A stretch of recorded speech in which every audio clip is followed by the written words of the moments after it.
The Project Gutenberg ebook of On the Mode of Communication of Cholera. This ebook is for the use of anyone anywhere in the United States and most other parts of the world at no cost and with almost no restrictions whatsoever. You may copy it, give it away or reuse it under the terms of the Project Gutenberg license included with this ebook or online at www.gutenberg.org. If you are not located in the United States, you will have to check the laws of the country where you are located before using this ebook. Title: On the Mode of Communication of Cholera. Author: John Snow. Release date: February 7, 2024. Ebook number 72894. Language: English. Original publication: London, John Churchill, 1855. Credits: Richard Tunsing, MWS. Maps provided by the UCLA Fielding School of Public Health website, and the online distributed proofreading team at https://www.pgdp.net. This book was produced from scanned images of public domain material from the Google Books project. Start of the Project Gutenberg ebook On the Mode of Communication of Cholera. Transcriber's note: new original cover art included with this ebook is granted to the public domain. On the Mode of Communication of Cholera. By John Snow, MD, member of the Royal College of Physicians, Fellow of the Royal Med and Chr. Society, Fellow and Vice President of the Medical Society of London. Second edition, much enlarged. London, John Churchill, New Burlington Street. m.dccc.lv. London, T. Richards, 37, Great Queen Street. Preface to the second edition. The first edition of this work, which was published in August 1849, was only a slender pamphlet. I have, since that time, written various papers on the same subject, which have been read at the medical societies, and published in the medical journals. The present edition contains the substance of all these articles, together with much new matter, the greater part of which is derived from my own recent inquiries. I take this opportunity of expressing my thanks to the Registrar General for the facilities afforded me in making these inquiries. I feel every confidence that my present labors will receive the same kind consideration from the medical profession which has been accorded to my former endeavors to ascertain the causes of cholera. Sackville Street, Piccadilly, December 11, 1854. Contents. Page outline of the history of cholera. 1. Cases proving its communication from person to person. 3. Cholera not communicated by means of effluvia. 9. The pathology of cholera indicates the manner in which it is communicated. 10. Analysis of the blood and evacuations in cholera. 11 and 14. Cholera is propagated by the morbid poison entering the alimentary canal. 15. Evidence of this mode of communication in the crowded habitations of the poor. 17. Amongst the mining population. 19. Instances of the communication of cholera through the medium of polluted water, in Horsley Down. 23. At Albion Terrace, Wandsworth Road. 25. At Ilford and near Bath. 32. At Newburn on the Tyne. 33. At Cunnator. 35. In the Black Sea Fleet. 36. In the neighbourhood of Broad St. Golden Square. 38. At Hampstead West End, the water being carried from Broad Street. 44. Explanation of the map showing the situation of the deaths in and around Broad Street, Golden Square. 45. Table of attacks and deaths near Golden Square. 49. Outbreak of cholera at Deptford caused by polluted water. 55. Communication of cholera by means of the water of rivers which receive the contents of the sewers. 56. Influence of the water supply on the epidemic of 1832. In London. 57. Table showing the mortality from cholera, and the water supply. 58. Influence of the water supply on the epidemic of 1849. In London. 60. Table showing this influence. 62. Communication of cholera by Thames water in the autumn of 1848. 66. New water supply of the Lambeth Company 68 Effect of this new supply in the epidemic of autumn 1853 69 tables showing this effect 71 and 73 Intimate mixture of the water supply of the Lambeth with that of the Southwark and Vauxhall Company 74 Opportunity thus afforded of gaining conclusive evidence of the effect of the water supply on the mortality from cholera 75 Account of inquiry for obtaining this evidence 77 Result of the inquiry as regards the first 4 weeks of the epidemic of 1854 79 The first 7 weeks of the same epidemic 82 tables illustrating these results 84, 85 Inquiry of the Registrar General respecting the effect of the water supply of the above-mentioned companies during the later period of the epidemic 87 Comparison of the mortality of 1849 and 1854, in the districts supplied by the above-named companies 89 Effect of the water supply on the mortality from cholera amongst the inmates of workhouses and prisons 91 Cholera in the district of the Chelsea Water Company 93 Effect of dry weather to increase the impurity of the Thames 95 Relation between the greater or less mortality from cholera in London and the less or greater elevation of the ground 97 This relation shown to depend on the difference of water supply at different elevations I.B. Effect of water supply on the mortality of cholera in Birmingham, Leicester, etc. 98 in Exeter 99 in Hull 100 in York 101 in Dumfries, etc. 102 in Nottingham and Glasgow 103 in Paris and Newcastle upon Tyne 104 Limited. Inquiry respecting the effect of the water supply at Newcastle 107 Assent of the medical profession to the influence of polluted water on the mortality from cholera 109 True explanation of this influence 110 Answers to certain objections 111 Circumstances connected with the history of cholera explained by the principles advocated in this treatise, as the duration of the epidemic in each place usually bears a direct relation to the number of the population 115 The effect of season on the prevalence of cholera 117 Proportion of the sexes who die of cholera at different periods of an epidemic, and under different circumstances 119 Proportion of deaths from cholera in certain occupations 121 Evidence that plague, yellow fever, dysentery, and typhoid fever are communicated in the same way as cholera 125 Instances in which ague was caused by impure water 129 Measures required for the prevention of cholera and other diseases which are communicated in the same way 133 Appendix containing a list of the deaths from cholera which were registered in the 4 weeks ending August 5, 1854, together with the water supply of the houses in which the fatal attacks took place, in all the sub-districts to which the supply of either the Southwark and Vauxhall or the Lambeth Water Company extends 138. Maps. Map 1. Showing the deaths from cholera in Broad Street, Golden Square, and the neighborhood, from August 19 to September 30, 1854. A black mark or bar for each death is placed in the situation of the house in which the fatal attack took place. The situation of the Broad Street pump is also indicated, as well as that of all the surrounding pumps to which the public had access. Map 2. Showing the boundaries of the Registrar General's districts on the south side of the Thames in London, and also the water supply of those districts. On the mode of communication of cholera. The existence of Asiatic cholera cannot be distinctly traced back further than the year 1769.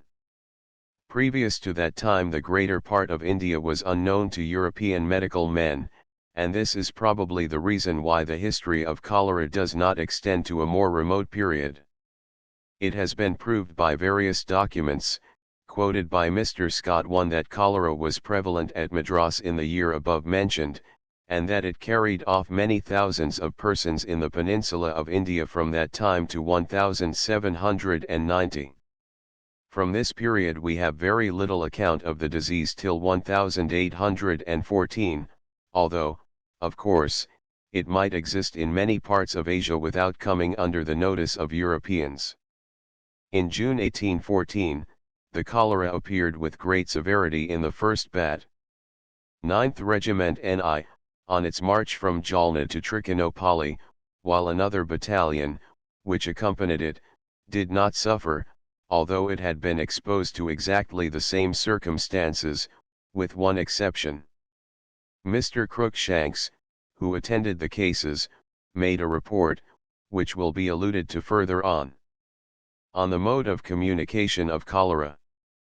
In 1817, the cholera prevailed with unusual virulence at several places in the delta of the Ganges, and, as it had not been previously seen by the medical men practicing in that part of India, it was thought by them to be a new disease. At this time the cholera began to spread to an extent not before known, and, in the course of 7 years, it reached, eastward, to China and the Philippine Islands, southward, to the Mauritius and Bourbon, and to the northwest, as far as Persia and Turkey.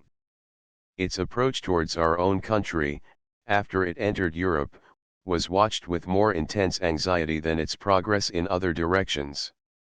It would occupy a long time to give an account of the progress of cholera over different parts of the world, with the devastation it has caused in some places, whilst it has passed lightly over others, or left them untouched, and unless this account could be accompanied with a description of the physical condition of the places, and the habits of the people, which I am unable to give, it would be of little use. There are certain circumstances, however, connected with the progress of cholera, which may be stated in a general way. It travels along the great tracks of human intercourse, never going faster than people travel, and generally much more slowly. In extending to a fresh island or continent, it always appears first at a seaport. It never attacks the crews of ships going from a country free from cholera, to one where the disease is prevailing, till they have entered a port, or had intercourse with the shore. Its exact progress from town to town cannot always be traced, but it has never appeared except where there has been ample opportunity for it to be conveyed by human intercourse. There are also innumerable instances which prove the communication of cholera, by individual cases of the disease, in the most convincing manner. Instances such as the following seem free from every source of fallacy. I called lately to inquire respecting the death of Mrs. Gore, the wife of a laborer, from cholera, at New Lyme Road, Streatham. I found that a son of the deceased had been living and working at Chelsea. He came home ill with a bowel complaint, of which he died in a day or two. His death took place on August 18. His mother, who attended on him, was taken ill on the next day, and died the day following, August 20. There were no other deaths from cholera registered in any of the metropolitan districts, down to the August 26, within 2 or 3 miles of the above place, the nearest being at Brixton, Norwood, or Lower Tooting. The first case of decided Asiatic cholera in London, in the autumn of 1848, was that of a seaman named John Harnold, who had newly arrived by the Elba steamer from Hamburg, where the disease was prevailing. He left the vessel, and went to live at No. 8, New Lane, Gainsford Street, Horselydown. He was seized with cholera on the 22nd of September, and died in a few hours. Dr. Parkes, who made an inquiry into the early cases of cholera, on behalf of the then Board of Health, considered this as the first undoubted case of cholera. Now the next case of cholera, in London, occurred in the very room in which the above patient died.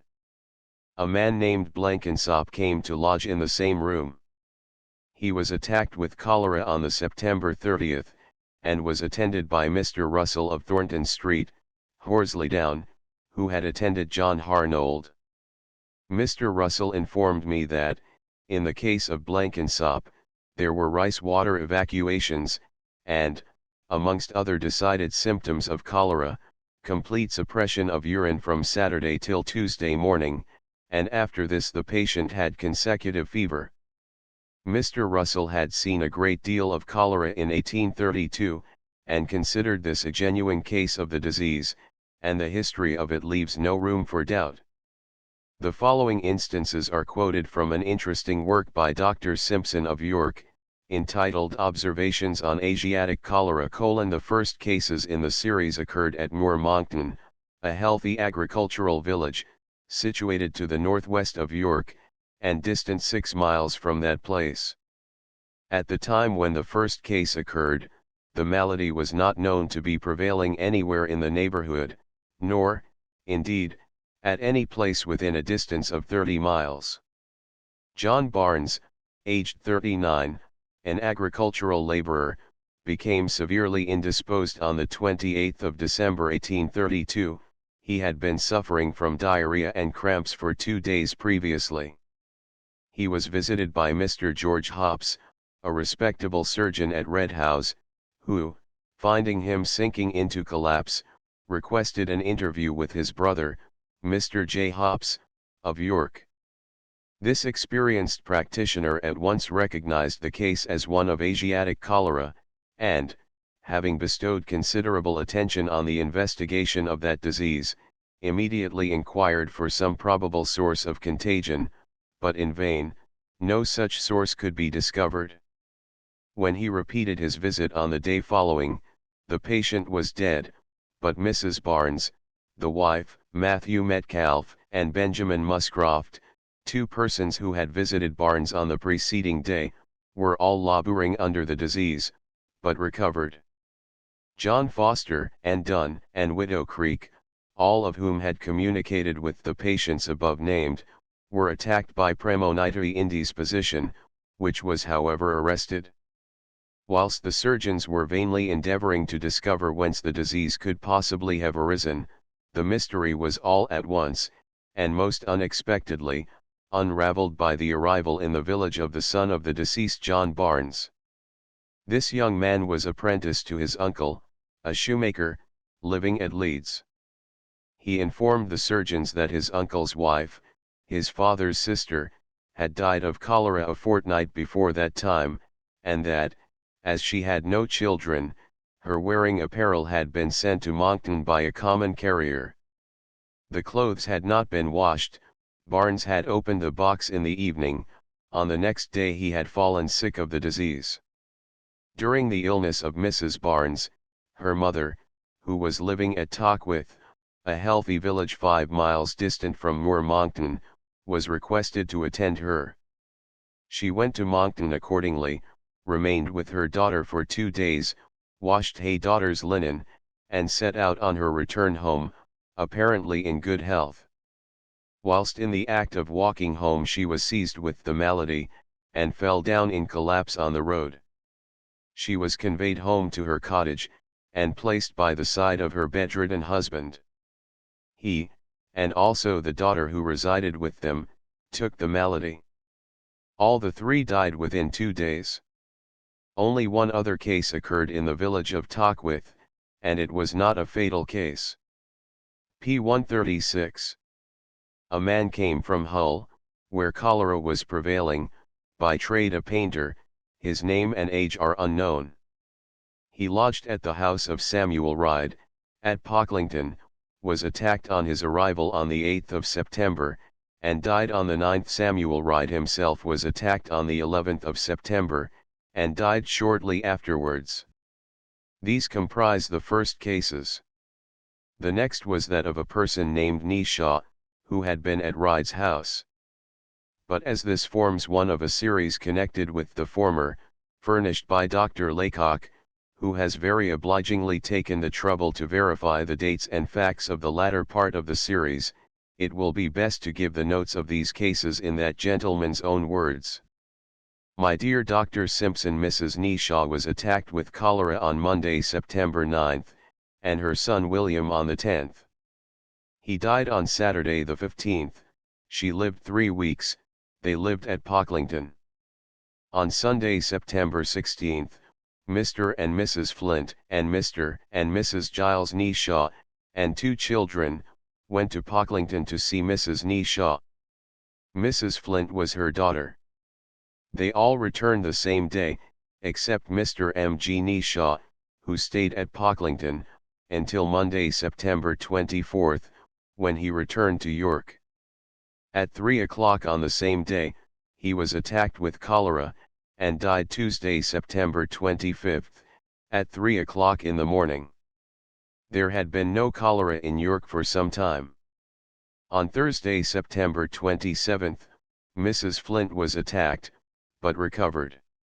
On Saturday, September 29, her sister, Mrs. Stead, came from Pocklington to York, to attend upon her, was attacked on Monday, October the 1st, and died October the 6th. Mrs. Hardcastle, of number 10, Lord Mayor's Walk, York, was attacked with cholera on October 3rd, and died the same day.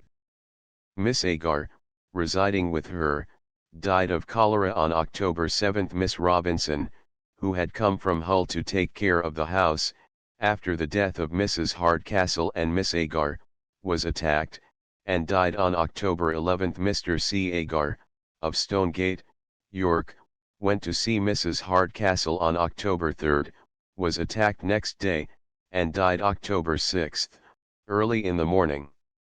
On Monday, October 8th, Mrs. Agar, the mother of Mr. C. Agar, was attacked, and on the same day, one of the servants, both recovered. They had lived with Mr. Agar. All the above dates and facts I have verified. I am, dear Dr. Simpson, yours very truly, T. Laycock. Lendal, December 1, 1849. p. 160. Several other instances of the communication of cholera, quite as striking as the above, are related in Dr. Simpson's work. The following account of the propagation of cholera has been published, along with several other histories of the same kind, in a pamphlet by Dr. Bryson to Mr. Green, of Fraserburgh, gives the following account of the introduction of cholera into two villages in Scotland. Two boats, one belonging to Cairnbulg and the other to Inverleithy, met at Montrose, and their crews on several occasions strolled through the town in company, although aware that it was at that time infected with cholera. On their passage homeward, they were obliged to put into Gordon, where one man belonging to the Cairnbulg boat died on the 22nd of September, after an illness of 14 hours, with all the symptoms of cholera. Several of the men of both boats were at the same time attacked with serous diarrhea, of which 3 of them had not recovered when they reached their respective homes, nor indeed until the first cases of the epidemic broke out in the villages. In Inverleithy the first case appeared on the 28th of September, 3 or 4 days after the arrival of the boat. The sufferer, the father of one of the crew, had been engaged in removing the cargo along with other members of his family. 2 other cases occurred in this family, one on the 30th of September, and one on the 1st of October. In Cairnbulg, the first cases appeared on the 29th and 30th of September respectively, and both patients had also been engaged in removing the cargo of the boat, shellfish, belonging to that village. No other cases appeared until the 3rd of October, so that from the 28th of September to the 3rd of October none were attacked in either village, but those who had come in contact with the suspected boats, or their crews. The subsequent cases were chiefly among relatives of those first attacked, and the order of their propagation was as follows. In Inverleithy, the first case was the father of a family, the second, his wife, the third, a daughter living with her parents, the fourth, a daughter who was married and lived in a different house, but who attended her father and mother during their illness, the fifth, the husband of the latter, and the sixth, his mother. Other cases occurred at the same time, although they were not known to have communicated with the former. One of them was the father of a family, the second his son, who was seized the day after his father, and a daughter the next day. The following instances of communication of cholera are taken from amongst many others in the Report on Epidemic Cholera to the Royal College of Physicians, By Dr. Ballot. Stockport. Dr. Rayner and Mr. J. Rayner, reporters.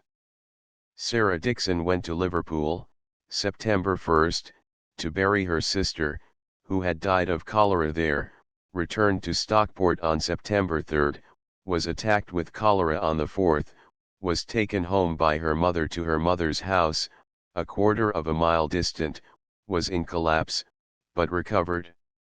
Her mother was attacked on the 11th, and died. The brother, James Dixon, came from high water to see his mother, and was attacked on the 14th. Liverpool. Mr. Henry Taylor, reporter. A nurse attended a patient in Great Howard Street, at the lower part of the town, and on her return home, near Everton, the higher part of the town, was seized, and died. The nurse who attended her was also seized, and died. No other case had occurred previously in that neighborhood, and none followed for about a fortnight. Hedon. Dr. Sandwith, reporter. Mrs. N went from Paul, a village close to the Humber, to Hedon, 2 miles off, to nurse her brother in cholera. The next day, after his death, went to nurse Mrs. B, also at Hedon. Within 2 days was attacked herself, was removed to a lodging house. The son of the lodging house keeper was attacked the next day, and died. Mrs. N's son removed her back to Paul, was himself attacked 2 days afterwards, and died. It would be easy, by going through the medical journals and works which have been published on cholera, to quote as many cases similar to the above as would fill a large volume. But the above instances are quite sufficient to show that cholera can be communicated from the sick to the healthy, for it is quite impossible that even a tenth part of these cases of consecutive illness could have followed each other by mere coincidence, without being connected as cause and effect. Besides the facts above mentioned, which prove that cholera is communicated from person to person, there are others which show, first, that being present in the same room with a patient, and attending on him, do not necessarily expose a person to the morbid poison, and, secondly, that it is not always requisite that a person should be very near a cholera patient in order to take the disease, as the morbid matter producing it may be transmitted to a distance. It used to be generally assumed, that if cholera were a catching or communicable disease, it must spread by effluvia given off from the patient into the surrounding air, and inhaled by others into the lungs. This assumption led to very conflicting opinions respecting the disease.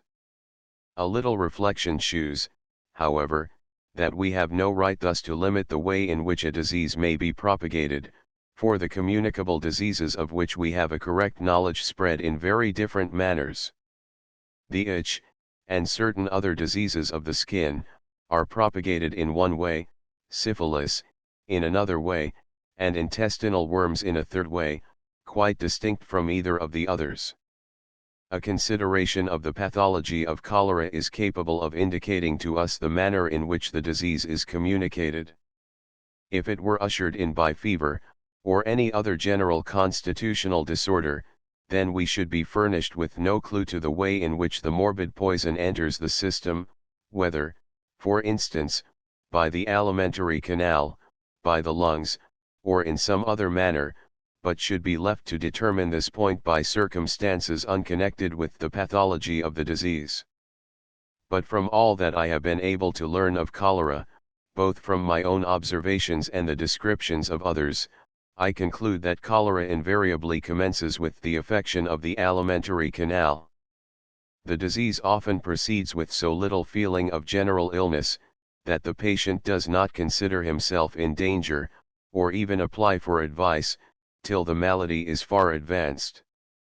In a few cases, indeed, there are dizziness, faintness, and a feeling of sinking, before discharges from the stomach or bowels actually take place, but there can be no doubt that these symptoms depend on the exudation from the mucous membrane, which is soon afterwards copiously evacuated. This is only what occurs in certain cases of hemorrhage into the alimentary canal, where all the symptoms of loss of blood are present before that fluid shows itself in the evacuations. In those rare cases, called cholera sicca, in which no purging takes place, the intestines have been found distended with the excretion peculiar to the disease, whenever an examination of the body has taken place after death. In all the cases of cholera that I have attended, the loss of fluid from the stomach and bowels has been sufficient to account for the collapse, when the previous condition of the patient was taken into account, together with the suddenness of the loss, and the circumstance that the process of absorption appears to be suspended. The symptoms which follow the affection of the alimentary canal in cholera are exactly those which this affection is adequate, and, indeed, could not fail to produce. The analyses which have been made of the blood of cholera patients, show that the watery fluid effused into the stomach and bowels is not replaced by absorption, or is replaced only to a small extent. The analyses of Dr. O'Shaughnessy and others, during the cholera of 1831–32, show that the amount of water in the blood was very much diminished in proportion to the solid constituents, and that the salts of the blood were also diminished. The analyses of Dr. Garrett and Dr. Parkes, in the spring of 1849, were more numerous and exact. The amount of water in the blood of healthy persons is on the average 785 parts in 1,000, whereas, in the average of the analyses performed by Drs. Garrett and Parkes, it was only 733 parts, while the amount of solid constituents of the blood, relatively to the water, was increased from 215, the healthy standard, to 267. The globules, together with the albumin and other organic constituents of the serum, amount in the healthy state to 208 parts in 1,000, while in the blood of cholera patients they amounted to 256 parts. The saline constituents in 1,000 parts of blood are somewhat increased, on account of the great diminution of water, but, when estimated in relation to the other solid ingredients, or to the whole quantity existing in the healthy body, the amount is diminished. Dr. Garrett is of the opinion that a chemical analysis will determine whether or not a specimen of blood has been derived from a cholera patient. The stools and vomited matters in cholera consist of water, containing a small quantity of the salts of the blood, and a very little albuminous substance. The change in the blood is precisely that which the loss by the alimentary canal ought to produce, and, indeed, it is physically impossible that the alteration in the blood can be caused in any other way. The sweating which takes place in an advanced stage of the disease may increase the density of the blood to a trifling extent, but it does not come until the blood is already altered, and it is only a consequence of the diminished force of the circulation, like the sweating met with in collapse from hemorrhage or severe injuries, and in faintness from venesection. The loss of water from the blood causes it to assume the thick tarry appearance, so well known to all who have opened a vein in cholera. The diminished volume of the blood causes many of the symptoms of a true hemorrhage, as debility, faintness, and coldness, while these effects are much increased by its thick and tenacious condition, which impedes its passage through the pulmonary capillaries, thereby reducing the contents of the arteries throughout the system to the smallest possible amount, as indicated by the small thready pulse. The interruption to the pulmonary circulation occasioned by the want of fluidity of the blood, is the cause of the distressing feeling of want of breath. Proofs of the obstructed circulation through the lungs generally remain after death, in the distended state of the pulmonary arteries and right cavities of the heart. The deficient supply of blood to the various organs, and its unfitness to pass through the capillaries, are the cause of the suppression of the renal, biliary, and other secretions. The cramps appear to consist chiefly of reflex action, caused by the irritation, and probably the distension, of the bowels. If any further proof were wanting than those above stated, that all the symptoms attending cholera, except those connected with the alimentary canal, depends simply on the physical alteration of the blood, and not on any cholera poison circulating in the system. It would only be necessary to allude to the effects of a weak saline solution injected into the veins in the stage of collapse. The shrunken skin becomes filled out, and loses its coldness and lividity, the countenance assumes a natural aspect, the patient is able to sit up, and for a time seems well. If the symptoms were caused by a poison circulating in the blood, and depressing the action of the heart, it is impossible that they should thus be suspended by an injection of warm water, holding a little carbonate of soda in solution. It has often been contended that the collapse of cholera cannot be the mere result of the purging and vomiting, because, in some of the most rapid and malignant cases, the amount of the stools and vomited fluid is less than in milder and more protracted ones, or even in some cases in which the patients recover. But, in the most rapid and malignant cases, there is sufficient loss of aqueous fluid by the alimentary canal to alter the blood into the thick tenacious state peculiar to this disease, and the fact of more purging occurring in other cases which are more protracted, only proves that, in these latter, absorption from the stomach and intestines has not been altogether arrested, or that the stools have been diluted with fluids drank by the patient. The loss of fluid in every case of fully developed cholera must be sufficient to cause the thickened state of the blood, which is the cause of the algid symptoms, and the amount of malignancy of the case must depend chiefly on the extent to which the function of absorption is impaired. If absorption were altogether arrested in every case of cholera from the beginning, the amount of discharge from the alimentary canal would not equal that of a fatal hemorrhage, for the thickened blood which remains is certainly not able to maintain life so well as the same quantity of healthy blood.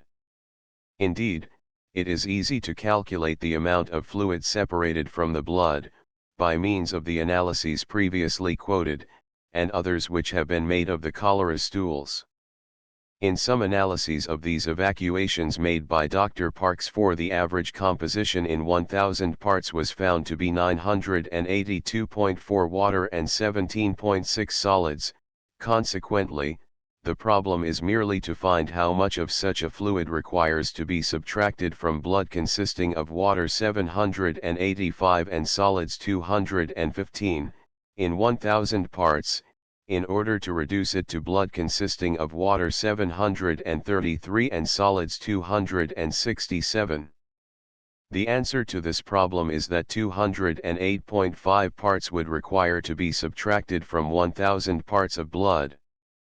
M. Valentine has estimated the average amount of blood in the human adult at 30 pounds, and, therefore, the whole quantity of fluid that requires to be effused into the stomach and bowels, in order to reduce the blood of a healthy adult individual to the condition in which it is met with in the collapse of cholera is, on the average, 100 ounces, or 5 imperial pints. This calculation may be useful as indicating the amount of fluid which ought not to be exceeded in the injection of the blood vessels. Diseases which are communicated from person to person are caused by some material which passes from the sick to the healthy, and which has the property of increasing and multiplying in the systems of the persons it attacks. In syphilis, smallpox, and vaccinia, we have physical proof of the increase of the morbid material, and in other communicable diseases the evidence of this increase, derived from the fact of their extension, is equally conclusive. As cholera commences with an affection of the alimentary canal, and as we have seen that the blood is not under the influence of any poison in the early stages of this disease 5, it follows that the morbid material producing cholera must be introduced into the alimentary canal must, in fact, be swallowed accidentally, for persons would not take it intentionally, and the increase of the morbid material, or cholera poison, must take place in the interior of the stomach and bowels. It would seem that the cholera poison, when reproduced in sufficient quantity, acts as an irritant on the surface of the stomach and intestines, or, what is still more probable, it withdraws fluid from the blood circulating in the capillaries, by a power analogous to that by which the epithelial cells of the various organs abstract the different secretions in the healthy body. For the morbid matter of cholera, having the property of reproducing its own kind, must necessarily have some sort of structure, most likely that of a cell. It is no objection to this view that the structure of the cholera poison cannot be recognized by the microscope, for the matter of smallpox and of chancre can only be recognized by their effects, and not by their physical properties. The period which intervenes between the time when a morbid poison enters the system, and the commencement of the illness which follows, is called the period of incubation. It is, in reality, a period of reproduction, as regards the morbid matter, and the disease is due to the crop or progeny resulting from the small quantity of poison first introduced. In cholera, this period of incubation or reproduction is much shorter than in most other epidemic or communicable diseases. From the cases previously detailed, it is shown to be in general only from 24 to 48 hours. It is owing to this shortness of the period of incubation, and to the quantity of the morbid poison thrown off in the evacuations, that cholera sometimes spreads with a rapidity unknown in other diseases. The mode of communication of cholera might have been the same as it is, even if it had been a disease of the blood, for there is a good deal of evidence to show that plague, typhoid fever, and yellow fever, diseases in which the blood is affected, are propagated in the same way as cholera.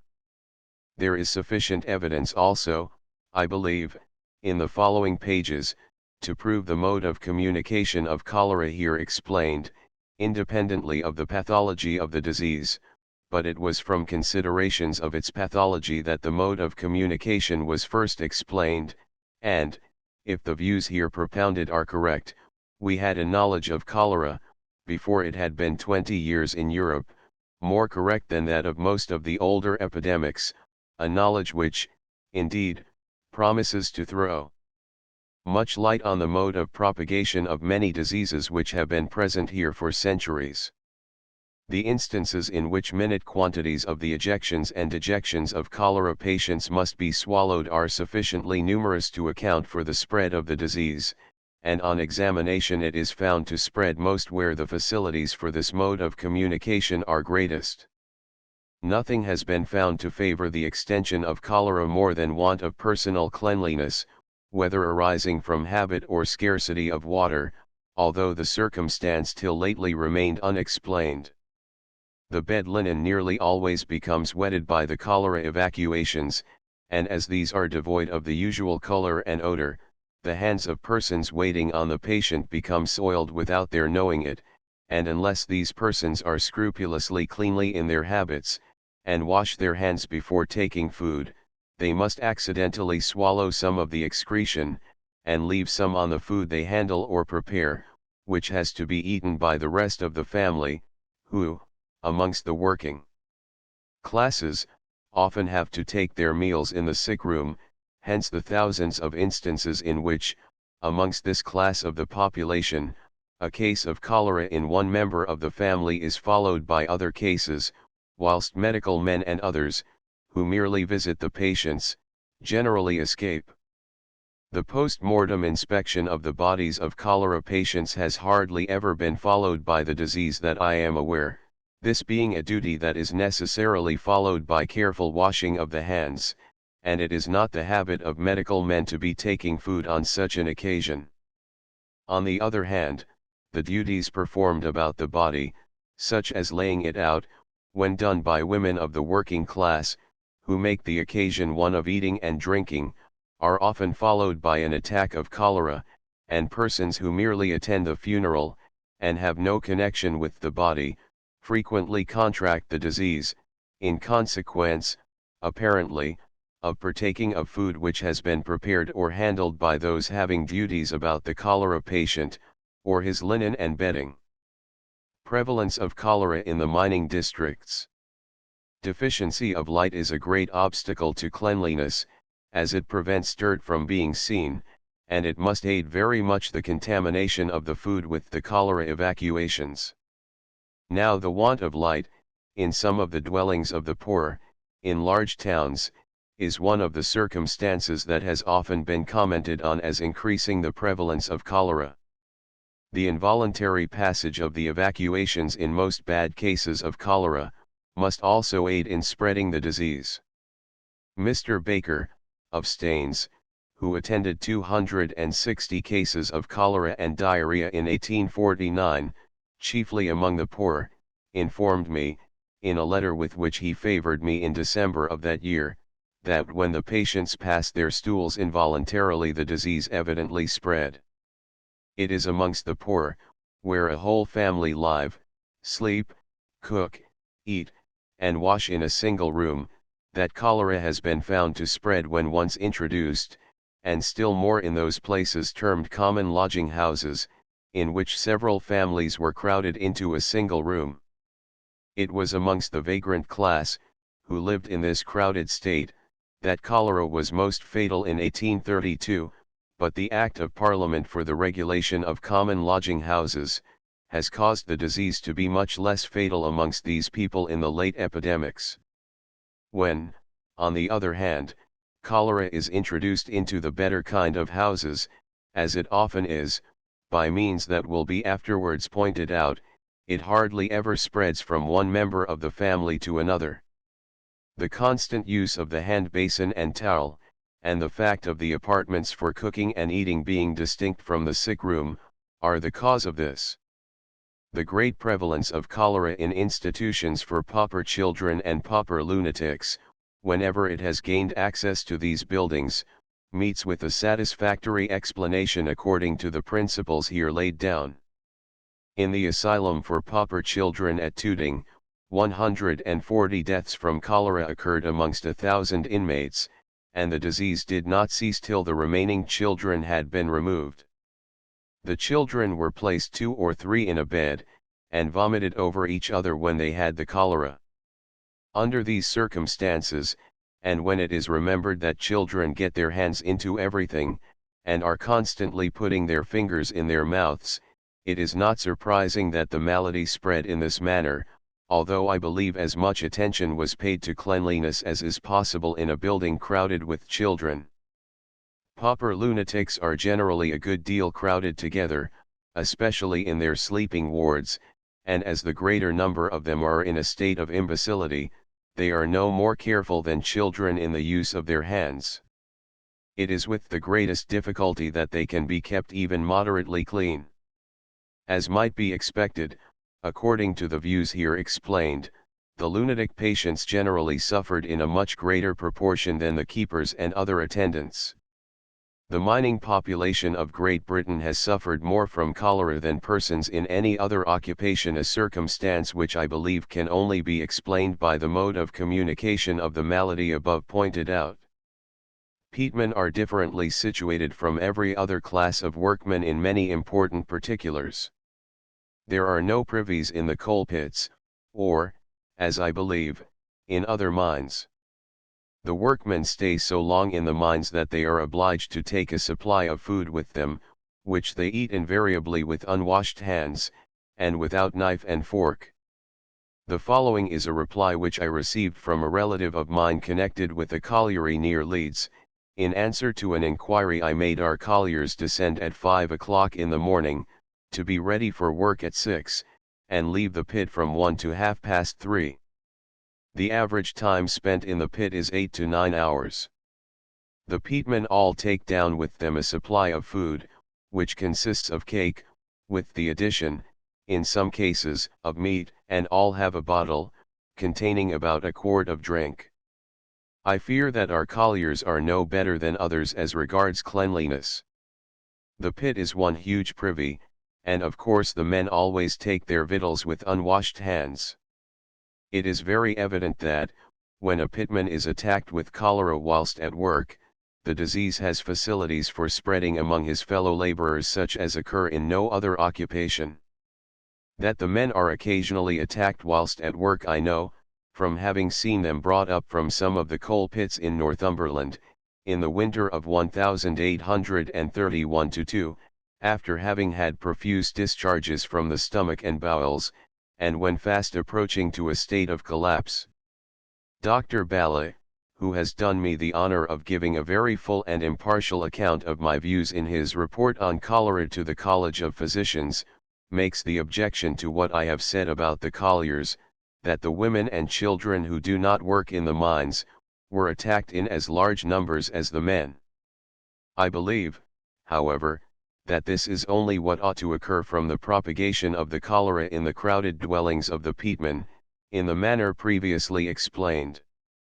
The only effect of its communication in the pits would be, that the men and boys in a family would have the cholera a day or two earlier than the women and children, and if a special inquiry were made on this point, this would probably be found to be the case. It has often been said that, if cholera were a communicable disease, women ought to suffer in much greater numbers than the men, as they are employed in nursing the sick. I leave this objection and Dr. Bala's to combat each other. It is very probable that, when cholera occurs amongst people who are employed in the preparation or vending of provisions, the disease may be spread by this means, although from the nature of the subject it is hardly to be expected that the fact would be discovered. The following cases, perhaps, afford as decisive proof of this variety of communication of cholera as can be expected. In the beginning of 1850, a letter appeared in the Provincial Medical and Surgical Journal, from Mr. John C. Bloxam, in the Isle of Wight, being an answer to the inquiry on cholera by Mr. Hunt. Among other interesting information, Mr. Bloxam stated, that the only cases of cholera that occurred in the village of Carisbrooke, happened in persons who ate of some stale cow heels, which had been the property of a man who died in Newport, after a short and violent attack of cholera. Mr. Bloxam kindly made additional personal inquiries into the case, in consequence of questions I put to him, and the following is a summary of the information contained in his letter communication of cholera by polluted water. The man from whose house the cow heels were sent for sale died on Monday, the 20th of August. It was the custom in the house to boil these articles on Monday, Wednesday, and Friday, and the cow heels under consideration were taken to Carisbrooke, which is a mile from Newport, ready boiled. On Tuesday the 21st 11 persons in all partook of this food, 7 of whom ate it without any additional cooking. 6 of these were taken ill within 24 hours after eating it, 5 of whom died, and 1 recovered. The 7th individual, a child, who ate but a small quantity of the cow heels, was unaffected by it. 4 persons partook of the food after additional cooking. In one case the cow heels were fried, and the person who ate them was taken ill of cholera within 24 hours afterwards, and died. Some of the food was made into broth, of which 3 persons partook while it was warm, 2 of them remained well, but the 3rd person partook again of the broth next day, when cold, and, within 24 hours after this latter meal, she was taken ill with cholera, of which she died. It may be proper to mention, although it is no unusual circumstance for animal food to be eaten in hot weather when not quite fresh, that some of the persons perceived the cow heels to be not so fresh as they ought to have been at the time they were eaten, and part of them had to be thrown away a day or 2 afterwards, in consequence of being quite putrid. It is not unlikely that some of the cases of cholera which spring up without any apparent connection with previous cases, may be communicated through articles of diet. It is the practice of the poor people, who gain a living by selling fruit and other articles in the streets, to keep their stock in the very crowded rooms in which they live, and, when visiting the outpatients of a medical charity a few years ago, I often saw baskets of fruit pushed under the beds of sick patients, in close proximity with the chamber utensils. I need hardly say that if cases of disease were propagated in this way, it would be quite impossible to trace them. If the cholera had no other means of communication than those which we have been considering, it would be constrained to confine itself chiefly to the crowded dwellings of the poor, and would be continually liable to die out accidentally in a place, for want of the opportunity to reach fresh victims, but there is often a way open for it to extend itself more widely, and to reach the well-to-do classes of the community. I allude to the mixture of the cholera evacuations with the water used for drinking and culinary purposes, either by permeating the ground, and getting into wells, or by running along channels and sewers into the rivers from which entire towns are sometimes supplied with water. In 1849 there were in Thomas Street, Horsley Down, 2 courts close together, consisting of a number of small houses or cottages, inhabited by poor people.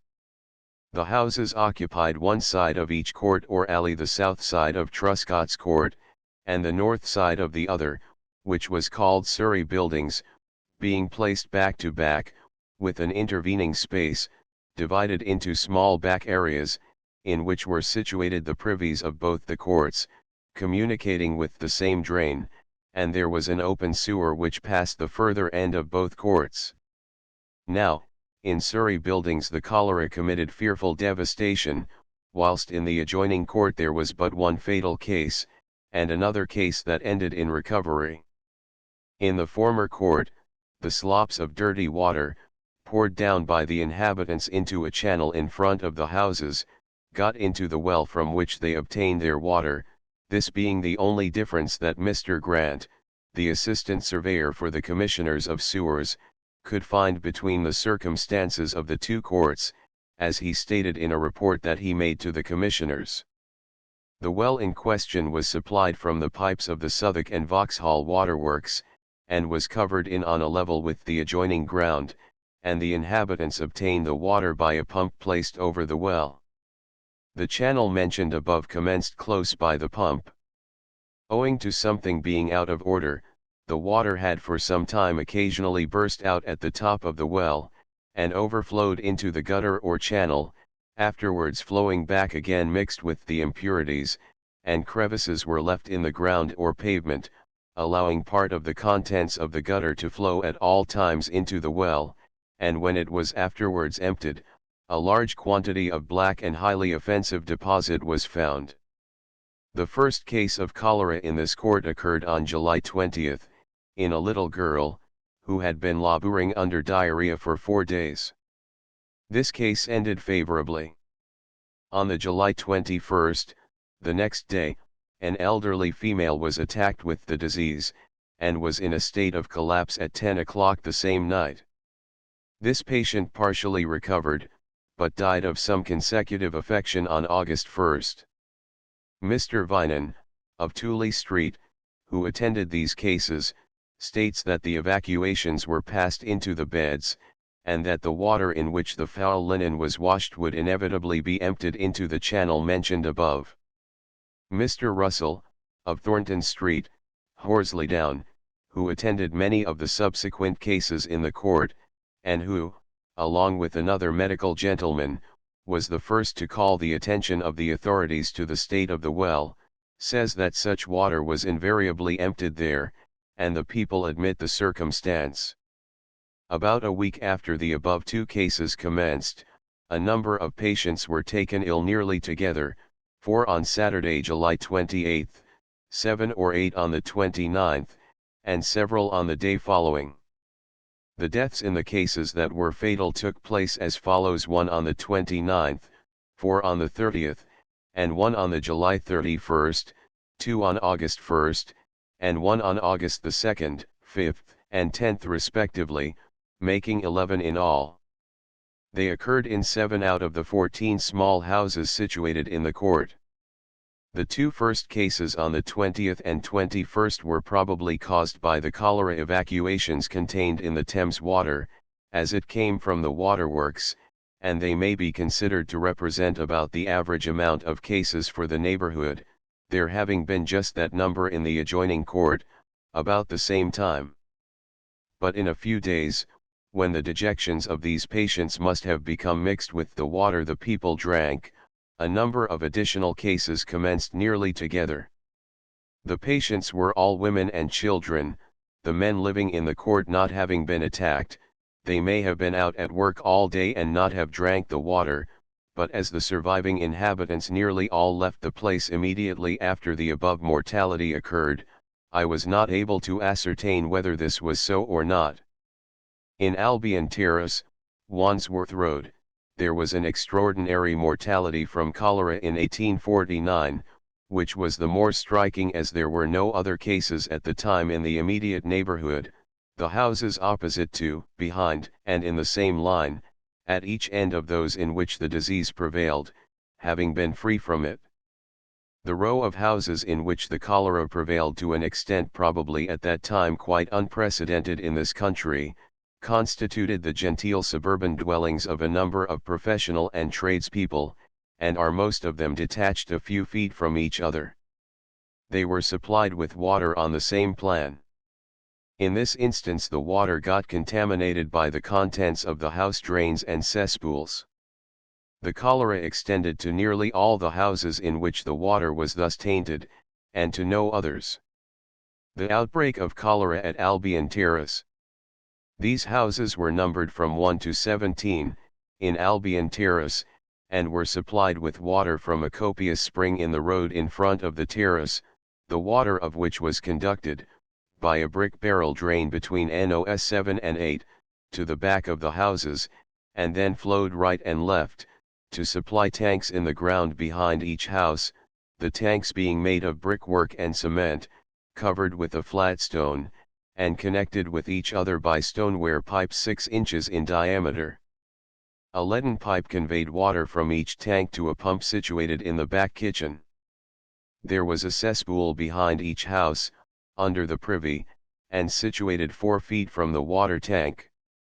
The ground was opened behind the houses number 1 and number 7, and the drains examined under the superintendence of Mr. Grant, the assistant surveyor to the commissioners of sewers. The cesspools at both these places were quite full, and the overflow drain from that at number 1 choked up. At this house the respective levels of the cesspool and the water tank were measured, and the top of the overflow drain from the cesspool was found to be 15 inches above the top of the tank, and the intervening ground was very wet. The overflow drain mentioned above had no bottom, or one so soft that it could be penetrated with a stick, and it crossed, at right angles, above the earthenware pipe of the water tank, the joints of which were leaky, and allowed the water to escape. Behind number 7, Mr. Grant found a pipe for bringing surplus water from the tanks, communicating with a drain from the cesspool, and he found a flat brick drain laid over the barrel drain before mentioned, which brought the water from the spring. It appears, from a plan of the property, that this drain, which was continued in a direction towards the sewer in Battersea Fields, brought surface drainage from the road, and received the drains from the cesspools, the house drains from the sinks in the back kitchens, and the surplus water, or some of it, from the tanks. There was every reason to believe that this drain was stopped up, but that was not ascertained. At all events it was unable to convey the water flowing into it during the storm on July 26, as it burst near the house number 8, and inundated the lower premises of that and the adjoining house, number 9, with fetid water, and it was from this time that the water, which had occasionally been complained of before, was found by most of the people in these 17 houses to be more or less impure or disagreeable. The water broke out of the drain again at number 8, and overflowed the kitchens, during a heavy rain on August 2. It should be particularly remarked, that the tanks were placed on the same level, so that pumping from one would draw water from the others, and that any impurity getting into one tank would consequently be imparted to the rest. The first case of cholera occurred at number 13, on July 28, 2 days after the bursting of the drain, in a lady who had had premonitory symptoms for 3 or 4 days. It was fatal in 14 hours. There was an accumulation of rubbish in the cellar of this house, which was said to be offensive by the person who removed it, but the proprietor of the house denied this. A lady at number 8 was attacked with choleric diarrhea on July 30. She recovered. On August 1, a lady, aged 81, at number 6, who had had some diarrhea 8 or 10 days before, which had yielded to her own treatment, was attacked with cholera. She died on the 4th with congested brain. Diarrhea commenced on August 1 in a lady aged 60, at number 3, collapse took place on the 5th, and death on the 6th. On August 3, there were 3 or 4 cases, in different parts of the row of houses, and 2 of them terminated fatally on the same day. The attacks were numerous during the following 3 or 4 days, and after that time they diminished in number. More than half the inhabitants of the part of the terrace in which the cholera prevailed, were attacked with it, and upwards of half the cases were fatal. The deaths occurred as follows, but as some of the patients lingered a few days, and died in the consecutive fever, the deaths are less closely grouped than the seizures. There was 1 death on July 28, 2 on August 3, 4 on the 4th, 2 on the 6th, 2 on the 7th, 4 on the 8th, 3 on the 9th, 1 on the 11th, and 1 on the 13th. These make 20 fatal cases, and there were 4 or 5 deaths besides amongst those who were attacked after flying from the place. The fatal cases were distributed over 10 out of the 17 houses, and Mr. Mimprice of Wandsworth Road, who attended many of the cases, and to whose kindness I am indebted for several of these particulars, stated that cases occurred in the other 7 houses, with the exception of 1 or 2 that were empty, or nearly so. There were 5 deaths in the house number 6, and 1 of a gentleman the day after he left it, and went to Hampstead Heath. The entire household, consisting of 7 individuals, had the cholera, and 6 of them died. There is no data for showing how the disease was communicated to the first patient, at number 13, on July 28, but it was 2 or 3 days afterwards, when the evacuations from this patient must have entered the drains having a communication with the water supplied to all the houses, that other persons were attacked, and in 2 days more the disease prevailed to an alarming extent. I had an opportunity of examining some of the water removed by Mr. Grant from the tanks behind the houses number 1 and number 7, and also some of the deposit which lay in the tanks to the depth of from 6 to 9 inches. The water was offensive, and the deposit possessed the odor of privy soil very distinctly. I found in it various substances which had passed through the alimentary canal, having escaped digestion, as the stones and husks of currants and grapes, and portions of the thin epidermis of other fruits and vegetables. Many of the patients attributed their illness to the water. This is here mentioned to show that they had drank of it, and at the same time found that it was impure. As explaining how persons might drink of such water before finding out its impurity, it may be stated that the grosser part of the material from drains and cesspools has a tendency, when mixed with water, to settle rapidly to the bottom. The only houses supplied with the same water, after passing the tanks in Albion Terrace, were 4 in Albion Street, but 3 of these had been empty for months, and the 4th was inhabited by a gentleman who always suspected the water, and would not drink it. There were 2 or 3 persons attacked with cholera amongst those who came to nurse the patients after the water was condemned, and who, consequently, did not drink it, but these persons were liable, in waiting on the patient, to get a small portion of the evacuations into the stomach in the way first pointed out, and there might be food in the houses, previously prepared with the tainted water.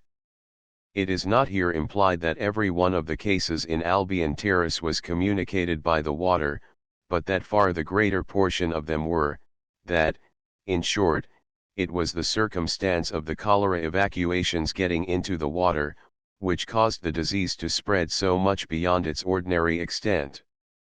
Eruptions of cholera in Rotherhithe. The mortality in Albion Terrace was attributed by Dr. Milroy, in a published report to the General Board of Health, chiefly to 3 causes. First, to an open sewer in Battersea Fields, which is 400 feet to the north of the terrace, and from which the inhabitants perceived a disagreeable odor when the wind was in certain directions; secondly, to a disagreeable odor from the sinks in the back kitchens of the houses, which was worse after the storm of July 26, and lastly, to the accumulation in the house number 13, before alluded to. With respect to the open sewer, there are several streets and lines of houses as much exposed to any emanations there might be from it, as those in which the cholera prevailed, and yet they were quite free from the malady, as were also 19 houses situated between the sewer and Albion Terrace. As regards the bad smells from the sinks in the kitchen, their existence is of such everyday and almost universal prevalence, that they do not help to explain an eruption of cholera like that under consideration. Indeed, offensive odors were created in thousands of houses in London by the same storm of rain on July 26, and the two houses in which the offensive smell was greatest, viz.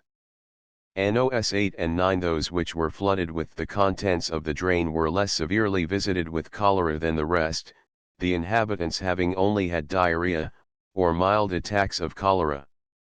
The accumulation in the house number 13 could not affect the houses at a distance from it. It remains evident then, that the only special and peculiar cause connected with the great calamity which befell the inhabitants of these houses, was the state of the water, which was followed by the cholera in almost every house to which it extended, whilst all the surrounding houses were quite free from the disease. Indeed, the General Board of Health attributed the mortality at this place to the contamination of the water, in a manifesto which they published not long after Dr. Milroy's report. 6. Dr. Lloyd mentioned some instances of the effects of impure water at the South London Medical Society, on August 30, 1849. 7. In Silver Street, Rotherhithe, there were 80 cases, and 38 deaths, in the course of a fortnight early in July of that year, at a time when there was very little cholera in any other part of Rotherhithe. The contents of all the privies in this street ran into a drain which had once had a communication with the Thames, and the people got their supply of water from a well situated very near the end of the drain, with the contents of which the water got contaminated. Dr. Lloyd informed me that the fetid water from the drain could be seen dribbling through the side of the well, above the surface of the water. Amongst other sanitary measures recommended by Dr. Lloyd was the filling up of the well, and the cholera ceased in Silver Street as soon as the people gave over using the water. Another instance alluded to by Dr. Lloyd, was Charlotte Place, in Rotherhithe, consisting of 7 houses, the inhabitants of which, excepting those of one house, obtained their water from a ditch communicating with the Thames, and receiving the contents of the privies of all the 7 houses. In these houses there were 25 cases of cholera, and 14 deaths. One of the houses had a pump railed off, to which the inhabitants of the other houses had no access, and there was but one case in that house. The following instance, as well as some others of a similar kind, is related in the report of the General Board of Health on the cholera of 1848 and 1849. In Manchester, a sudden and violent outbreak of cholera occurred in Hope Street, Salford. The inhabitants used water from a particular pump well. This well had been repaired, and a sewer which passes within 9 inches of the edge of it became accidentally stopped up, and leaked into the well. The inhabitants of 30 houses used the water from this well. Among them there occurred 19 cases of diarrhea, 26 cases of cholera, and 25 deaths. The inhabitants of 60 houses in the same immediate neighborhood used other water. Among these there occurred 11 cases of diarrhea, but not a single case of cholera, nor one death. It is remarkable, that, in this instance, out of the 26 persons attacked with cholera, the whole perished except one. Page 62. The outbreak of cholera at Newburn, on the Tyne. Dr. Thomas King Chambers informed me, that at Ilford, in Essex, in the summer of 1849, the cholera prevailed very severely in a row of houses a little way from the main part of the town. It had visited every house in the row but one. The refuse which overflowed from the privies and a pigsty could be seen running into the well over the surface of the ground, and the water was very fetid, yet it was used by the people in all the houses except that which had escaped cholera. That house was inhabited by a woman who took linen to wash, and she, finding that the water gave the linen an offensive smell, paid a person to fetch water for her from the pump in the town, and this water she used for culinary purposes, as well as for washing. The following circumstance was related to me, at the time it occurred, by a gentleman well acquainted with all the particulars. The drainage from the cesspools found its way into the well attached to some houses at Locksbrook, near Bath, and the cholera making its appearance there in the autumn of 1849, became very fatal. The people complained of the water to the gentleman belonging to the property, who lived at Weston, in Bath, and he sent a surveyor, who reported that nothing was the matter. The tenants still complaining, the owner went himself, and on looking at the water and smelling it, he said that he could perceive nothing the matter with it. He was asked if he would taste it, and he drank a glass of it.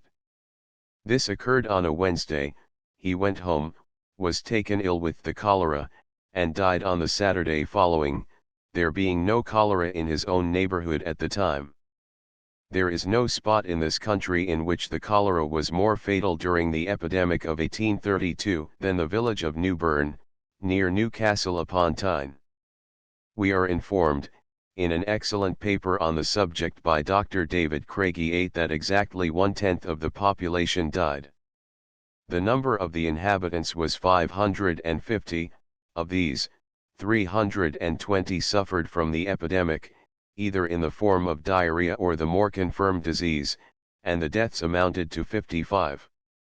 Being aware of this mortality, I wrote, about the beginning of the year 1849, to a friend in Newcastle, Dr. Embleton, to make inquiries respecting the water used at Newburn, and he kindly procured me some information from the Reverend John Reed, of Newburn Vicarage, which I received in February, as well as an answer from Mr. Davison, surgeon, of Newburn, to whom I had written in the meantime. I learned from these communications that the people were supplied with water in 1832, as they still were, from 3 wells, 2 of which were very little used, and that the water in the third well was derived from the workings of an old coal mine near the village. The water of this well, as I was informed, although generally good when first drawn, became putrid after being kept 2 days. It was considered that the evacuations of the people could not get into any of the wells, but the vicar thought that the water of a little brook which runs past the village, and falls into the Tyne immediately afterwards, might find its way into that well which is chiefly resorted to. Putrefaction, on being kept a day or 2, is so much the character of water containing animal matter, that, after receiving confirmation of my views respecting the communication of cholera by water from many other places, I wrote to Mr. Davison again on the subject, and he kindly took a great deal of trouble to investigate the matter further. He informed me that the brook was principally formed by water which was constantly pumped from coal pits in the neighborhood. About half a mile before reaching Newburn it received the refuse of a small village, and between that village and Newburn it ran through a privy used by the workmen of a steel factory. In Newburn this brook received the contents of the open drains or gutters from the houses. The drain which conveyed water from a coal mine or drift not worked for a great number of years, to the well mentioned above, passed underneath the brook at one part of its course, and from that point ran alongside of the brook to the well a distance of about 300 yards. Mr. Davison said that it was disputed whether there was any communication between the drain and the brook, but that it was highly probable that there might be, and that an occurrence which took place a few months previously seemed to prove that there was. Some gas water from the steel manufactory mentioned above got by accident into the brook, and some of the people affirmed that the water in the well was strongly impregnated with it. The first case of cholera in Newbern was that of a young man living close to the brook, about 100 yards above the place at which it passes the well. He was taken ill on the December 29, 1831, and died, in the stage of consecutive fever, on January 4, 1832. There were some cases of diarrhea in the village, but no new cases of cholera till the night of January the 9th, during which night and the following morning 13 persons were taken ill. During the night of the 12th 4 persons were attacked, by the 15th there were 14 new cases, and on this day the late vicar died, the Reverend John Edmonston. By the next day at noon there were at least 50 new cases. A few days after this the disease began to subside, and by the 2nd of February had almost disappeared. As several days elapsed between the first case of cholera and the great outbreak, it is probable that the water in which the soiled linen must have been washed, and which would necessarily run into the brook, was the means of communicating the disease to the 13 persons taken ill on the night between the 9th and 10th of January, unless, indeed, the intermediate cases of diarrhea could transmit the disease. The following passage is from the report of Mr. Cruikshanks on the outbreak of cholera in 1814, previously alluded to as occurring in a battalion on its march from Jalna to Trichinopoly. It was the belief of the natives, strenuously fostered and inculcated by their spiritual guides, that the epidemic was the immediate consequence of the wrath of heaven, outraged and insulted by the pollution of certain sacred tanks, situated at the village of Kunator, in which sepoys of low caste and camp followers had indiscriminately bathed.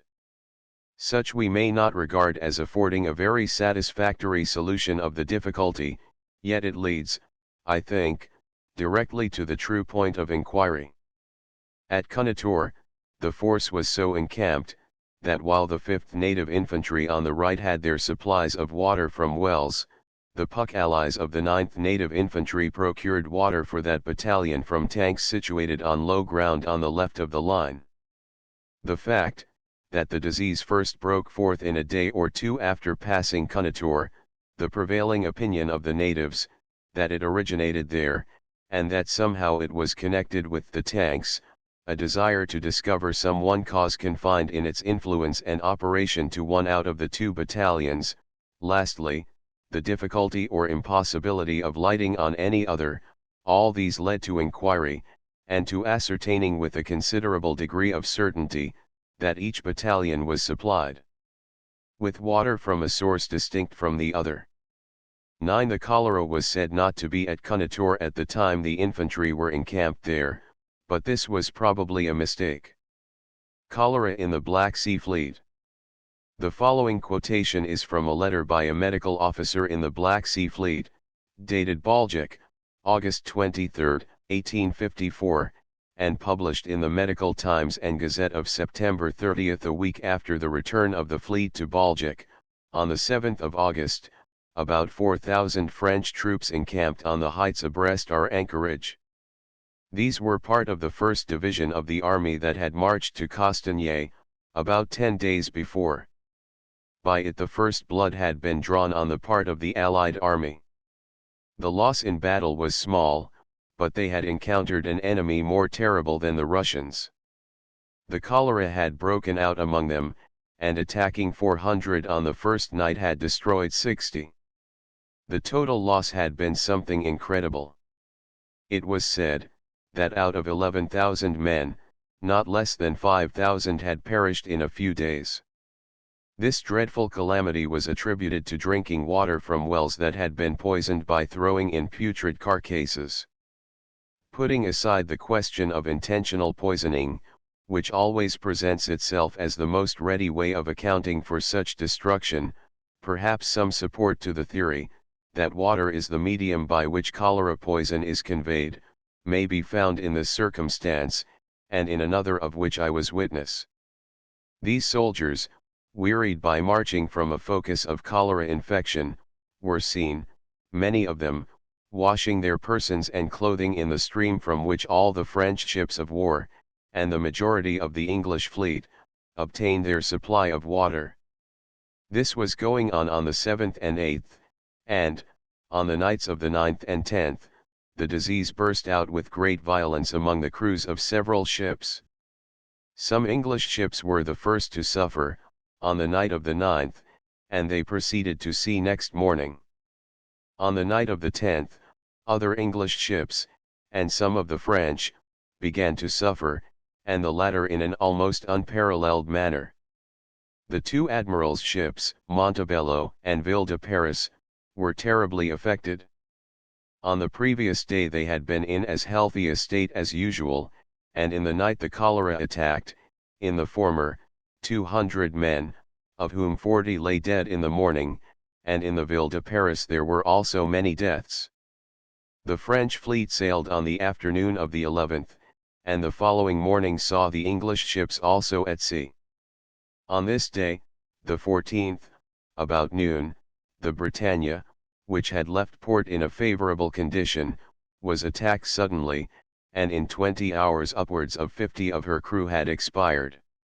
We knew nothing of the calamity that had overwhelmed our leader until the following morning, when reports of the sick were sent from each ship to the admiral. By this time, the evening of the 16th, 80 had died, and more than 200 remained in greater or less danger.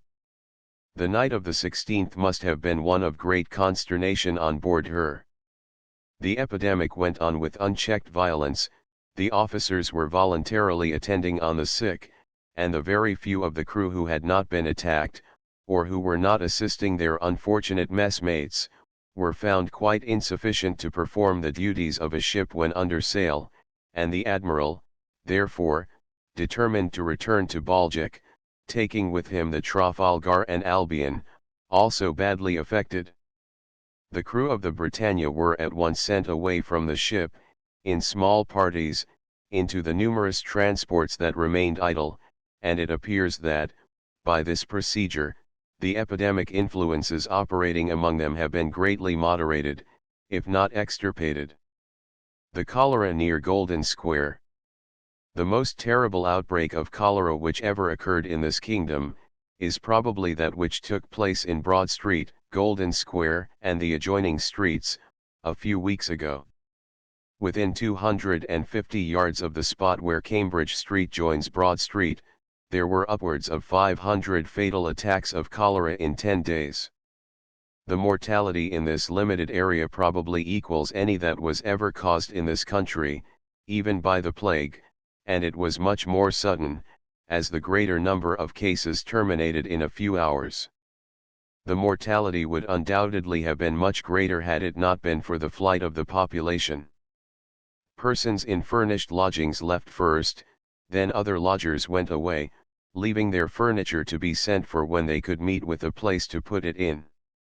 Many houses were closed altogether, owing to the death of the proprietors, and, in a great number of instances, the tradesmen who remained had sent away their families, so that in less than 6 days from the commencement of the outbreak, the most afflicted streets were deserted by more than 3/4 of their inhabitants.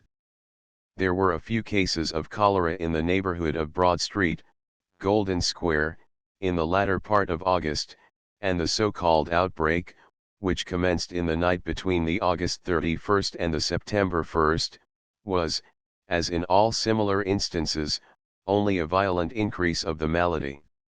As soon as I became acquainted with the situation and extent of this eruption of cholera, I suspected some contamination of the water of the much frequented street pump in Broad Street, near the end of Cambridge Street, but on examining the water, on the evening of the September 3rd, I found so little impurity in it of an organic nature, that I hesitated to come to a conclusion.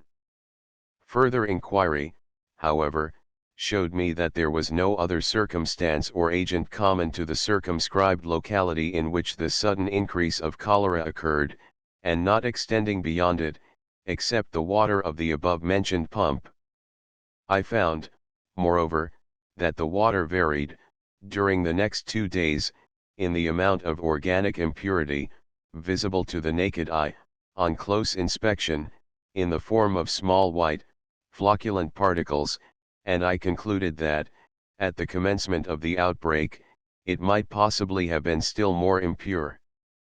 I requested permission, therefore, to take a list, at the General Register Office, of the deaths from cholera, registered during the week ending September 2nd, in the sub-districts of Golden Square, Barrack Street, and St. Anne's, Soho, which was kindly granted. 89 deaths from cholera were registered, during the week, in the 3 sub-districts. Of these, only 6 occurred in the 4 first days of the week, 4 occurred on Thursday, the August 31st, and the remaining 79 on Friday and Saturday. I considered, therefore, that the outbreak commenced on the Thursday, and I made inquiry, in detail, respecting the 83 deaths registered as having taken place during the last 3 days of the week. On proceeding to the spot, I found that nearly all the deaths had taken place within a short distance of the pump. There were only 10 deaths in houses situated decidedly nearer to another street pump. In 5 of these cases the families of the deceased persons informed me that they always sent to the pump in Broad Street, as they preferred the water to that of the pump which was nearer. In 3 other cases, the deceased were children who went to school near the pump in Broad Street. 2 of them were known to drink the water, and the parents of the third think it probable that it did so. The other 2 deaths, beyond the district which this pump supplies, represent only the amount of mortality from cholera that was occurring before the eruption took place. With regard to the deaths occurring in the locality belonging to the pump, there were 61 instances in which I was informed that the deceased persons used to drink the pump water from Broad Street, either constantly or occasionally. In 6 instances I could get no information, owing to the death or departure of everyone connected with the deceased individuals, and in 6 cases I was informed that the deceased persons did not drink the pump water before their illness. The result of the inquiry then was, that there had been no particular outbreak or increase of cholera, in this part of London, except among the persons who were in the habit of drinking the water of the above-mentioned pump well. I had an interview with the Board of Guardians of St. James's Parish, on the evening of Thursday, September 7th, and represented the above circumstances to them. In consequence of what I said, the handle of the pump was removed on the following day. Besides the 83 deaths mentioned above as occurring on the 3 last days of the week ending September 2nd, and being registered during that week in the sub-districts in which the attacks occurred, a number of persons died in Middlesex and other hospitals, and a great number of deaths which took place in the locality during the last 2 days of the week, were not registered till the week following. The deaths altogether, on the 1st and 2nd of September, which have been ascertained to belong to this outbreak of cholera, were 197, and many persons who were attacked about the same time as these, died afterwards. I should have been glad to inquire respecting the use of the water from Broad Street pump in all these instances, but was engaged at the time in an inquiry in the South Districts of London, which will be alluded to afterwards, and when I began to make fresh inquiries in the neighbourhood of Golden Square, after 2 or 3 weeks had elapsed, I found that there had been such a distribution of the remaining population that it would be impossible to arrive at a complete account of the circumstances. There is no reason to suppose, however, that a more extended inquiry would have yielded a different result from that which was obtained respecting the 83 deaths which happened to be registered within the district of the outbreak before the end of the week in which it occurred. The additional facts that I have been able to ascertain are in accordance with those above related, and as regards the small number of those attacked, who were believed not to have drank the water from Broad Street pump, it must be obvious that there are various ways in which the deceased persons may have taken it without the knowledge of their friends. The water was used for mixing with spirits in all the public houses around. It was used likewise at dining rooms and coffee shops. The keeper of a coffee shop in the neighborhood, which was frequented by mechanics, and where the pumped water was supplied at dinner time, informed me, on September 6, that she was already aware of 9 of her customers who were dead. The pumped water was also sold in various little shops, with a teaspoonful of effervescing powder in it, under the name of sherbet, and it may have been distributed in various other ways with which I am unacquainted. The pump was frequented much more than is usual, even for a London pump in a populous neighbourhood. There are certain circumstances bearing on the subject of this outbreak of cholera which require to be mentioned. The workhouse in Poland Street is more than 3/4 surrounded by houses in which deaths from cholera occurred, yet out of 535 inmates only 5 died of cholera, the other deaths which took place being those of persons admitted after they were attacked. The workhouse has a pump well on the premises, in addition to the supply from the Grand Junction Water Works, and the inmates never sent to Broad Street for water. If the mortality in the workhouse had been equal to that in the streets immediately surrounding it on 3 sides, upwards of 100 persons would have died. There is a brewery in Broad Street, near to the pump, and on perceiving that no brewer's men were registered as having died of cholera, I called on Mr. Huggins, the proprietor.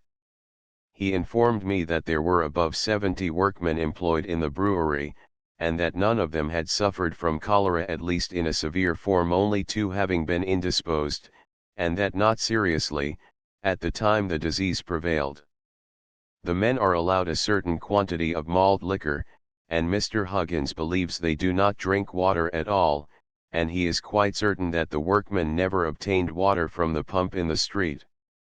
There is a deep well in the brewery, in addition to the new river water. At the percussion cap manufactory, 37, Broad Street, where, I understand, about 200 work people were employed, 2 tubs were kept on the premises always supplied with water from the pump in the street, for those to drink who wished, and 18 of these work people died of cholera at their own homes, 16 men and 2 women. Mr. Marshall, surgeon, of Greek Street, was kind enough to inquire respecting 7 workmen who had been employed in the manufactory of dentists' materials, at NOS 8 and 9, Broad Street, and who died at their own homes. He learned that they were all in the habit of drinking water from the pump, generally drinking about half a pint once or twice a day, while 2 persons who reside constantly on the premises, but do not drink the pump water, only had diarrhea. Mr. Marshall also informed me of the case of an officer in the army, who lived at St. John's Wood, but came to dine in Wardour Street, where he drank the water from Broad Street pump at his dinner.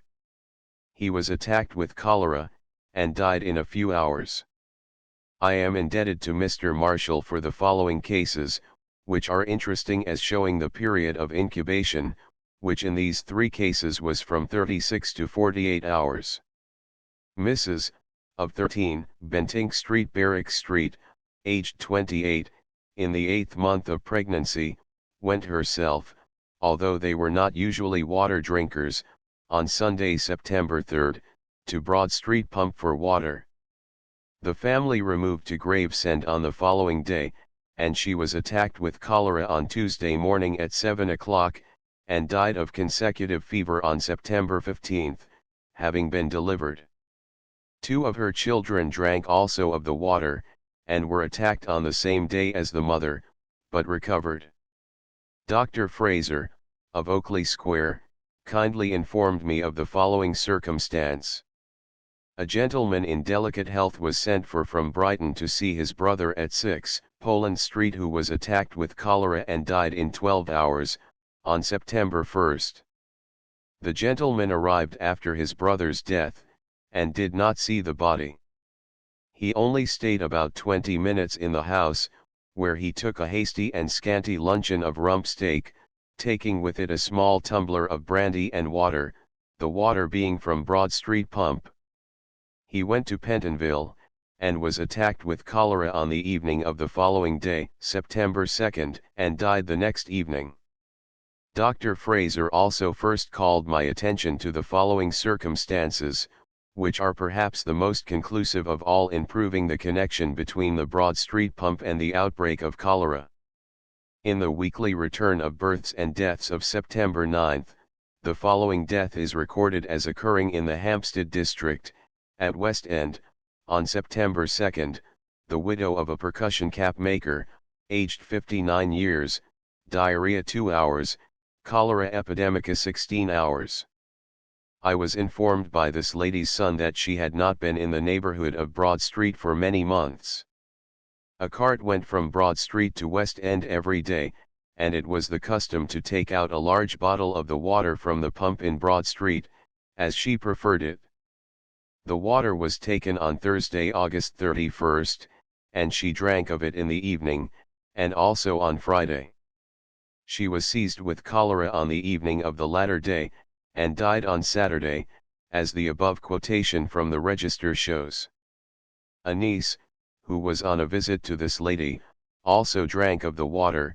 She returned to her residence, in a high and healthy part of Islington, was attacked with cholera, and died also.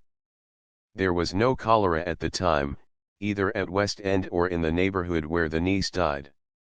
Besides these two persons, only one servant partook of the water at Hampstead West End, and she did not suffer, or, at least, not severely. There were many persons who drank the water from Broad Street pump about the time of the outbreak, without being attacked with cholera, but this does not diminish the evidence respecting the influence of the water, for reasons that will be fully stated in another part of this work. Map 1. The deaths which occurred during this fatal outbreak of cholera are indicated in the accompanying map, as far as I could ascertain them. There are necessarily some deficiencies, for in a few of the instances of persons who died in the hospitals after their removal from the neighborhood of Broad Street, the number of the house from which they had been removed was not registered. The address of those who died after their removal to St. James's Workhouse was not registered, and I was only able to obtain it, in a part of the cases, on application at the master's office, for many of the persons were too ill, when admitted, to give any account of themselves. In the case also of some of the workpeople and others who contracted the cholera in this neighborhood, and died in different parts of London, the precise house from which they had removed is not stated in the return of deaths. I have heard of some persons who died in the country shortly after removing from the neighborhood of Broad Street, and there must, no doubt, be several cases of this kind that I have not heard of. Indeed, the full extent of the calamity will probably never be known. The deficiencies I have mentioned, however, probably do not detract from the correctness of the map as a diagram of the topography of the outbreak, for, if the locality of the few additional cases could be ascertained, they would probably be distributed over the district of the outbreak in the same proportion as the large number which are known. The dotted line on the map surrounds the sub-districts of Golden Square, St. James's, and Barrack Street, St. James's, together with the adjoining portion of the sub-district of St. Anne, Soho, extending from Wardour Street to Dean Street, and a small part of the sub-district of St. James's Square enclosed by Marylebone Street, Titchfield Street, Great Windmill Street, and Brewer Street. All the deaths from cholera which were registered in the 6 weeks from August 19 to September 30 within this locality, as well as those of persons removed into Middlesex Hospital, are shown in the map 10 by a black line in the situation of the house in which it occurred, or in which the fatal attack was contracted. In addition to these, the deaths of persons removed to University College Hospital, to Charing Cross Hospital, and to various parts of London, are indicated in the map, where the exact address was given in the weekly return of deaths, or, when I could learn it by private inquiry. The pump in Broad Street is indicated on the map, as well as all the surrounding pumps to which the public had access at the time.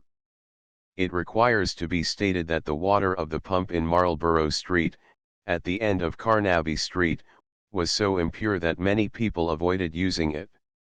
and I found that the persons who died near this pump in the beginning of September, had water from the Broad Street pump.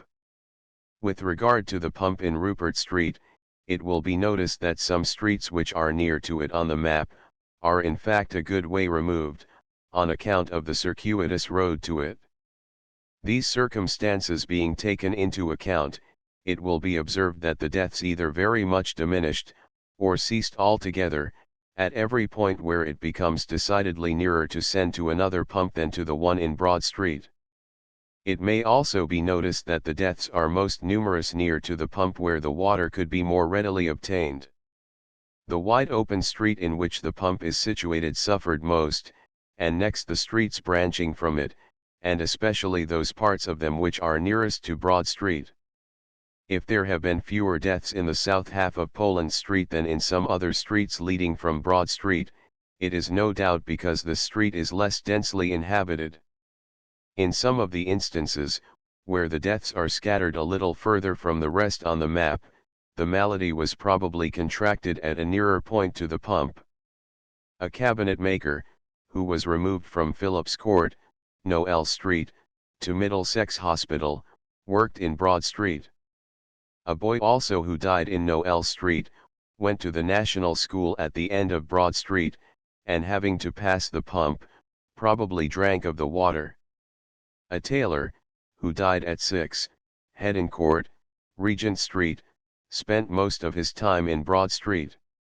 A woman, removed to the hospital from 10, Heddon Court, had been nursing a person who died of cholera in Marshall Street. A little girl, who died in Ham Yard, and another who died in Angel Court, Great Windmill Street, went to the school in Dufour's Place, Broad Street, and were in the habit of drinking the pump water, as were also a child from Naylor's Yard, and several others, who went to this and other schools near the pump in Broad Street. A woman who died at 2, Great Chapel Street, Oxford Street, had been occupied for 2 days preceding her illness at the public wash houses near the pump, and used to drink a good deal of water whilst at her work, the water drank there being sometimes from the pump and sometimes from the cistern.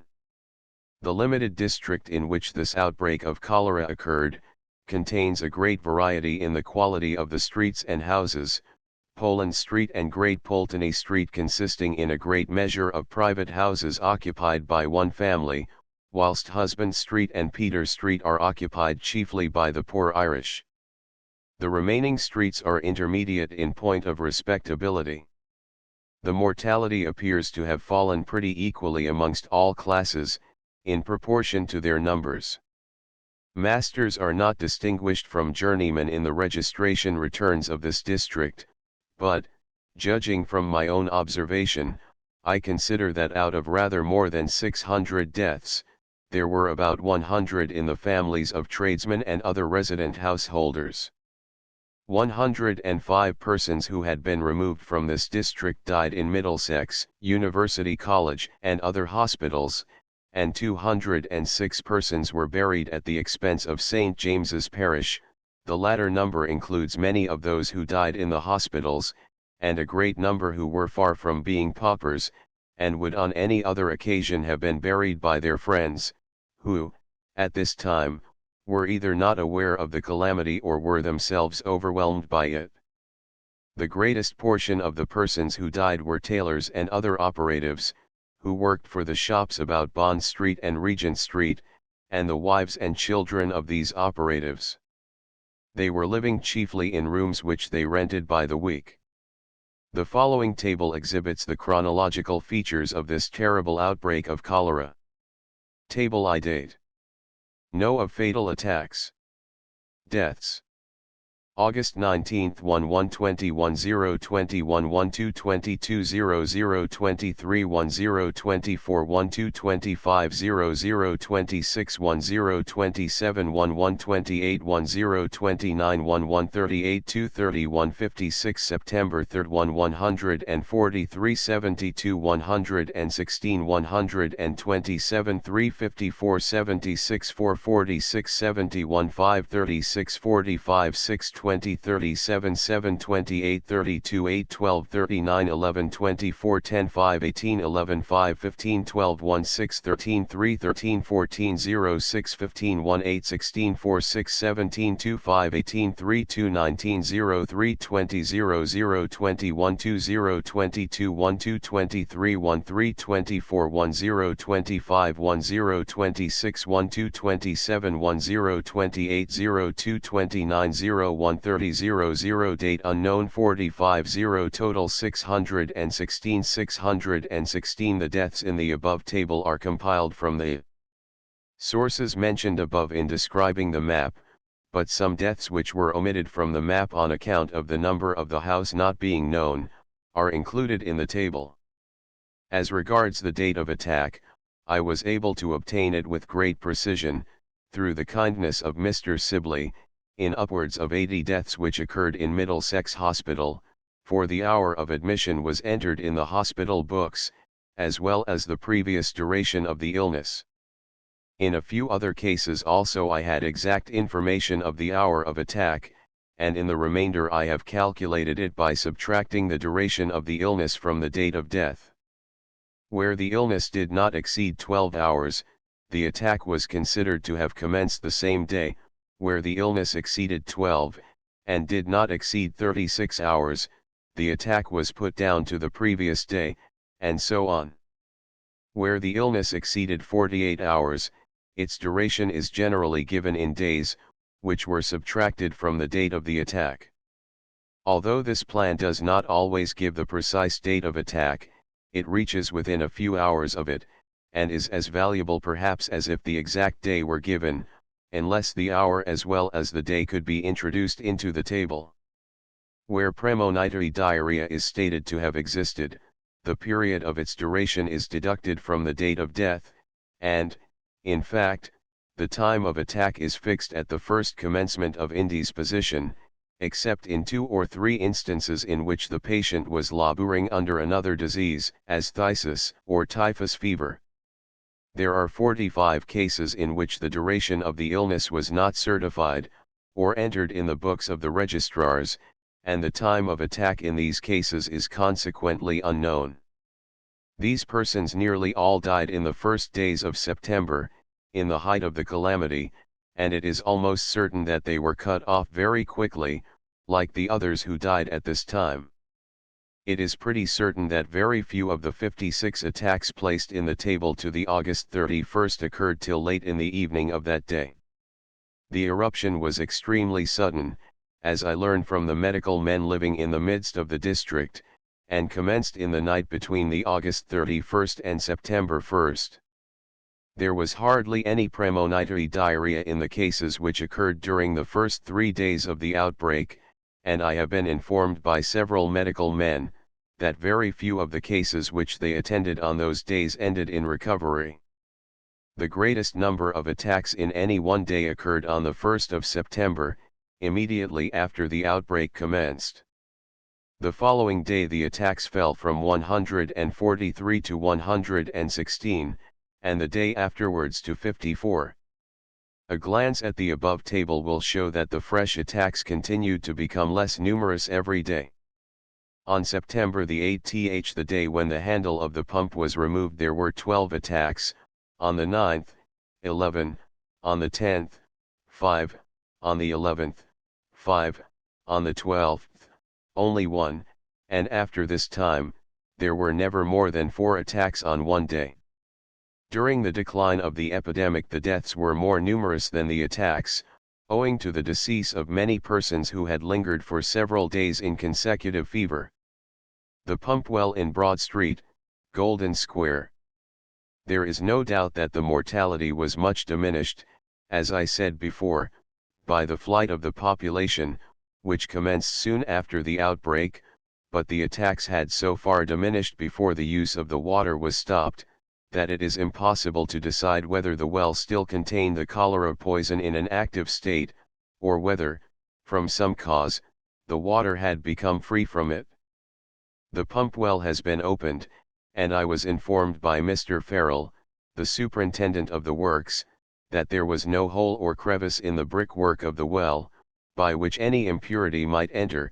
Consequently, in this respect the contamination of the water is not made out by the kind of physical evidence detailed in some of the instances previously related. I understand that the well is from 28 to 30 feet in depth, and goes through the gravel to the surface of the clay beneath. The sewer, which passes within a few yards of the well, is 22 feet below the surface. The water at the time of the cholera contained impurities of an organic nature, in the form of minute whitish flocculi, visible on close inspection to the naked eye, as I before stated. Dr. Hassall, who was good enough to examine some of this water with the microscope, informed me that these particles had no organized structure, and that he thought they probably resulted from decomposition of other matter. He found a great number of very minute oval animalcules in the water, which are of no importance, except as an additional proof that the water contained organic matter on which they lived. The water also contained a large quantity of chlorides, indicating, no doubt, the impure sources from which the spring is supplied. Mr. Illy, the percussion cap manufacturer of 37 Broad Street, informed Maine that he had long noticed that the water became offensive, both to the smell and taste, after it had been kept about 2 days. This, as I noticed before, is a character of water contaminated with sewage. Another person had noticed for months that a film formed on the surface of the water when it had been kept a few hours. I inquired of many persons whether they had observed any change in the character of the water, about the time of the outbreak of cholera, and was answered in the negative. I afterwards, however, met with the following important information on this point. Mr. Gould, the eminent ornithologist, lives near the pump in Broad Street, and was in the habit of drinking the water. He was out of town at the commencement of the outbreak of cholera, but came home on Saturday morning, September 2nd, and sent for some of the water almost immediately, when he was much surprised to find that it had an offensive smell, although perfectly transparent and fresh from the pump. He did not drink any of it. Mr. Gould's assistant, Mr. Prince, had his attention drawn to the water, and perceived its offensive smell. A servant of Mr. Gould who drank the pump water daily, and drank a good deal of it on August 31st, was seized with cholera at an early hour on September 1st. She ultimately recovered. Whether the impurities of the water were derived from the sewers, the drains, or the cesspools, of which latter there are a number in the neighborhood, I cannot tell. I have been informed by an eminent engineer, that whilst a cesspool in a clay soil requires to be emptied every 6 or 8 months, one sunk in the gravel will often go for 20 years without being emptied, owing to the soluble matters passing away into the land springs by percolation. As there had been deaths from cholera just before the great outbreak not far from this pump well, and in a situation elevated a few feet above it, the evacuations from the patients might of course be amongst the impurities finding their way into the water, and judging the matter by the light derived from other facts and considerations previously detailed, we must conclude that such was the case. A very important point in respect to this pump well is that the water passed with almost everybody as being perfectly pure, and it did in fact contain a less quantity of impurity than the water of some other pumps in the same parish, which had no share in the propagation of cholera. We must conclude from this outbreak that the quantity of morbid matter which is sufficient to produce cholera is inconceivably small, and that the shallow pump wells in a town cannot be looked on with too much suspicion, whatever their local reputation may be. Pump well, Broad St. Golden Sq. Whilst the presumed contamination of the water of the Broad Street pump with the evacuations of cholera patients, affords an exact explanation of the fearful outbreak of cholera in St. James's Parish, there is no other circumstance which offers any explanation at all, whatever hypothesis of the nature and cause of the malady be adopted. Many persons were inclined to attribute the severity of the malady in this locality to the very circumstance to which some people attribute the comparative immunity of the City of London from the same disease, viz., to the drains in the neighbourhood having been disturbed and put in order about half a year previously. Mr. Bazalgette, however, pointed out, in a report to the commissioners, that the streets in which the new sewers had been made suffered less than the others, and a reference to the map will show that this is correct, for I recollect that the streets in which the sewers were repaired about February last, were Brewer Street, Little Pulteney Street, and Dean Street, Soho. Many of the non-medical public were disposed to attribute the outbreak of cholera to the supposed existence of a pit in which persons dying of the plague had been buried about 2 centuries ago, and, if the alleged plague pit had been nearer to Broad Street, they would no doubt still cling to the idea. The situation of the supposed pit is, however, said to be Little Marlborough Street, just out of the area in which the chief mortality occurred. With regard to effluvia from the sewers passing into the streets and houses, that is a fault common to most parts of London and other towns.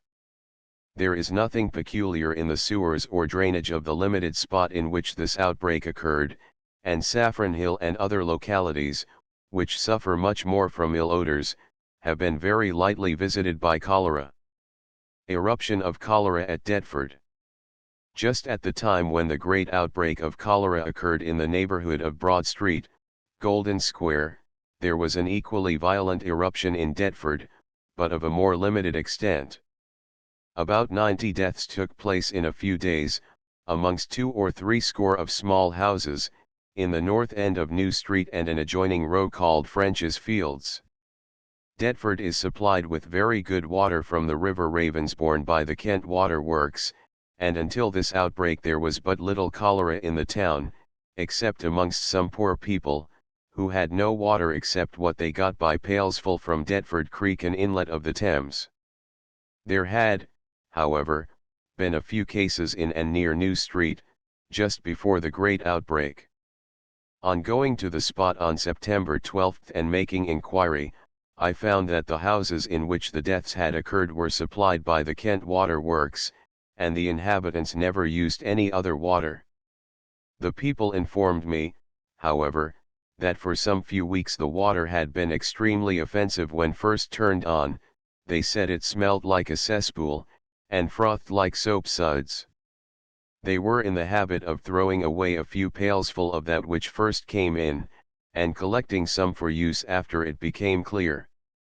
On inquiring in the surrounding streets, to which this outbreak of cholera did not extend, viz., Wellington Street, Old King Street, and Hughes's Fields, I found that there had been no alteration in the water. I concluded, therefore, that a leakage had taken place into the pipes supplying the places where the outbreak occurred, during the intervals when the water was not turned on. Gas is known to get into the water pipes occasionally in this manner, when they are partially empty, and to impart its taste to the water. There are no sewers in New Street or French's Fields, and the refuse of all kinds consequently saturates the ground in which the pipes are laid. I found that the water collected by the people, after throwing away the first portion, still contained more organic matter than that supplied to the adjoining streets. On adding nitrate of silver and exposing the specimens to the light, a deeper tint of brown was developed in the former than in the latter. All the instances of communication of cholera through the medium of water, above related, have resulted from the contamination of a pump well, or some other limited supply of water, and the outbreaks of cholera connected with the contamination, though sudden and intense, have been limited also, but when the water of a river becomes infected with the cholera evacuations emptied from on board ship, or passing down drains and sewers, the communication of the disease, though generally less sudden and violent, is much more widely extended, more especially when the river water is distributed by the steam engine and pipes connected with waterworks. Cholera may linger in the courts and alleys crowded with the poor, for reasons previously pointed out, but I know of no instance in which it has been generally spread through a town or neighborhood, amongst all classes of the community, in which the drinking water has not been the medium of its diffusion. Each epidemic of cholera in London has borne a strict relation to the nature of the water supply of its different districts, being modified only by poverty, and the crowding and want of cleanliness which always attend it. The epidemic of 1832. The following table shows the number of deaths from cholera in the various districts of London in 1832, together with the nature of the water supply at that period. See next page.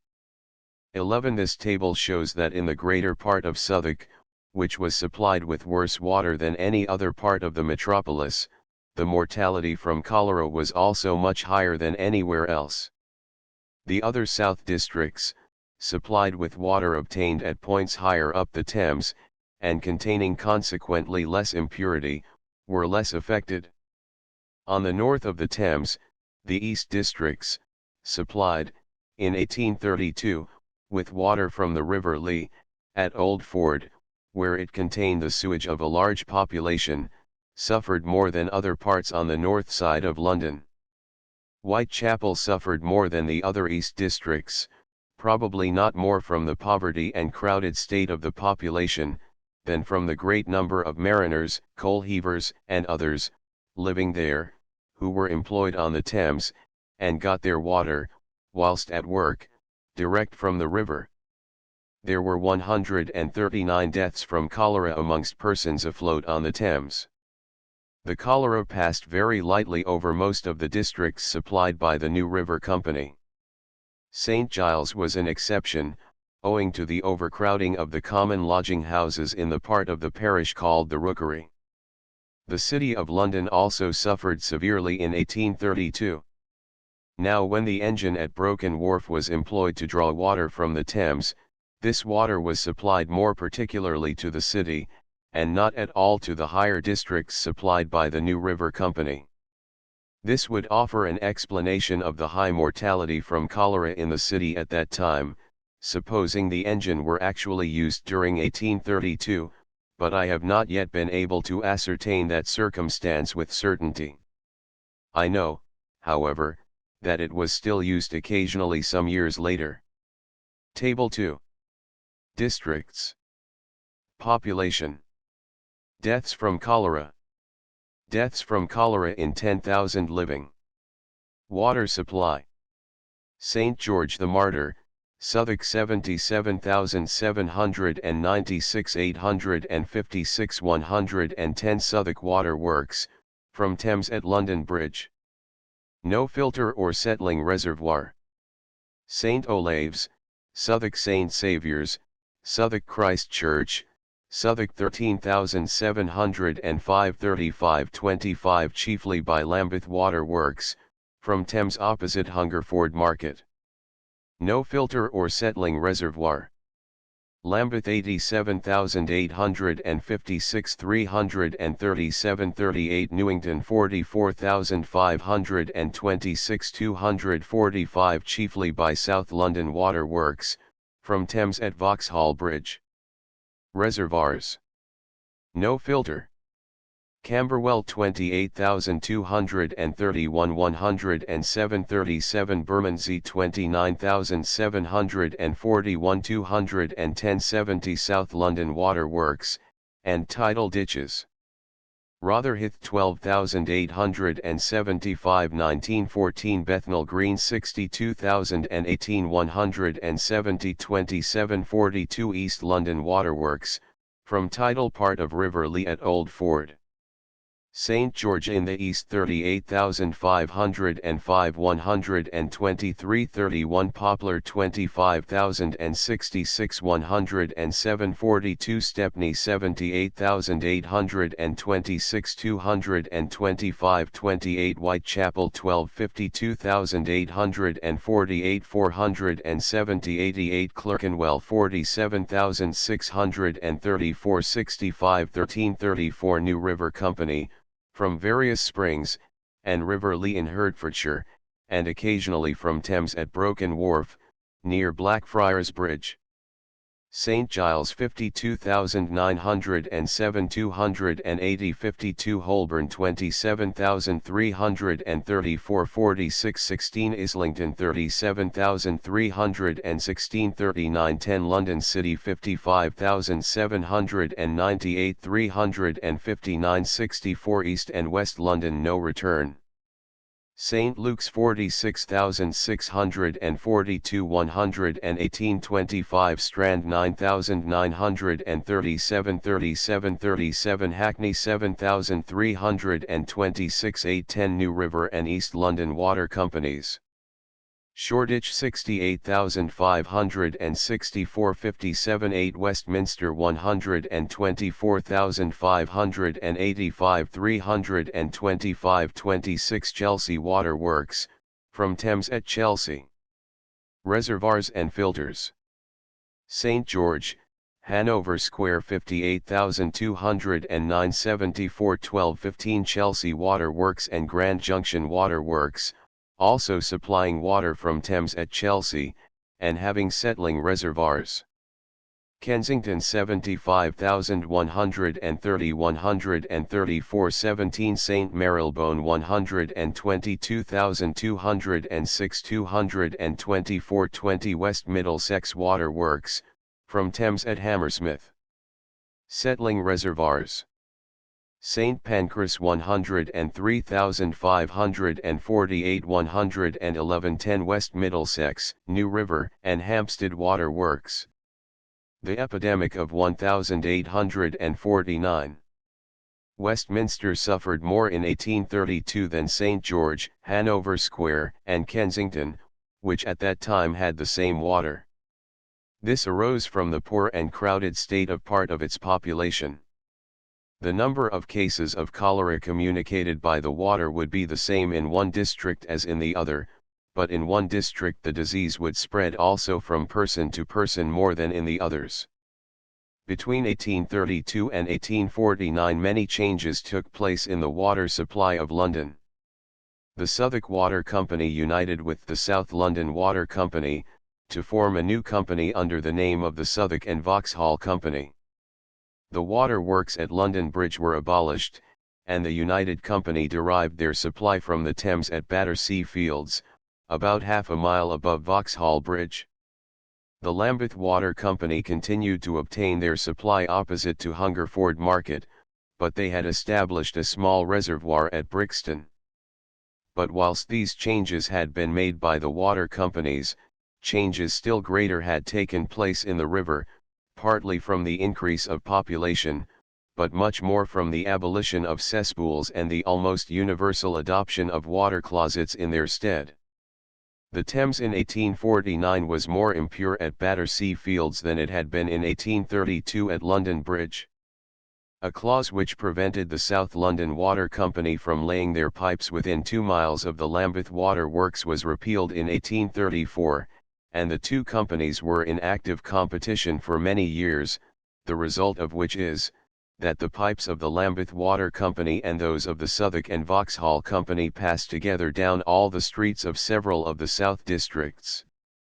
As the water of both these companies was nearly equal in its impurity in 1849, this circumstance was of but little consequence at that time, but it will be shown further on that it afterwards led to very important results.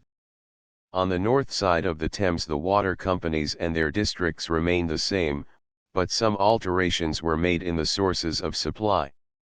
The East London Water Company ceased to obtain water at Old Ford, and got it from the River Lee, above Lee Bridge, out of the influence of the tide and free from sewage, except that from some part of Upper Clapton.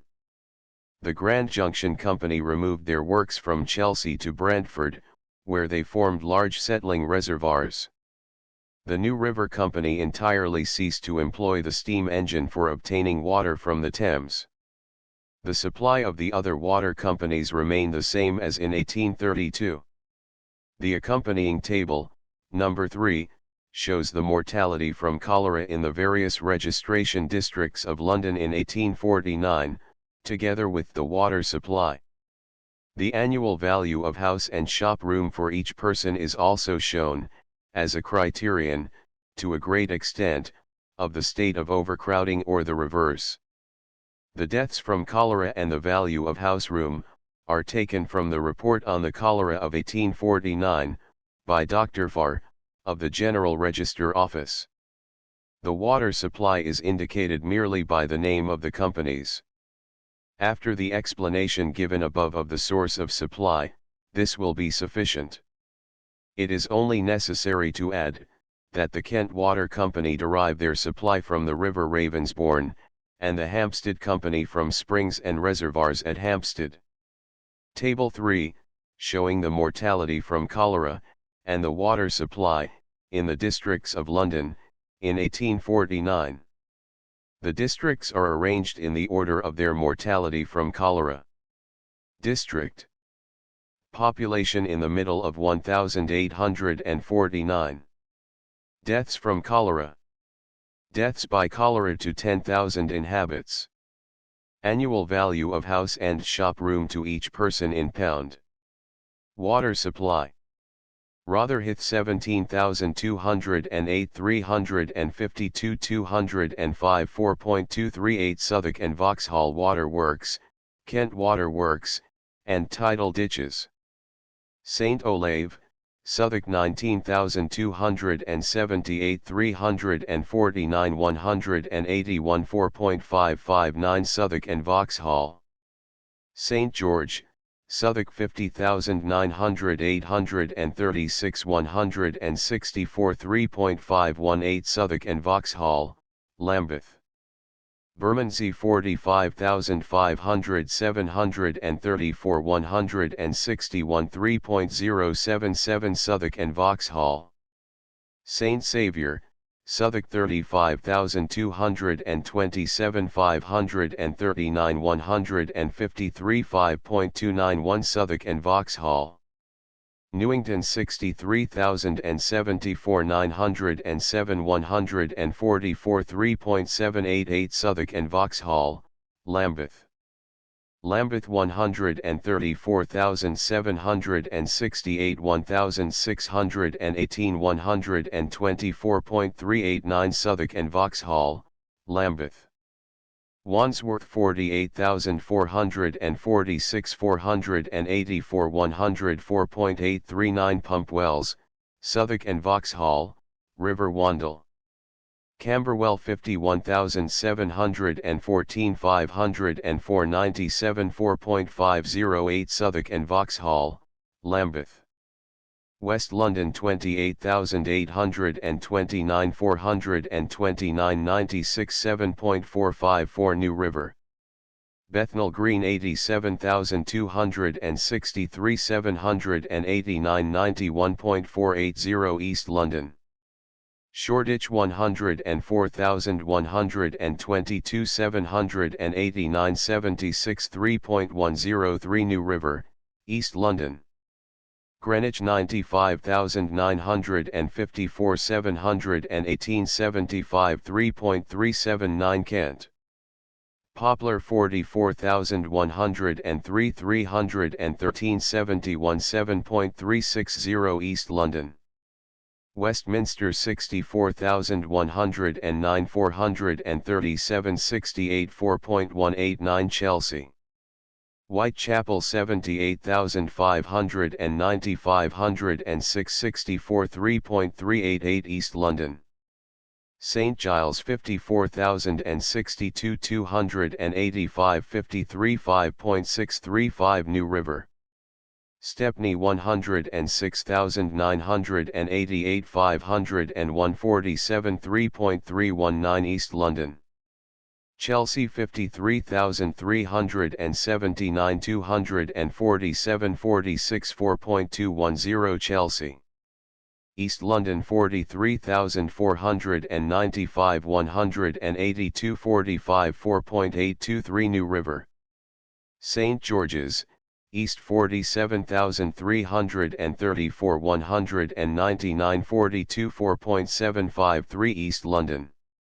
London City 55,816 207 38 17.676 New River. St. Martin 24,557 91 37 11.844 New River. Strand 44,254 156 35 7.374 New River. Holborn 46,134 161 35 5.883 New River. St. Luke 53,234 183 34 3.731 New River. Kensington, except Paddington, 110,491 260 33 5.070 West Middlesex, Chelsea, Grand Junction. Lewisham 32,299 96 34.824 Kent. Belgrave 37,918 105 28 8.875 Chelsea. Hackney 55,152 139 25 4.397 New River, East London. Islington 87,761 187 22 5.494 New River. St. Pancras 160,122 360 22 4.871 New River, Hampstead, West Middlesex. Clerkenwell 63,499 121 19 4.138 New River. Marylebone 153,960 261 17 7.586 West Middlesex. St. James, Westminster 36,426 57 16 12.669 Grand Junction, New River. Paddington 41,267 35 89.349 Grand Junction. Hampstead 11,572 985.804 Hampstead, West Middlesex. Hanover Square and Mayfair 33,196 26 816.754 Grand Junction. London 2,280,282 14,137 62 A glance at the table shows that in every district to which the supply of the Southwark and Vauxhall, or the Lambeth Water Company extends, the cholera was more fatal than in any other district whatever. The only other water company deriving a supply from the Thames, in a situation where it is much contaminated with the contents of the sewers, was the Chelsea Company. But this company, which supplies some of the most fashionable parts of London, took great pains to filter the water before its distribution, and in so doing no doubt separated, amongst other matters, the greater portion of that which causes cholera. On the other hand, although the Southwark and Vauxhall and the Lambeth Water Companies professed to filter the water, they supplied it in a most impure condition. Even in the following year, when Dr. Hassall made an examination of it, he found in it the hairs of animals and numerous substances which had passed through the alimentary canal. Speaking of the water supply of London generally, Dr. Hassall says it will be observed, that the water of the companies on the Surrey side of London, viz., the Southwark, Vauxhall, and Lambeth, is by far the worst of all those who take their supply from the Thames. 13 in the north districts of London, which suffered much less from cholera than the south districts, the mortality was chiefly influenced by the poverty and crowding of the population. The New River Company having entirely left off the use of their engine in the city, their water, being entirely free from sewage, could have had no share in the propagation of cholera. It is probable also, that the water of the East London Company, obtained above Lea Bridge, had no share in propagating the malady, and that this is true also of the West Middlesex Company, obtaining their supply from the Thames at Hammersmith, and of the Grand Junction Company, obtaining their supply at Brentford. All these water companies have large settling reservoirs. It is probable also, as I stated above, that the Chelsea Company in 1849, by careful filtration and by detaining the water in their reservoirs, rendered it in a great degree innocuous. Some parts of London suffered by the contamination of the pump wells in 1849, and the cholera in the districts near the river was increased by the practice, amongst those who are occupied on the Thames, of obtaining water to drink by dipping a pail into it. It will be shown further on, that persons occupied on the river suffered more from cholera than others. Dr. Bala makes the following inquiry in his report to the College of Physicians 14. How did it happen, if the character of the water has a great influence on the mortality from cholera, that in the Belgrave district only 28 persons in 10,000 died, and in the Westminster district, also supplied by the Chelsea Company, 68 persons in 10,000, and, again, that in the Wandsworth district the mortality was only 100, and in the district of St. Olave 181 in 10,000 inhabitants, both these districts receiving their supply from the Southwark Company. The water of the Chelsea Company has been alluded to above, but whether this water had any share in the propagation of cholera or not, it is perfectly in accordance with the mode of communication of the disease which I am advocating, that it should spread more in the crowded habitations of the poor, in Westminster, than in the commodious houses of the Belgrave district. In examining the effect of polluted water as a medium of the cholera poison, it is necessary to bear constantly in mind the more direct way in which the poison is also swallowed, as I explained in the commencement of this work. As regards St. Olave's and Wandsworth, Dr. Bala was apparently not aware that, whilst almost every house in the first of these districts is supplied by the water company, and has no other supply, the pipes of the company extend to only a part of the Wandsworth district, a large part of it having only pump wells. The epidemic of 1849 was a continuance or revival of that which commenced in the autumn of 1848, and there are some circumstances connected with the first cases which are very remarkable, and well worthy of notice. It has been already stated, page 3, that the first case of decided Asiatic cholera in London, in the autumn of 1848, was that of a seaman from Hammog, and that the next case occurred in the very room in which the first patient died. These cases occurred in Horselydown, close to the Thames. In the evening of the day on which the second case occurred in Horselydown, a man was taken ill in Lower Fore Street, Lambeth, and died on the following morning.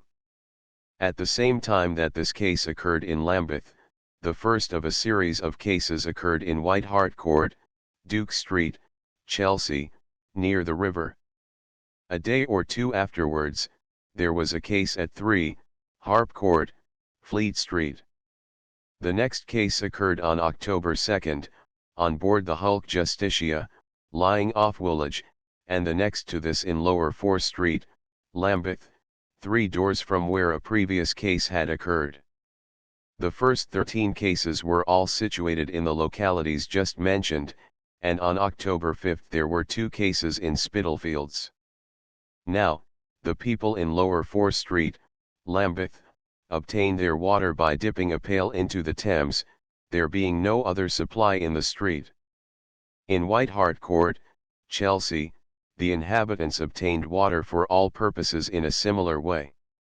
A well was afterwards sunk in the court, but at the time these cases occurred the people had no other means of obtaining water, as I ascertained by inquiry on the spot.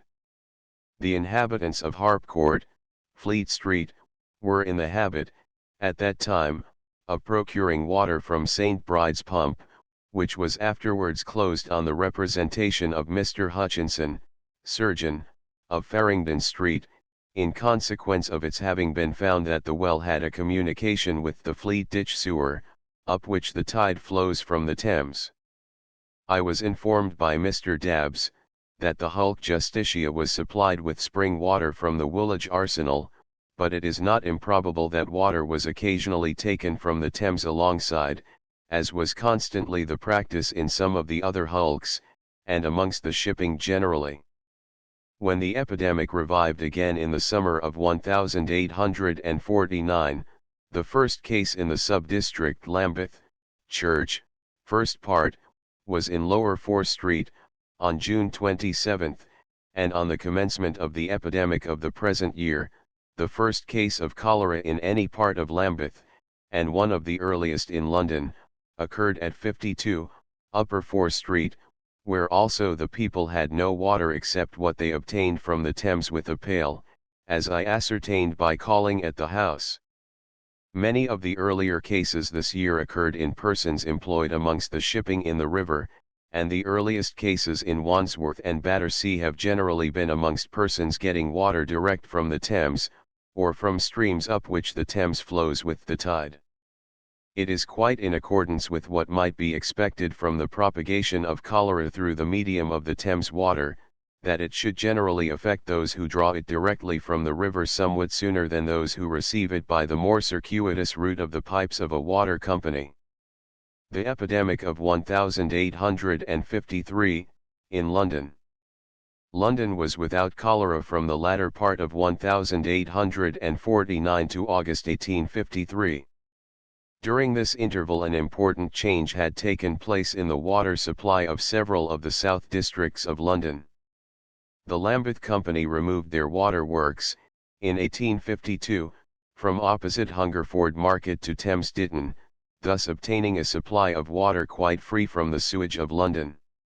The districts supplied by the Lambeth Company are, however, also supplied, to a certain extent, by the Southwark and Vauxhall Company, the pipes of both companies going down every street, in the places where the supply is mixed, as was previously stated. In consequence of this intermixing of the water supply, the effect of the alteration made by the Lambeth Company on the progress of cholera was not so evident, to a cursory observer, as it would otherwise have been. It attracted the attention, however, of the Registrar General, who published a table in the Weekly Return of Births and Deaths for November 26, 1853, of which the following is an abstract, containing as much as applies to the South Districts of London. Table 4. Water Companies. Sources of supply. Aggregate of districts supplied chiefly by the respective companies. Deaths in 100,000 inhabitants. Population. Deaths by cholera in 13 weeks. Ending November 19. 1. Lambeth and 2. Southwark and Vauxhall Thames, at Thames Ditton and at Battersea 346,363 211 61 Southwark and Vauxhall Thames, at Battersea 118,267 111 94, 1. Southwark and Vauxhall, 2. Kent Thames, at Battersea, the Ravensbourne, in Kent, and ditches and wells 17,805 19 107. It thus appears that the districts partially supplied with the improved water suffered much less than the others, although, in 1849, when the Lambeth Company obtained their supply opposite Hungerford Market, these same districts suffered quite as much as those supplied entirely by the Southwark and Vauxhall Company, as was shown in Table 3, p. 62. The Lambeth water extends to only a small portion of some of the districts necessarily included in the group supplied by both companies, and when the division is made a little more in detail, by taking sub-districts instead of districts, the effect of the new water supply is shown to be greater than appears in the above table. The Kent Water Company was introduced into the table by the Registrar General on account of its supplying a small part of Rotherhithe. The following interesting remarks appeared, respecting this portion of Rotherhithe, in the Weekly Return of December 10, 1853. The epidemic of 1853. London water supply. The following is an extract from a letter which the Registrar General has received from Mr. Pitt, the Registrar of Rotherhithe. I consider Mr. Morris's description of the part of the parish through which the pipes of the Kent Water Company were laid in 1849, is in the main correct, for though the company had entered the parish, the water was but partially taken by the inhabitants up to the time of the fearful visitation in the above year. With respect to the deaths in 1849, they were certainly more numerous in the district now generally supplied by the Kent Company than in any other part of the parish. I only need mention Charlotte Row, Ram Alley, and Silver Street, places where the scourge fell with tremendous severity. Among the recent cases of cholera, not one has occurred in the district supplied by the Kent Water Company. The parish of Rotherhithe has been badly supplied with water for many ages past. The people drank from old wells, old pumps, open ditches, and the muddy stream of the Thames. In 1848-9 the mortality from cholera in Rotherhithe was higher than it was in any other district of London.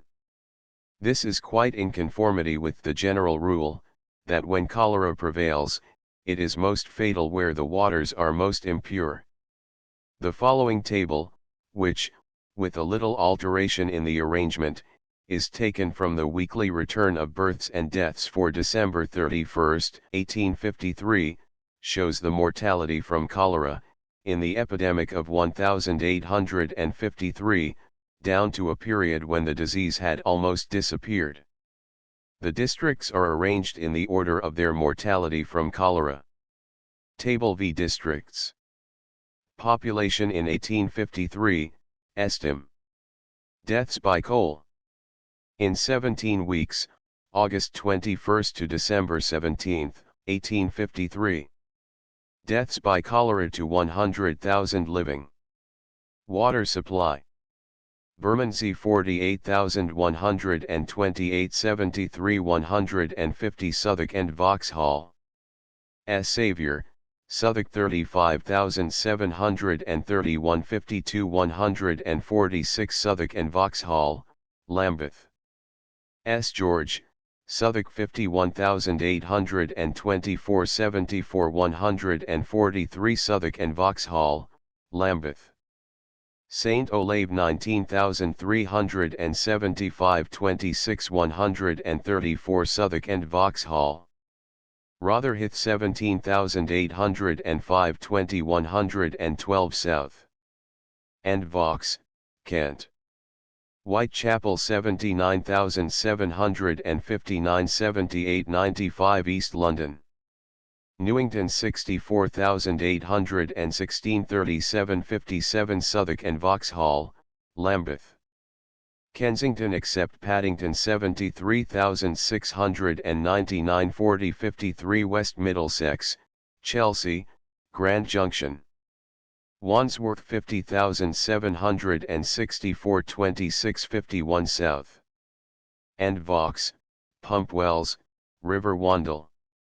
St. George, East, 48,376 21 43 East London.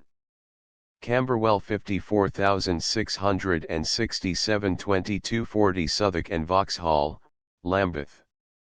Stepney 110,775 40 34 East London. Lambeth 139,325 48 34 Lambeth, South End Vaux. Greenwich 99,365 32 31 Kent.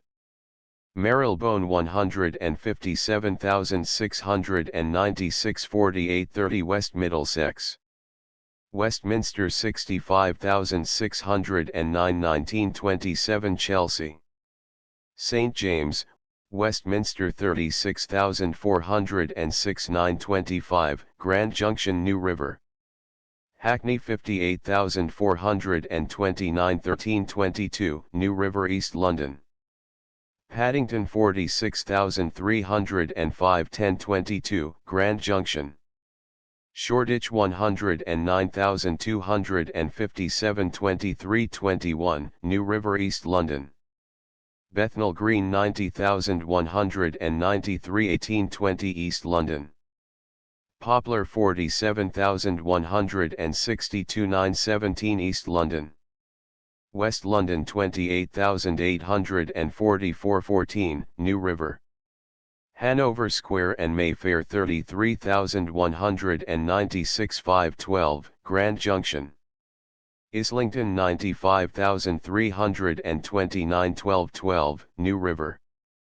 Chelsea 56,538 611 Chelsea. East London 44,406 49, New River. London City 55,932 59, New River. Clerkenwell 64,778 58, New River. Belgrave 40,034 37 Chelsea. St. Martin in the Fields 24,641 5, New River.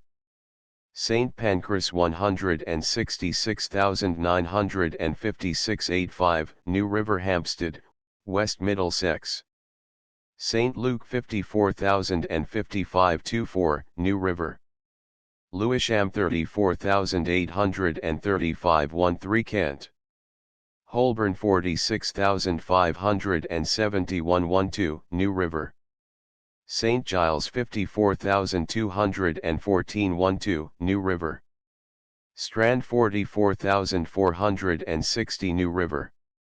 Hampstead 11,986 Hampstead, West Middlesex. 2,362,236 796 The epidemic of 1853, in London. It will be observed that Lambeth, which is supplied with water in a great measure by the Lambeth Company, occupies a lower position in the above table than it did in the previous table showing the mortality in 1849. Rotherhithe also has been removed from the first to the fifth place, owing, no doubt, to the portion of the district supplied with water from the Kent Water Works, instead of the ditches, being altogether free from the disease, as was noticed above. As the Registrar General published a list of all the deaths from cholera which occurred in London in 1853, from the commencement of the epidemic in August to its conclusion in January 1854, I have been able to add up the number which occurred in the various sub-districts on the south side of the Thames, to which the water supply of the Southwark and Vauxhall, and the Lambeth companies, extends. I have presented them in the table opposite, arranged in three groups. Table 6. Sub-districts. Population in 1851. Deaths from cholera in 1853. Deaths by cholera in each 100,000 living. Water supply. St. Saviour, Southwark 19,709 45 227 Southwark and Vauxhall Water Company only.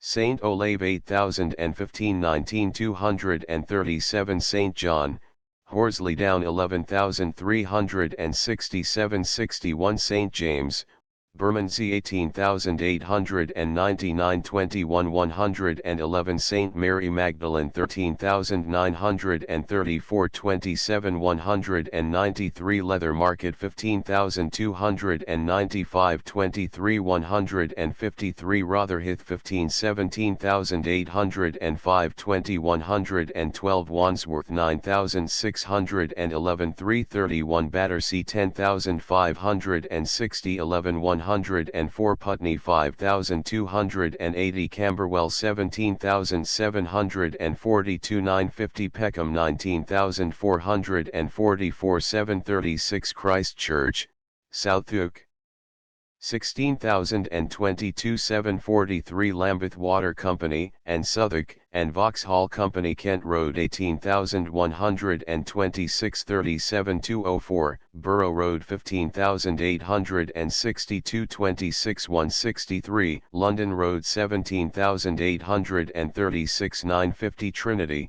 Newington 20,922 1152 St. Peter, Walworth 29,861 2377 St. Mary, Newington 14,033 535 Waterloo, first part, 14,088 17 Waterloo, second part, 18,348 738 Lambeth Church, first part, 18,409 948 Lambeth Church, second part, 26,784 1141 Kennington, first part, 24,261 1249 Kennington, second part, 18,848 631 Brixton 14,610 213 Clapham 16,290 1061 St. George, Camberwell 15,849 637 Norwood 3,977 Lambeth Water Company only. Streatham 9023 Dulwich 1632 First 12 Subdistricts 167,654 192 114 Southwark and Vaux. Next 16 subdistricts 301,149 182 60 Both companies last 3 subdistricts 14,632 Lambeth Comp. Besides the general result shown in the table, there are some particular facts well worthy of consideration. In 1849, when the water of the Lambeth Company was quite as impure as that of the Southwark and Vauxhall Company, the parish of Christ Church suffered a rather higher rate of mortality from cholera than the adjoining parish of St. Saviour, but in 1853, whilst the mortality in St. Saviour's was at the rate of 227 to 100,000 living, that of Christ Church was only at the rate of 43. Now St. Saviour's is supplied with water entirely by the Southwark and Vauxhall Company, and Christ Church is chiefly supplied by the Lambeth Company. The pipes and other property of the Lambeth Company, in the parish of Christ Church, are rated at about £316, whilst the property of the Southwark and Vauxhall Company in this parish is only rated at about £108. Waterloo Road, first part, suffered almost as much as St. Saviour's in 1849, and had but a single death in 1853. It is supplied almost exclusively by the Lambeth Company. The sub-districts of Kent Road and Borough Road, which suffered severely from cholera, are supplied, through a great part of their extent, exclusively by the Southwark and Vauxhall Company, the supply of the Lambeth Company being intermingled with that of the other only in a part of these districts, as may be seen by consulting the accompanying map, number 2. The rural districts of Wandsworth and Peckham contain a number of pump wells, and are only partially supplied by the water company. On this account they suffered a lower mortality than the other sub-districts supplied with the water from Battersea Fields. In the 3 sub-districts to which this water does not extend, there was no death from cholera in 1853. Map 2. The new water supply of the Lambeth Company. Although the facts shown in the above table afford very strong evidence of the powerful influence which the drinking of water containing the sewage of a town exerts over the spread of cholera, when that disease is present, yet the question does not end here, for the intermixing of the water supply of the Southwark and Vauxhall Company with that of the Lambeth Company, over an extensive part of London, admitted of the subject being sifted in such a way as to yield the most incontrovertible proof, on one side or the other. In the sub-districts enumerated in the above table as being supplied by both companies, the mixing of the supply is of the most intimate kind. The pipes of each company go down all the streets, and into nearly all the courts and alleys. A few houses are supplied by one company and a few by the other, according to the decision of the owner or occupier at that time when the water companies were in active competition. In many cases a single house has a supply different from that on either side. Each company supplies both rich and poor, both large houses and small. There is no difference either in the condition or occupation of the persons receiving the water of the different companies. Now it must be evident that, if the diminution of cholera, in the districts partly supplied with the improved water, depended on this supply, the houses receiving it would be the houses enjoying the whole benefit of the diminution of the malady, whilst the houses supplied with the water from Battersea Fields would suffer the same mortality as they would if the improved supply did not exist at all. As there is no difference whatever, either in the houses or the people receiving the supply of the two water companies, or in any of the physical conditions with which they are surrounded, it is obvious that no experiment could have been devised which would more thoroughly test the effect of water supply on the progress of cholera than this, which circumstances placed ready-made before the observer. The experiment, too, was on the grandest scale.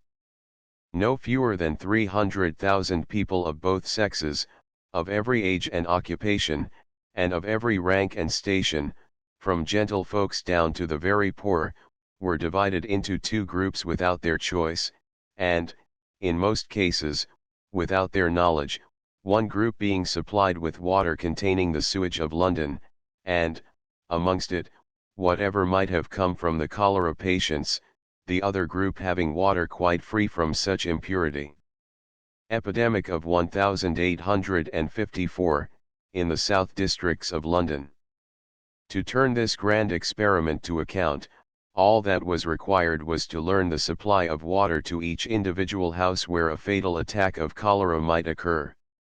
I regret that, in the short days at the latter part of last year, I could not spare the time to make the inquiry, and, indeed, I was not fully aware, at that time, of the very intimate mixture of the supply of the two water companies, and the consequently important nature of the desired inquiry. When the cholera returned to London in July of the present year, however, I resolved to spare no exertion which might be necessary to ascertain the exact effect of the water supply on the progress of the epidemic, in the places where all the circumstances were so happily adapted for the inquiry. I was desirous of making the investigation myself, in order that I might have the most satisfactory proof of the truth or fallacy of the doctrine which I had been advocating for 5 years. I had no reason to doubt the correctness of the conclusions I had drawn from the great number of facts already in my possession, but I felt that the circumstance of the cholera poison passing down the sewers into a great river, and being distributed through miles of pipes, and yet producing its specific effects, was a fact of so startling a nature, and of so vast importance to the community, that it could not be too rigidly examined, or established on too firm a basis. I accordingly asked permission at the General Register Office to be supplied with the addresses of persons dying of cholera, in those districts where the supply of the two companies is intermingled in the manner I have stated above. Some of these addresses were published in the weekly returns, and I was kindly permitted to take a copy of others. I commenced my inquiry about the middle of August with two sub-districts of Lambeth, called Kennington, first part, and Kennington, second part. There were 44 deaths in these sub-districts down to August 12, and I found that 38 of the houses in which these deaths occurred were supplied with water by the Southwark and Vauxhall Company, 4 houses were supplied by the Lambeth Company, and 2 had pump wells on the premises and no supply from either of the companies. As soon as I had ascertained these particulars I communicated them to Dr. Farr, who was much struck with the result, and at his suggestion the registrars of all the South Districts of London were requested to make a return of the water supply of the house in which the attack took place, in all cases of death from cholera. This order was to take place after the August 26th, and I resolved to carry my inquiry down to that date, so that the facts might be ascertained for the whole course of the epidemic. I pursued my inquiry over the various other sub-districts of Lambeth, Southwark, and Newington, where the supply of the two water companies is intermixed, with a result very similar to that already given, as will be seen further on. In cases where persons had been removed to a workhouse or any other place, after the attack of cholera had commenced, I inquired the water supply of the house where the individuals were living when the attack took place. The inquiry was necessarily attended with a good deal of trouble. There were very few instances in which I could at once get the information I required. Even when the water rates are paid by the residents, they can seldom remember the name of the water company till they have looked for the receipt. In the case of working people who pay weekly rents, the rates are invariably paid by the landlord or his agent, who often lives at a distance, and the residents know nothing about the matter. It would, indeed, have been almost impossible for me to complete the inquiry, if I had not found that I could distinguish the water of the two companies with perfect certainty by a chemical test. The test I employed was founded on the great difference in the quantity of chloride of sodium contained in the two kinds of water, at the time I made the inquiry. On adding solution of nitrate of silver to a gallon of the water of the Lambeth Company, obtained at Thames Ditton, beyond the reach of the sewage of London, only 228 grains of chloride of silver were obtained, indicating the presence of 95 grains of chloride of sodium in the water. On treating the water of the Southwark and Vauxhall Company in the same manner, 91 grains of chloride of silver were obtained, showing the presence of 37.9 grains of common salt per gallon. Indeed, the difference in appearance on adding nitrate of silver to the two kinds of water was so great, that they could be at once distinguished without any further trouble. Therefore, when the resident could not give clear and conclusive evidence about the water company, I obtained some of the water in a small phial, and wrote the address on the cover, when I could examine it after coming home.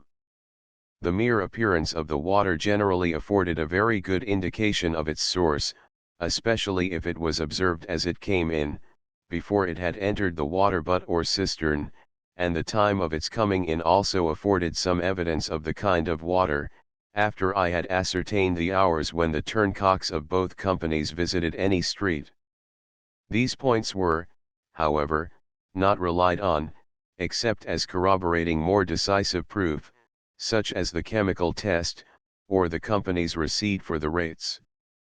A return had been made to Parliament of the entire number of houses supplied with water by each of the water companies, but as the number of houses which they supplied in particular districts was not stated, I found that it would be necessary to carry my inquiry into all the districts to which the supply of either company extends, in order to show the full bearing of the facts brought out in those districts where the supply is intermingled.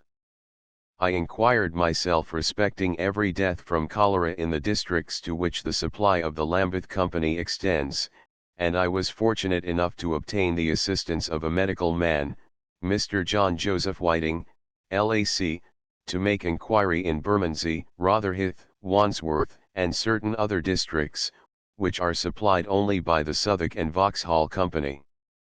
Mr. Whiting took great pains with his part of the inquiry, which was to ascertain whether the houses in which the fatal attacks took place were supplied with the company's water, or from a pump well, or some other source. Mr. Whiting's part of the investigation extended over the first 4 weeks of the epidemic, from July 8 to August 5, and as inquiry was made respecting every death from cholera during this part of the epidemic, in all the districts to which the supply of either of the water companies extends, it may be well to consider this period first. There were 334 deaths from cholera in these 4 weeks, in the districts to which the water supply of the Southwark and Vauxhall and the Lambeth Company extends. Of these it was ascertained, that in 286 cases the house where the fatal attack of cholera took place was supplied with water by the Southwark and Vauxhall Company, and in only 14 cases was the house supplied with the Lambeth Company's water. In 22 cases the water was obtained by dipping a pail directly into the Thames, in 4 instances it was obtained from pump wells, in 4 instances from ditches, and in 4 cases the source of supply was not ascertained, owing to the person being taken ill whilst travelling, or from some similar cause. The particulars of all the deaths which were caused by cholera in the first 4 weeks of the late epidemic, were published by the Registrar General in the weekly returns of births and deaths in London, and I have had the 334 above enumerated reprinted in an appendix to this edition, as a guarantee that the water supply was inquired into, and to afford any person who wishes it an opportunity of verifying the result. Anyone who should make the inquiry must be careful to find the house where the attack took place, for in many streets there are several houses having the same number.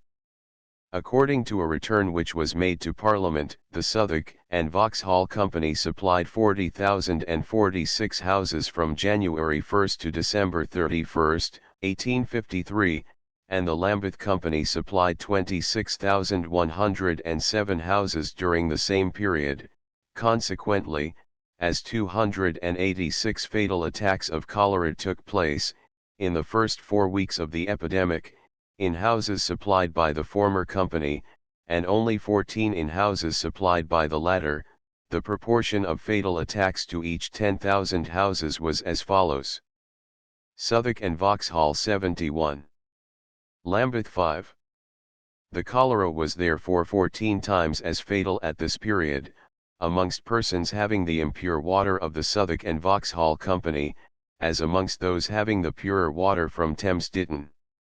It is extremely worthy of remark, that whilst only 563 deaths from cholera occurred in the whole of the metropolis, in the 4 weeks ending August 5, more than one half of them took place amongst the customers of the Southwark and Vauxhall Company, and a great portion of the remaining deaths were those of mariners and persons employed amongst the shipping in the Thames, who almost invariably draw their drinking water direct from the river.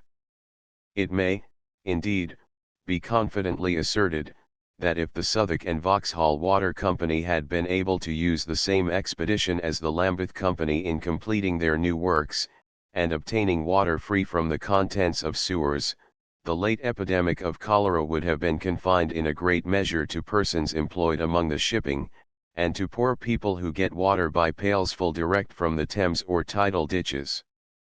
The number of houses in London at the time of the last census was 327,391. If the houses supplied with water by the Southwark and Vauxhall Company, and the deaths from cholera occurring in these houses, be deducted, we shall have in the remainder of London 287,345 houses, in which 277 deaths from cholera took place in the first 4 weeks of the epidemic.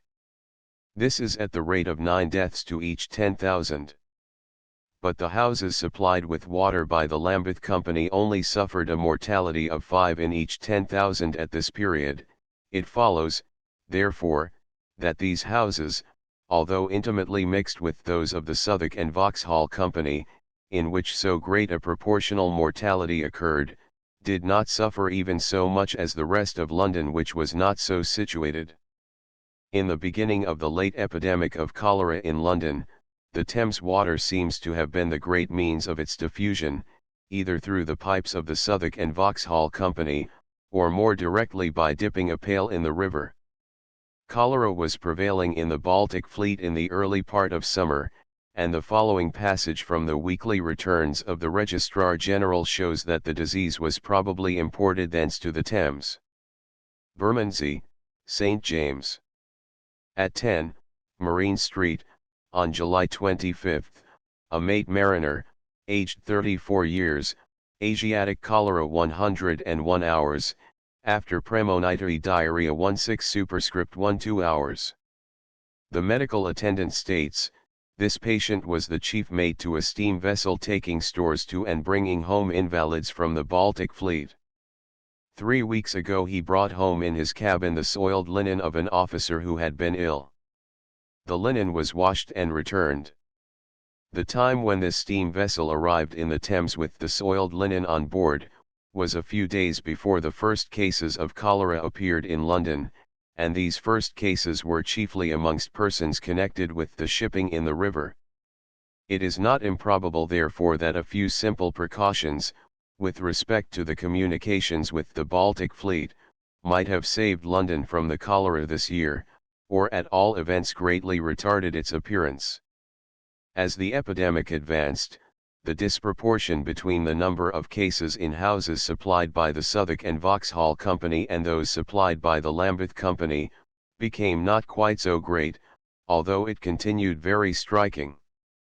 In the beginning of the epidemic the cases appear to have been almost altogether produced through the agency of the Thames water obtained amongst the sewers, and the small number of cases occurring in houses not so supplied, might be accounted for by the fact of persons not keeping always at home and taking all their meals in the houses in which they live, but as the epidemic advanced it would necessarily spread amongst the customers of the Lambeth Company, as in parts of London where the water was not in fault, by all the usual means of its communication.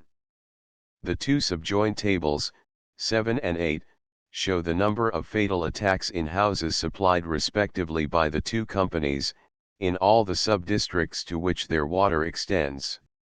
The cases in Table 7, are again included in the larger number which appear in the next table.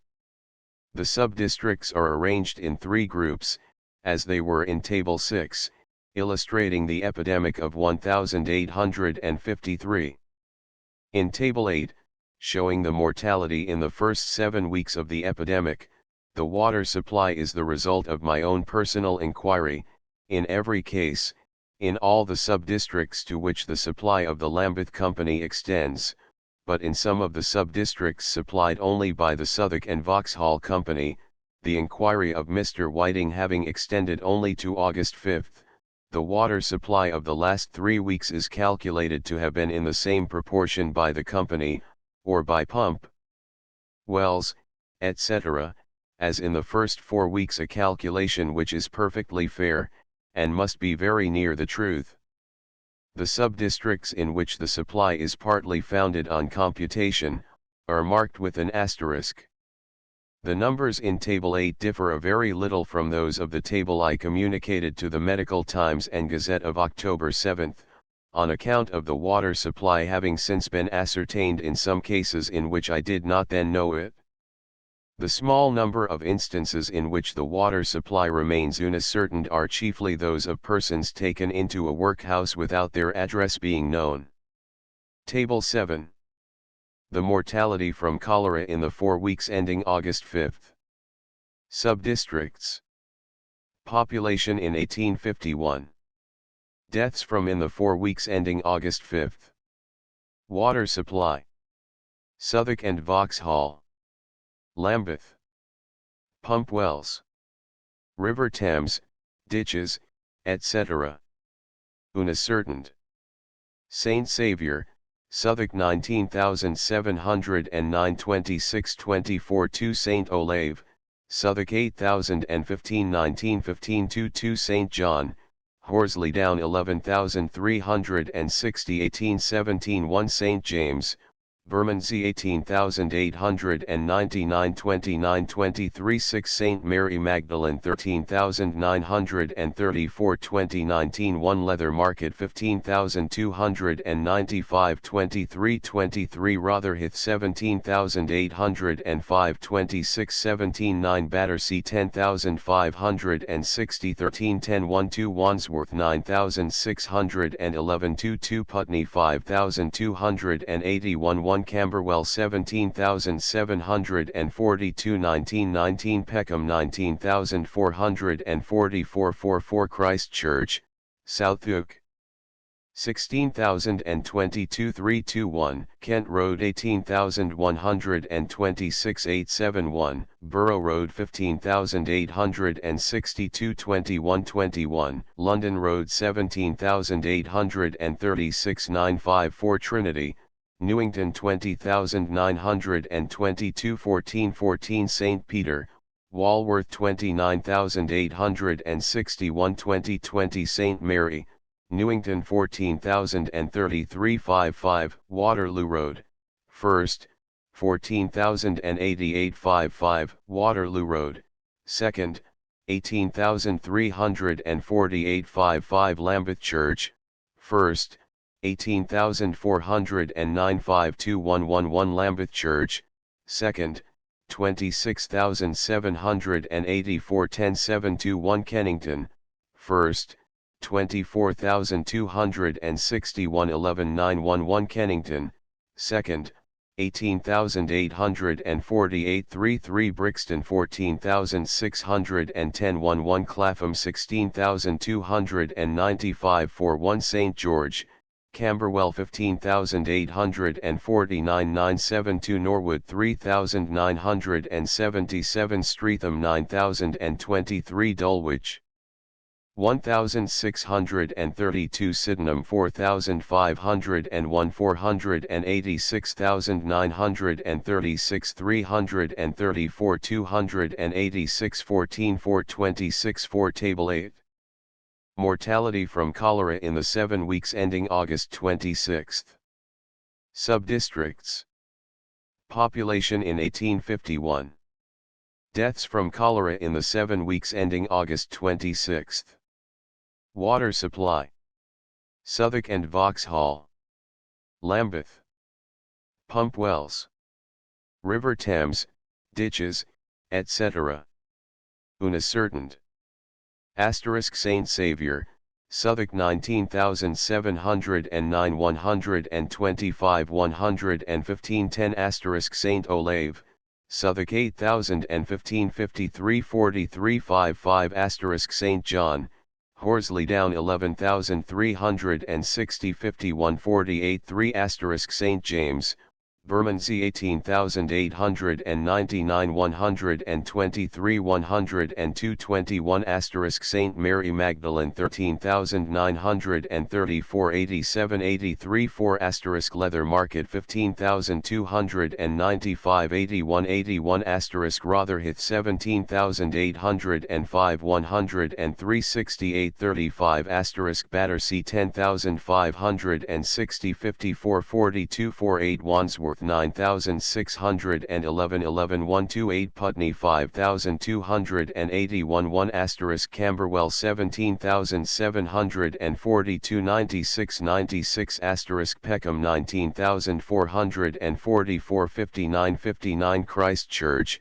Southwark 16,022 25 11 13 1 Kent Road 18,126 57 52 5 Borough Road 15,862 71 61 73 London Road 17,836 29 21 8 Trinity, Newington 20,922 58 52 6 St Peter, Walworth 29,861 90 84 42 St Mary, Newington 14,033 21 19 11 Waterloo Road, 1st, 14,088 10 91 Waterloo Road, 2nd, 18,348 36 25 812 Lambeth Church, 1st, 18,409 18 6912 Lambeth Church,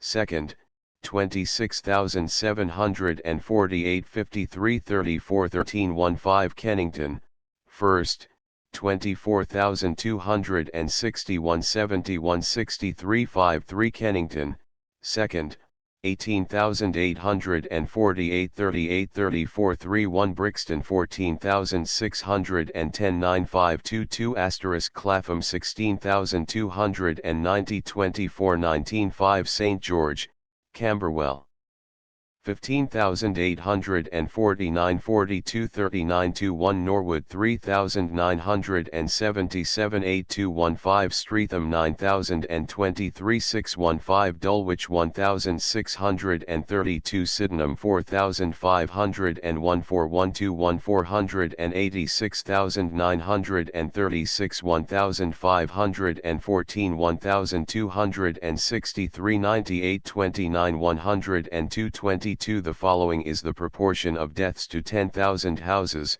during the first 7 weeks of the epidemic, in the population supplied by the Southwark and Vauxhall Company, in that supplied by the Lambeth Company, and in the rest of London. Table 9. Number of houses. Deaths from cholera. Deaths in each 10,000 houses.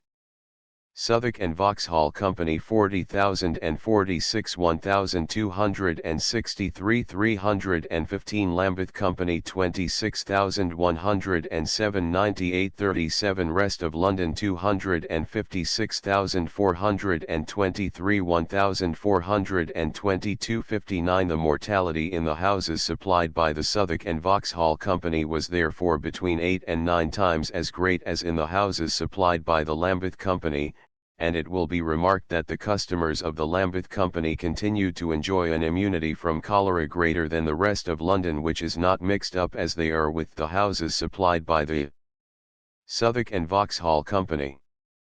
As regards the period of the epidemic subsequent to the August 26 to which my inquiry extended, I have stated that the Registrar General requested the district registrars to make a return of the water supply of the house of attack in all cases of death from cholera. Owing to difficulties such as I explained that I had met with in the beginning of my inquiry, the registrars could not make the return in all cases, and as they could not be expected to seek out the landlord or his agent, or to apply chemical tests to the water as I had done, the water supply remained unascertained in a number of cases, but the numbers may undoubtedly be considered to show the correct proportions as far as they extend, and they agree entirely with the results of my inquiry. Respecting the earlier part of the epidemic given above, the Registrar General published the returns of the water supply, which he had obtained from the district registrars, down to October 14, in a table which is subjoined. As the whole of the south districts of London were included in the inquiry of the Registrar General, the deaths in the Greenwich and Lewisham districts, which are supplied by the Kent Water Company, and did not enter into my inquiry, are included in the table, but they do not in the least affect the numbers connected with the other companies. Table X week ending. Deaths from cholera. Water supply. Southwark and Vauxhall. Lambeth. Kent Company. Pumps, and other sources. Not ascertained. September 2nd. 670 399 45 38 72 116 9. 972 580 72 45 62 213 16. 856 524 66 48 44 174 23. 724 432 72 28 62 130 30. 383 228 25 19 24 87 October 7th. 200 121 14 10 9 46 14. 115 69 836 29 3922 353 302 191 279 795 Now 2353 deaths in 40,046 houses.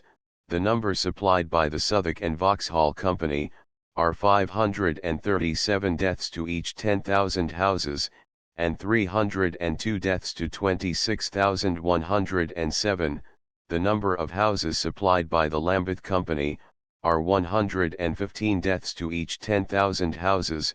Consequently, in the second 7 weeks of the epidemic, the population supplied by the Southwark and Vauxhall Company continued to suffer nearly 5 times the mortality of that supplied with water by the Lambeth Company. If the 795 deaths in which the water supply was not ascertained be distributed equally over the other sources of supply in the above table, no X, the deaths in houses supplied by the Southwark and Vauxhall Company would be 2,830, and in houses supplied by the Lambeth Company would be 363. By adding the number of deaths which occurred in the first 7 weeks of the epidemic, we get the numbers in the subjoined table, No. 11, where the population of the houses supplied by the two water companies is that estimated by the Registrar General. 16 Table 11. Population in 1851. Deaths by cholera in 14 weeks. Ending October 14. Deaths in 10,000 living. London 2,362,236, 10,367, 43 West Districts 376,427, 1,992, 53 North Districts 490,396, 735, 14 Central Districts 393,256, 612, 15 East Districts 485,522, 1,461, 30 South Districts 616,635, 5,567, 90 houses supplied by Southwark and Vauxhall Company 266,516, 4,093, 153 houses supplied by Lambeth Company 173,748, 461, 26. We see by the above table that the houses supplied with the water from Thames Ditton, by the Lambeth Company, continued throughout the epidemic to enjoy an immunity from cholera, not only greater than London at large, but greater than every group of districts, except the North and Central groups. In the next table, No. 12, the mortality from cholera in 1849 is shown side by side with that of 1854, in the various sub-districts to which the supply of the two water companies with which we are particularly interested extends. The mortality of 1854 is down to October 21, and is extracted from a table published in the weekly return of births and deaths of October 28. That of 1849 is from the report on cholera by Dr. Farr, previously quoted. The sub-districts are arranged in three groups as before, the first group being supplied only by the Southwark and Vauxhall Company, the second group by this company and the Lambeth, and the third group by the Lambeth Company only.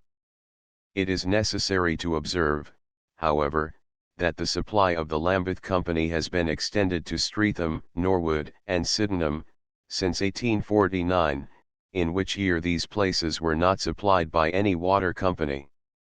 The situation and extent of the various sub-districts are shown, together with the nature of the water supply, in Map 2, which accompanies this work. Table 12. Sub-districts.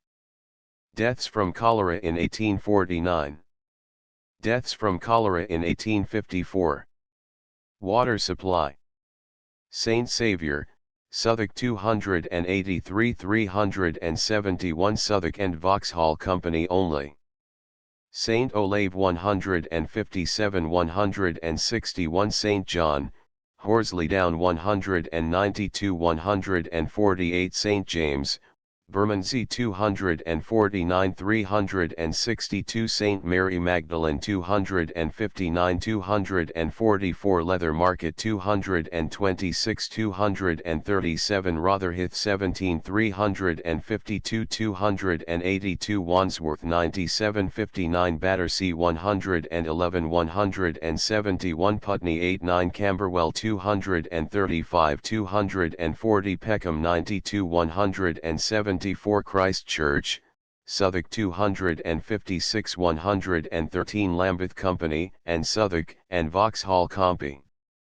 Kent Road 267, 174, Borough Road 312, 270, London Road 257, 93 Trinity, Newington 318, 210 St. Peter, Walworth 446, 388 St. Mary, Newington 143, 92 Waterloo Road, 1st, 193, 58 Waterloo Road, 2nd, 243, 117 Lambeth Church, 1st, 215, 49 Lambeth Church, 2nd, 544, 193 Kennington, 1st, 187, 303 Kennington, 2nd, 153 142 Brixton 80 148 Clapham 114 165 St. George, Camberwell 176 132 Norwood 210 Lambeth Company only. Streatham 154 15 Dulwich 1 Sydenham 512 First 12 Subdistricts 2261 2458 Southwark and Vauxhall. Next 16 subdistricts 3905 2547 both companies. Last 4 subdistricts 162 37 Lambeth Company. The cholera of 1849 compared with that of 1854. The table exhibits an increase of mortality in 1854 as compared with 1849, in the sub-districts supplied by the Southwark and Vauxhall Company only, whilst there is a considerable diminution of mortality in the sub-districts partly supplied by the Lambeth Company. In certain sub-districts, where I know that the supply of the Lambeth Water Company is more general than elsewhere, as Christchurch, London Road, Waterloo Road First, and Lambeth Church First, the decrease of mortality in 1854 as compared with 1849 is greatest, as might be expected. Waterloo Road First, which suffered but little from cholera in the present year, is chiefly composed of very dirty narrow streets, in the neighbourhood of Cornwall Road and the New Cut, inhabited by very poor people, and Lambeth Church First, which suffered still less, contains a number of skinyards and other factories, between Lambeth Palace and Vauxhall Bridge, which have often been inveighed against as promoting the cholera. The high mortality of the Streatham district in 1849 was caused by the outbreak of cholera in Droit's Asylum for Pauper Children, previously mentioned. Whilst making inquiries in the south districts of London, I learned some circumstances with respect to the workhouses which deserve to be noticed. In Newington Workhouse, containing 650 inmates, and supplied with the water from Thames Ditton, there had been but 2 deaths from cholera amongst the inmates down to September 21, when the epidemic had already greatly declined. In Lambeth Workhouse, containing, if I remember rightly, nearly 1,000 inmates, and supplied with the same water, there had been but 1 death amongst the inmates when I was there in the first week of September. In St. Saviour's Workhouse, which is situated in the parish of Christchurch, and is supplied with water by the Lambeth Company, no inmate died of cholera before I called in the first week of September. On the other hand, in the workhouse of St. George, Southwark, supplied with the water of the Southwark and Vauxhall Company, 6 inmates died out of about 600 before the August 26, when the epidemic had only run 1/3 of its course. The mortality was also high amongst the inmates of St. Olave's Workhouse, supplied with water by the Southwark and Vauxhall Company, but I do not know the number who died. I trust, however, that the Registrar Horsemonger Lane Gaol General, in giving an account of the recent epidemic, will make a return of the deaths amongst the inmates of the various workhouses and other institutions on the south side of the Thames, together with the water supply of the buildings. Bethlehem Hospital, the Queen's Prison, Horsemonger Lane Gaol, and some other institutions, having deep wells on the premises, scarcely suffered at all from cholera in 1849, and there was no death in any of them during the part of the recent epidemic to which my inquiry extended. District of Chelsea Water Company. On the north side of the Thames, the mortality during the recent epidemic seems to have been influenced more by the relative crowding and want of cleanly habits of the people, and by the accidental contamination of the pump wells, than by the supply of the water companies. The water of the New River Company could have no share in the propagation of cholera, as I explained when treating of the epidemic of 1849, and the extensive districts supplied by this company have been very slightly visited by the disease, except in certain spots which were influenced by the causes above mentioned. The water of the East London Company is also free from the contents of sewers, unless it be those from the neighbourhood of Upper Clapton, where there has been very little cholera. The districts supplied by this company have been lightly visited, except such as lie near the Thames, and are inhabited by mariners, coal and ballast heavers, and others, who are employed on the river. Even Bethnal Green and Spitalfields, so notorious for their poverty and squalor, have suffered a mortality much below the average of the metropolis. The Grand Junction Company obtain their supply at Brentford, within the reach of the tide and near a large population, but they detain the water in large reservoirs, and their officers tell me they filter it. At all events, they supply it in as pure a state as that of the Lambeth Company obtained at Thames Ditton, and their districts have suffered very little from cholera except at the spot where the eruption occurred from the contamination of the pump well in Broad Street, Golden Square. The West Middlesex Company, obtaining their supply from the Thames at Hammersmith, have also very large reservoirs, and the districts they supply have suffered but little from cholera, except the Kensington brickfields, Starch Green, and certain other spots, crowded with poor people, chiefly Irish. Cholera in the district of the Chelsea Water Company. The districts supplied by the Chelsea Company have suffered a much greater mortality, during the recent epidemic, than the average of the whole metropolis, as the subjoined table, No. 13, shows. But the mortality in these districts is only half as great as in the houses supplied by the Southwark and Vauxhall Company, who obtain their supply from the Thames just opposite the spot where the Chelsea Company obtain theirs. The latter company, however, by detaining the water in their reservoirs, and by filtering it, are enabled to distribute it in a state of comparative purity, but I had ample opportunities of observing, in August and September last, that this was far from being the state of the water supplied by the Southwark and Vauxhall Company. Many of the people receiving this latter supply were in the habit of tying a piece of linen or some other fabric over the tap by which the water entered the butt or cistern, and in 2 hours, as the water came in, about a tablespoon of dirt was collected, all in motion with a variety of water insects, whilst the strained water was far from being clear. The contents of the strainer were shown to me in scores of instances. I do not, of course, attribute the cholera either to the insects or the visible dirt, but it is extremely probable that the measures adopted by the Chelsea Company to free the water from these repulsive ingredients, either separated or caused the destruction of the morbid matter of cholera. It is very likely that the detention of the water in the company's reservoirs permitted the decomposition of the cholera poison, and was more beneficial than the filtering, for the following reasons. The water used in Millbank Prison, obtained from the Thames at Millbank, was filtered through sand and charcoal till it looked as clear as that of the Chelsea Company, yet, in every epidemic, the inmates of this prison suffered much more from cholera than the inhabitants of the neighbouring streets and those of Tothill Fields Prison, supplied by that company 18 in the early part of August last.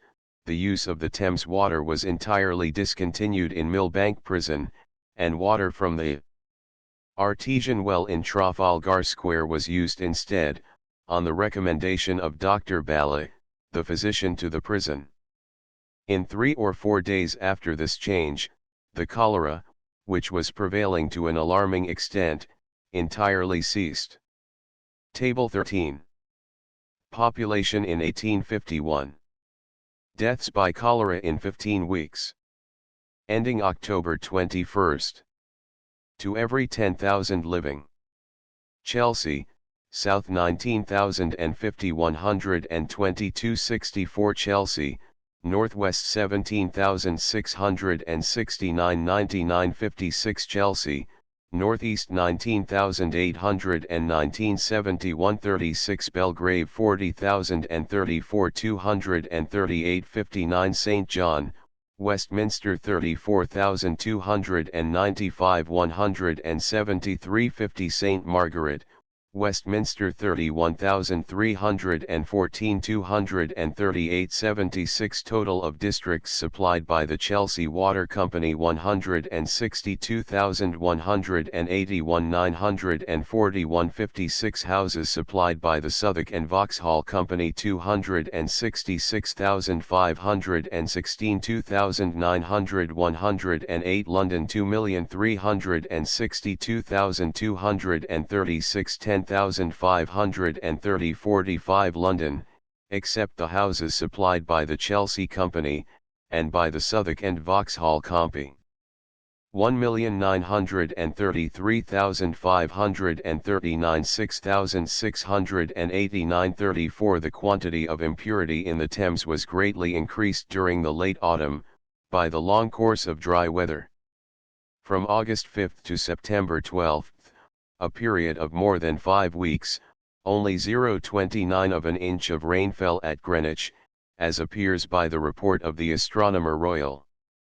The stream of the Thames above the reach of the tide became so slender, that it was difficult to navigate barges above Richmond.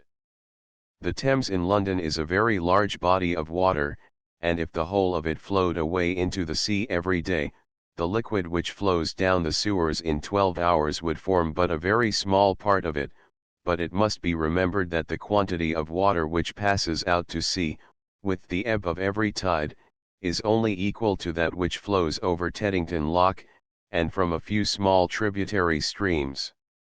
In hot dry weather this quantity is moreover greatly diminished by the evaporation taking place from the immense surface of water exposed between Richmond and Gravesend, so that the river becomes a kind of prolonged lake, the same water passing twice a day to and fro through London, and receiving the excrement of its 2 millions and more of inhabitants, which keeps accumulating till there is a fall of rain. In time of cholera, the evacuations of the patients keep accumulating in the river along with the other impurities, and it is probably in this way that the dry weather with a high barometer aids in promoting cholera, as it has often been observed to do. Impurity of the Thames. I thought at first that the quantity of common salt, previously mentioned as being present in the water of the Southwark and Vauxhall Company, consisted entirely of the salt which had passed down the sewers into the river, for I had no idea that any admixture of sea water reached as high as Battersea Fields. Mr. Quick, the engineer of the above company, informed me, however, that an impregnation of salt water does extend as far after a long course of dry weather. It is obvious that a dry season, whilst it increases the quantity of impurity in the Thames, must also cause the sea water to flow further inland than at other times. I did not examine the water of the Thames in August or September, but I have done so now, at the latter part of November, and I am inclined to think that even yet a slight admixture of sea water may reach to Battersea Fields with every tide. I found 5/8 grains of chloride of sodium per gallon in water obtained at Hungerford Market, at half flow of the tide, on November 19, and 19 grains per gallon, in water obtained at the same place, on November 27, at an hour and a half before high water, whilst water obtained at London Bridge, on November 28, at high water, contained 63 grains per gallon. A specimen of water obtained on November 21, from a house supplied by the Southwark and Vauxhall Company, contained 28 grains of common salt per gallon, or about 3/4 as much as it contained in September, when the quantity was 37 grains. It is very obvious from the above analyses, that the water company obtain their supply from the Thames at high water, or nearly so, although this is the time of the tide when the water contains the greatest amount of impurity. It is quite certain that the sea water cannot reach to Thames Ditton, any more than the contents of the London sewers, and therefore, whatever may be its source, the quantity of chloride of sodium in the water is quite conclusive as regards the purpose for which I examined into it, viz., to distinguish between the water of the two companies. When the water of the Southwark and Vauxhall Company was examined by Messrs. Graham, Miller, and Hoffman, At the latter part of January 1851, it contained only 199 grains of chloride of sodium, or about 1/20th as much as it contained last September, and 1/15th as much as on November 21, 1854. 19 Alleged effect of level. Dr. Farr discovered a remarkable coincidence between the mortality from cholera in the different districts of London in 1849, and the elevation of the ground, the connection being of an inverse kind, the higher districts suffering least, and the lowest suffering most from this malady. Dr. Farr was inclined to think that the level of the soil had some direct influence over the prevalence of cholera, but the fact of the most elevated towns in this kingdom, as Wolverhampton, Dowla, Merthyr and Newcastle upon Tyne, having suffered excessively from this disease on several occasions, is opposed to this view, as is also the circumstance of Bethlehem Hospital, the Queen's Prison, Horsemonger Lane Jail, and several other large buildings, which are supplied with water from deep wells on the premises, having nearly or altogether escaped cholera, though situated on a very low level, and surrounded by the disease. The fact of Brixton, at an elevation 56 feet above Trinity high water mark, having suffered a mortality of 55 in 10,000, whilst many districts on the north of the Thames, at less than half the elevation, did not suffer 1/3 as much, also points to the same conclusion. I expressed the opinion in 1849-20 that the increased prevalence of cholera in the low-lying districts of London depended entirely on the greater contamination of the water in these districts, and the comparative immunity from this disease of the population receiving the improved water from Thames Ditton, during the epidemics of last year and the present, as shown in the previous pages, entirely confirms this view of the subject, for the great bulk of this population live in the lowest districts of the metropolis. The prevalence of cholera has been very much under the influence of the water supply in other towns besides London. The cholera has prevailed to a considerable extent in the crowded habitations of the poor in Liverpool and some other towns, where the general supply of water was not in fault, but I know of no instance in which it has spread through all classes of the community, except where the general supply of water has been contaminated with the contents of the drains and sewers, and all the towns with which I am acquainted that have enjoyed an almost complete immunity from this disease, have a water supply quite free from any chance of contamination. Birmingham, Bath, Cheltenham, and Leicester have nearly escaped the cholera in every epidemic. The few cases that have occurred being chiefly those of persons newly arrived from places where the disease was prevailing, and a few others who came in communication with them.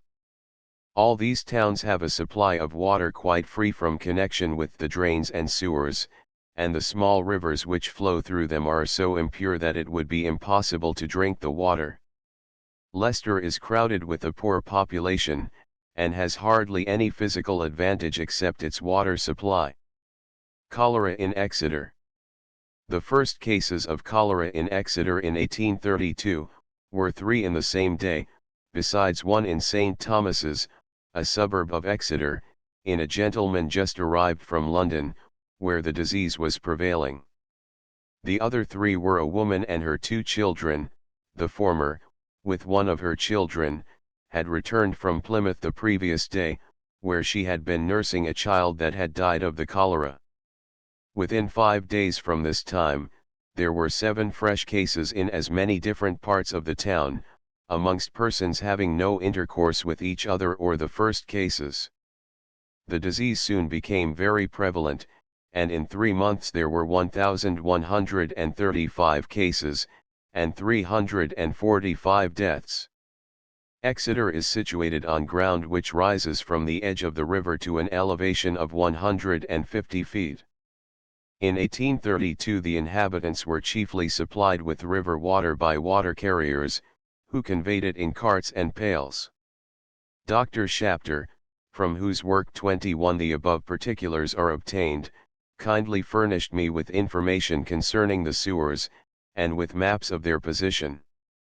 The water carriers, by whom Exeter was very greatly supplied, obtained their water almost exclusively from certain streams of water, diverted from the river in order to turn water mills, and one of the chief sewers of the town, which receives such sewage as might come from North Street, in which the first cases of cholera occurred, empties itself into the branch from the river which divides into the two mill streams just mentioned.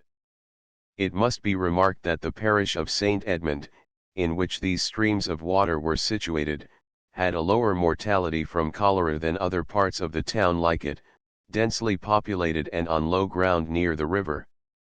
Dr. Shapter attributes this lower rate of mortality, and I believe rightly, to St. Edmund's being freely intersected by running streams of water. The people would probably not drink more of the water than in parts of the town where it was less plentiful, and had to be paid for, but they would have much better opportunities for personal cleanliness, so that whilst they would be exposed to only the same number of scattered cases, they would be less likely to have the malady spreading through families, and by personal intercourse. After the cholera of 1832, measures were taken to afford a better supply of water to Exeter, not, so far as I can find by Dr. Shapter's work, that its impurity was complained of, but because of its scarcity and cost. Waterworks were established on the river Exe, 2 miles above the town, and more than 2 miles above the influence of the tide. Exeter has since been very plentifully supplied with this water, and Dr. Shapter informed me that in 1849 there were only about 20 cases of cholera, nearly half of which occurred in strangers coming into the town, and dying within 2 or 3 days after their arrival. This last summer there was only one death from cholera in Exeter. Cholera in Hull. We will now consider the town of Hull, in which, together with other sanitary measures adopted since 1832, there has been a new and more plentiful supply of water, but with a far different result to that at Exeter. In 1832 Hull was scantily supplied with water conveyed in pipes from springs at Unlaby, 3 miles from the town. About 1844, new waterworks were established to afford a more plentiful supply. These works were situated on the River Hull, at Stone Ferry, 2 miles and 3/4 from the confluence of that river with the Humber. About half the sewage of the town is delivered into the river of the same name, the rest being discharged into the Humber, as appears from information and a map kindly furnished me in 1849 by Dr. Horner of Hull, who was making great efforts to have better water obtained for the town. The tide flows up the river many miles past the waterworks, carrying up with it the filth from the sewers. The supply of water was, to be sure, obtained when the tide was down, but as the banks of the river are clothed with sedges in many parts, and its bottom deep with mud, the water can never be free from sewage. Moreover, there are some parts of the river above Stone Ferry much deeper than the rest, and where the deeper water is, according to the testimony of boatmen, nearly stagnant, thus allowing the water carried up by the tide to remain and gradually mix with that afterwards flowing down. There are also boats, with families on board, passing up the river to the extent of 5,000 voyages in the year. The water when taken from the river was allowed to settle in the reservoir for 24 hours, and was then said to be filtered before being sent to the town. In 1832 the cholera was confined almost exclusively to the poor, and the deaths amounted to 300. In 1849 the deaths in Hull, including the suburb of Schullcoats, were 1,834, although 8,000 or 10,000 left the town, it is said, to avoid the ravages of the disease. Dr. Horner informed me that the deaths occurred amongst all classes of the community, and that the town was much better drained in 1849 than in 1832. Cholera in York. When the cholera made its appearance at York, about the middle of July 1849, it was at first chiefly prevalent in some narrow streets near the river, called the water lanes. The inhabitants of this spot had been in the habit, from time immemorial, of fetching their water from the river at a place near which one of the chief sewers of the town empties itself, and recently a public necessary had been built, the contents of which were washed every morning into the river just above the spot at which they got the water. In a short time from 20 to 30 deaths occurred in this locality, but the medical men considering the impure water injurious, the people were supplied from the waterworks, with water obtained from the river at a point some distance above the town, and the cholera soon ceased nearly altogether in this part of the city, but continued to spread in some other parts. The cholera having thus abated in the water lanes, the gratuitous supply of water was cut off, and the people went to the river as before. There were still cases of cholera in the town, and it soon broke out again in this locality, and in the first few days of September 8 deaths occurred among the persons who used water obtained direct from the river.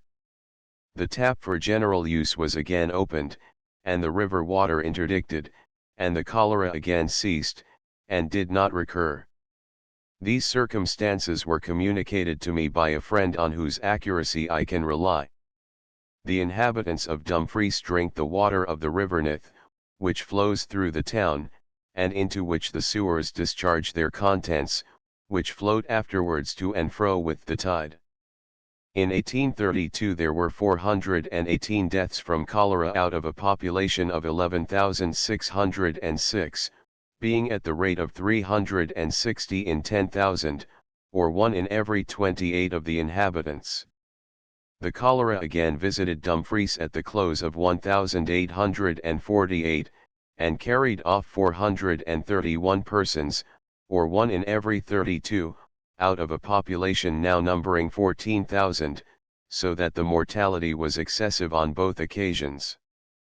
Preston and Oldham, in Lancashire, are supplied with water from surface drainage on the neighbouring hills, and there was scarcely any cholera at either of these places in 1849. The greater part of the town of Paisley is supplied in a similar way, and I was informed that the cases of cholera which occurred there in 1849 were confined to a quarter of the town to which the supply of water does not extend. Nottingham is supplied with filtered water obtained from the River Trent, some distance above the town. In 1832 the supply did not extend to all the inhabitants, and the cholera was somewhat prevalent amongst the poor, of whom it carried off 289, the population of the town being 53,000. After that time the water was extended copiously to all the inhabitants, and there were but 13 deaths from the epidemic in 1849. The local sanitary committee placed the supply of water amongst the chief causes of this immunity from cholera, and I believe justly. There were but 7 deaths from cholera in Nottingham last summer. Cholera in Glasgow. Glasgow has been supplied, since the early part of the present century, with the water of the Clyde, obtained a little way above the town, but within the influence of the tide, and consequently mixed with the contents of the sewers. It is imperfectly filtered through sand. In 1847, however, the parish of Gorbals, which forms the south part of Glasgow, was furnished with a supply of water collected on the neighbouring hills, and Dr. Leach, of Glasgow, speaks as follows respecting the influence of this water on the prevalence of cholera. During the late cholera there was a remarkable circumstance, which deserves notice as compared with the epidemic of 1832. Since the former period, the population of Glasgow, south of the Clyde, has nearly doubled, and with this exception, and the introduction of the soft water supply, the circumstances might be considered as the same at both periods. In one district, the parish of Gorbals, the attack in 1832 was fearful, while Glasgow, north of the Clyde, also suffered severely. During the late epidemic, that of 1848-49, Gorbals parish furnished comparatively a small number of cases, while the epidemic in other parts of Glasgow was very severe. The unanimous opinion of the medical society was, that this comparative immunity was to be attributed to the soft water supply. 22. Cholera in Newcastle. I was informed that when the cholera was prevalent in Glasgow last winter, the parish of Gorbals again enjoyed a similar immunity from the disease.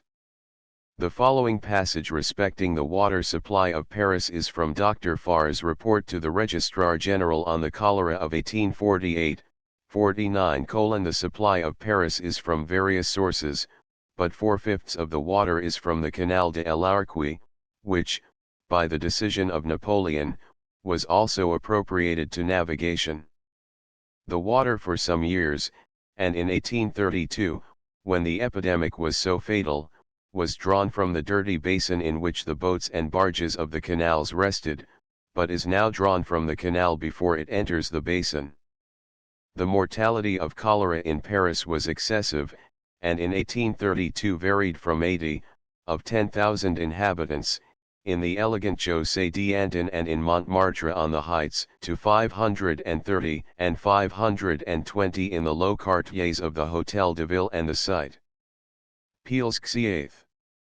The town of Newcastle upon Tyne affords a remarkable instance of the influence of the water supply on the prevalence of cholera.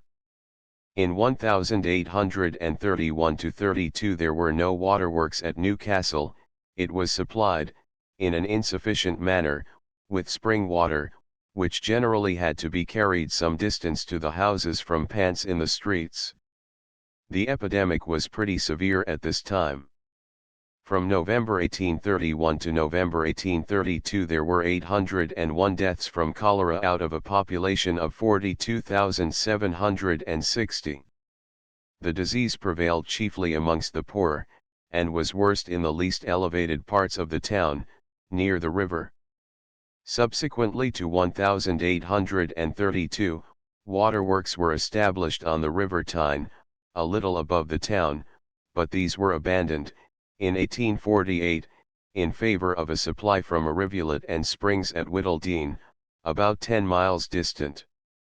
In 1849, there were but 295 deaths from cholera in a population then increased to 71,847. In the beginning of July 1853, 2 months before the reappearance of cholera in England, the Whittledean Water Company found their proper sources insufficient for the demands of the population and the various factories, and they made use of the former waterworks, mentioned above, to obtain water from the Tyne. The point at which they obtained water from the river, is scarcely a mile above Newcastle, and the tide flows for 6 miles above the town, carrying the contents of the sewers with it. There are also villages, containing several thousands of colliers and iron founders, on the banks of the Tyne, above the waterworks. The water from the Tyne was mixed, without filtration, with that from Whittledean, to the extent of 1/3, and the mixed water, so supplied, was discolored, and contained a large quantity of 71 grains of organic matter per gallon. In the autumn of 1853, the cholera was prevailing extensively at Hamburg, and in nearly all the ports of the Baltic, whence a number of ships were arriving every day in the Tyne. The first cases of cholera commenced, with diarrhea, on the 27th and August 28th, at Belkey, on the banks of the Tyne, 3 miles below Newcastle. One of the patients from Belkey was taken worse whilst on a visit to her mother at Newcastle. She died on September 2nd. Her mother was taken ill the same evening, and died on the following day. Other cases occurred in Newcastle on the 1st and 2nd of September, having no connection with these. A ship from Bremen was lying at Belkey, opposite the house where the first cases occurred, but there had been no illness on board this ship, and the precise way in which the cholera was introduced on this occasion, is not known. The disease soon spread to an extent almost unprecedented in this country. By the 15th of September the deaths exceeded 100 a day. In 9 weeks there were 1,533 deaths from cholera in a population of 86,114, being 178 to each 10,000 inhabitants, but the greater number of these deaths occurred in a few days, as 1001 took place from the 13th to the 23rd September inclusive. 23 Gateshead, which is situated opposite to Newcastle, on the other side of the Tyne, is supplied with the same water, and in 1849 it shared with that town a comparative immunity from cholera, whilst in the autumn of 1853, 433 persons died of that disease. Out of a population of 26,000, or thereabouts, being 166 to each 10,000 inhabitants. The lowest streets in Newcastle and Gateshead are about 5 feet above high water mark, and only a few streets are situated at this level, for the banks rise very abruptly, at a little distance from the river, on both sides. A great portion of each town is elevated nearly 200 feet above the river and some parts are nearly 300 feet high, yet the water company supplies all these districts, and all were severely visited by the cholera, which on this occasion spared no class of the community. In the districts which are most crowded, the mortality was greatest, the deaths being much more numerous in the parishes which contained a great number of tenements consisting of a single room, than in those which consisted chiefly of houses occupied by one family. 24 This, however, is quite in accordance with the principles which I am throughout endeavoring to explain.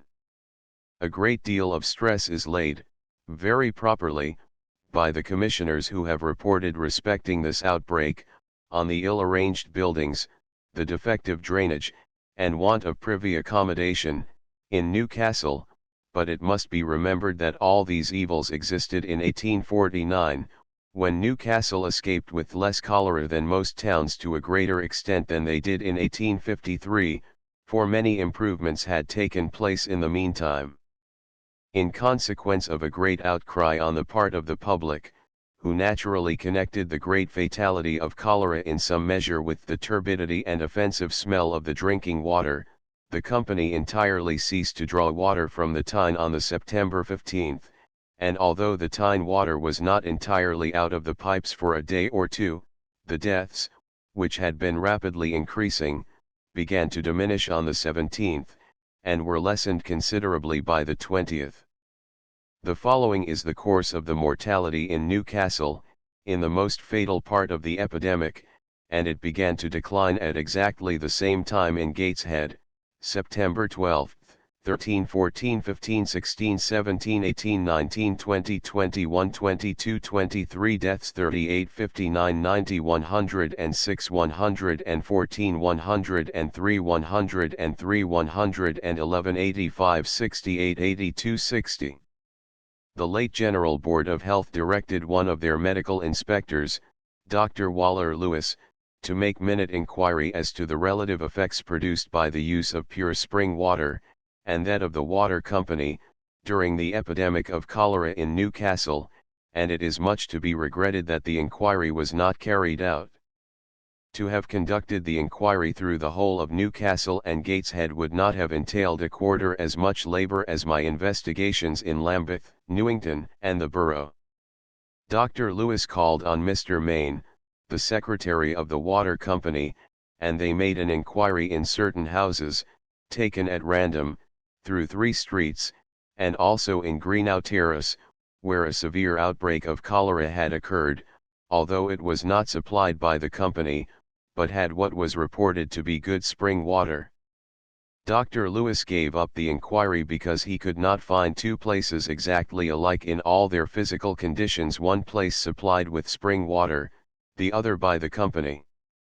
He made no report of what he had done, but Mr. Main sent a paper on the subject of this commenced inquiry to the Pathological Society of Newcastle, an abstract of which appeared in the Medical Times and Gazette.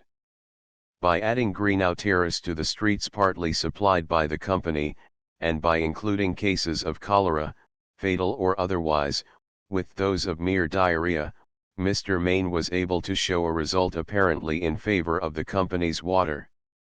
He was good enough, however, to send me a copy of his paper, which contains the details of the inquiry as far as it extended, and I found, on perusing it, that, leaving out Greenau Terrace, which is not supplied by the company at all, there was no case of cholera, either fatal or otherwise, and no case, even of approaching cholera, in any house which was not supplied with the company's water. All the deaths and all the cholera occurred in the houses having this water, whilst in the houses having only pump water, there was simply diarrhea. In the workhouse, supplied by the water company, and having 540 inmates, there were 12 cases of cholera, or approaching cholera, and 7 deaths, whilst in the military barracks, supplied from wells on the premises, and having 519 inmates, although there was a good deal of harmless diarrhea, there was no cholera, nor any case of approaching cholera. Cholera at Moscow. The communication of cholera by means of the water is well illustrated by the instance of Moscow, which was severely visited by that disease in 1830, but much less severely in the second epidemic. Subsequently to 1830 the greater part of the town, which is situated to the north of the Moscow River, obtained a supply of excellent water, conducted in pipes from springs at a distance, and the cholera in 1847 was chiefly confined to those parts of the town which lie to the south of the river, to which the new supply of water did not extend, and where the people had still only impure river water to drink. 25 The above instances are probably sufficient to illustrate the widely spread influence which the pollution of the drinking water exerts in the propagation of cholera. Diffusion of the cholera poison in water. After the Registrar General alluded, in the weekly return of October 14 last, to the very conclusive investigation of the effects of polluted water in the South Districts of London, there was a leading article, in nearly all the medical periodicals 26 fully admitting the influence of the water on the mortality from cholera. It may therefore be safely concluded that this influence is pretty generally admitted by the profession. It must not be disguised, however, that medical men are not yet generally convinced that the disease is actually communicated from person to person by the morbid matter being swallowed in the drinking water, or otherwise. It used to be the custom of medical authors to speak of 3 kinds of causes of a disease, viz. Predisposing, exciting, and proximate causes. The proximate causes have been given up, as being the diseases themselves, but authors still divide causes into predisposing and exciting ones. It may be remarked, however, that in treating of certain communicable diseases, the cause of which is thoroughly understood, as syphilis and the itch, predisposing causes are never mentioned, and that they are rarely alluded to in treating of smallpox, measles, and scarlet fever, whilst they continue to be appealed to in explanation of the various continued fevers. 27 Now many medical men, whilst they admit the influence of polluted water on the prevalence of cholera, believe that it acts by predisposing or preparing the system to be acted on by some unknown cause of the disease existing in the atmosphere or elsewhere. The following amongst other reasons prove, however, that opinion cannot long hold here, and that, if the effect of contaminated water be admitted, it must lead to the conclusion that it acts by containing the true and specific cause of the malady. In my inquiries in the South Districts of London I met with several instances in which persons, especially maidservants and young men, died of cholera within a few days after coming from the country to a house supplied with water by the Southwark and Vauxhall Company.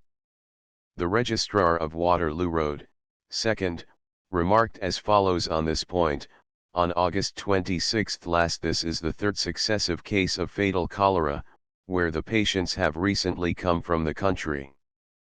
Similar instances have frequently attracted the registrar's notice. I found that the houses in which these cases occurred were supplied by the above-named company. The outbreak of cholera in the Baltic Fleet, related at page 36, occurred within 48 hours after the polluted water had been taken on board.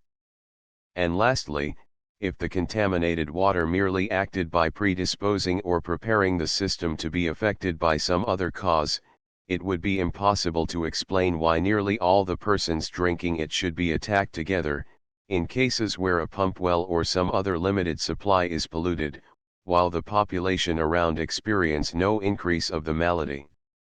All the evidence proving the communication of cholera through the medium of water, confirms that with which I set out, of its communication in the crowded habitations of the poor, in coal mines and other places, by the hands getting soiled with the evacuations of the patients, and by small quantities of these evacuations being swallowed with the food, as paint is swallowed by house painters of uncleanly habits, who contract lead colic in this way.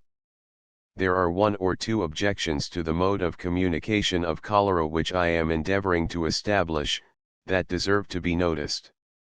Messrs. Pearce and Marston state, in their account of the cases of cholera treated at the Newcastle dispensary in 1853, that one of the dispensers drank by mistake some rice water evacuation without any effect whatever. 28. In rejoinder to this negative incident, it may be remarked, that several conditions may be requisite to the communication of cholera with which we are as yet unacquainted.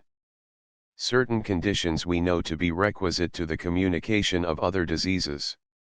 Syphilis we know is only communicable in its primary stage, and vaccine lymph must be removed at a particular time to produce its proper effects. In the incident above mentioned, the large quantity of the evacuation taken might even prevent its action. It must be remembered that the effects of a morbid poison are never due to what first enters the system, but to the crop or progeny produced from this during a period of reproduction, termed the period of incubation, and if a whole sack of grain, or seed of any kind, were put into a hole in the ground, it is very doubtful whether any crop whatever would be produced. Experiments of Dr. Thiersk answers to certain objections. Dr. Thiersk is of opinion, as appears by a discussion which has recently taken place at Munich, that the cholera evacuations are not at first capable of generating the disease, but that a decomposition takes place in them, and that in from 6 to 9 days they become in a state to induce cholera. He founds this opinion on experiments which he performed by giving small quantities of the cholera evacuations to white mice. Although it is not contrary to all analogy that some change or development should take place in the cholera poison in the interval between its leaving one person and entering another, it is most probable that the fatal bowel complaint produced in white mice by Dr. Thiersk was not a specific disease, but the ordinary effect of putrefying ingesta. Many of the best attested instances of the communication of cholera are those, such as were related at the commencement of this work, where the patient is attacked in from 24 to 48 hours after first being near another patient, and although an interval of a week or so often elapses between one case of the disease and those which follow, it is extremely probable that, in these instances, the evacuations remain the greater part of this time in a dry state on the soiled linen, without undergoing any change. An objection that has repeatedly been made to the propagation of cholera through the medium of water, is, that everyone who drinks of the water ought to have the disease at once. This objection arises from mistaking the department of science to which the communication of cholera belongs, and looking on it as a question of chemistry, instead of one of natural history, as it undoubtedly is.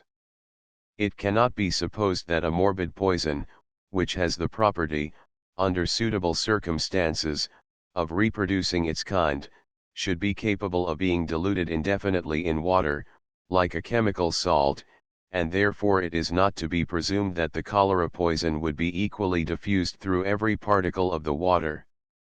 The eggs of the tapeworm must undoubtedly pass down the sewers into the Thames, but it by no means follows that everybody who drinks a glass of the water should swallow one of the eggs.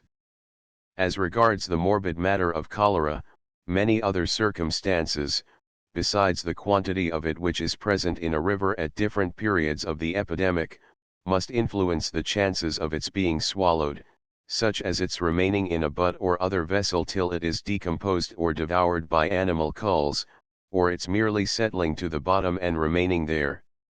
In the case of the pump well in Broad Street, Golden Square, if the cholera poison was contained in the minute whitish flocculi, visible on close inspection to the naked eye, some persons might drink of the water without taking any, as they soon settled to the bottom of the vessel.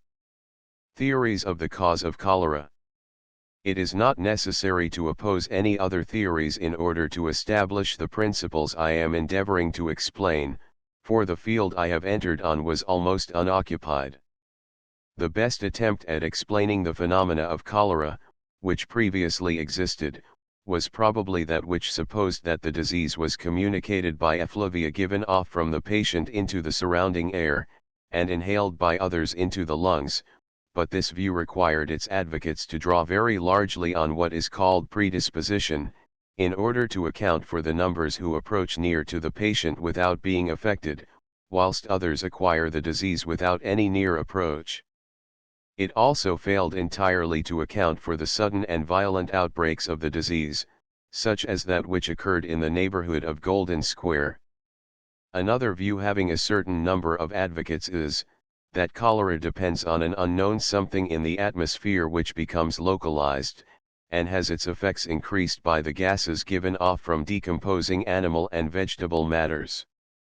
This hypothesis is, however, rendered impossible by the motion of the atmosphere, and, even in the absence of wind, by the laws which govern the diffusion of aeriform bodies. Moreover, the connection between cholera and offensive effluvia is by no means such as to indicate cause and effect.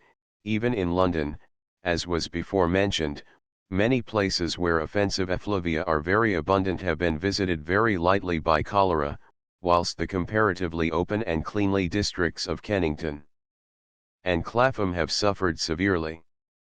If inquiry were made, a far closer connection would be found to exist between offensive effluvia and the itch, than between these effluvia and cholera, yet as the cause of itch is well known, we are quite aware that this connection is not one of cause and effect. Mr. John Lee, of Cincinnati, has advanced what he calls a geological theory of cholera. 29. He supposes that the cholera poison, which he believes to exist in the air about the sick, requires the existence of calcareous or magnesian salts in the drinking water to give it effect. This view is not consistent with what we know of cholera, but there are certain circumstances related by Mr. Lee which deserve attention. He says that, in the western districts of the United States, the cholera passed round the Arenaceous, and spent its fury on the calcareous regions, and that it attacked with deadly effect those who used the calcareous water, while it passed by those who used sandstone or soft water. He gives many instances of towns suffering severely when river water was used, whilst others, having only soft spring water or rain water, escaped almost entirely, and he states that there has been scarcely a case of cholera in families who used only rain water. The rivers, it is evident, might be contaminated with the evacuations, whilst it is equally evident that the rain water could not be so polluted. As regards sand and all sandstone formations, they are well known to have the effect of oxidizing and thus destroying organic matters, whilst the limestone might not have that effect, although I have no experience on that point. The connection which Mr. Lee has observed between cholera and the water is highly interesting, although it probably admits of a very different explanation from the one he has given. Duration of cholera in different places. There are certain circumstances connected with the history of cholera which admit of a satisfactory explanation according to the principles explained above, and consequently tend to confirm those principles. The first point I shall notice, viz., the period of duration of the epidemic in different places, refers merely to the communicability of the disease, without regard to the mode of communication. The duration of cholera in a place is usually in a direct proportion to the number of the population. The disease remains but 2 or 3 weeks in a village, 2 or 3 months in a good-sized town, whilst in a great metropolis it often remains a whole year or longer. I find from an analysis which I made in 1849 of the valuable table of Dr. W. M. Merriman, of the cholera in England in 1832-30 that 52 places are enumerated in which the disease continued less than 50 days, and that the average population of these places is 6,624. 43 places are likewise down in which the cholera lasted 50 days, but less than 100, the average population of these is 12,624.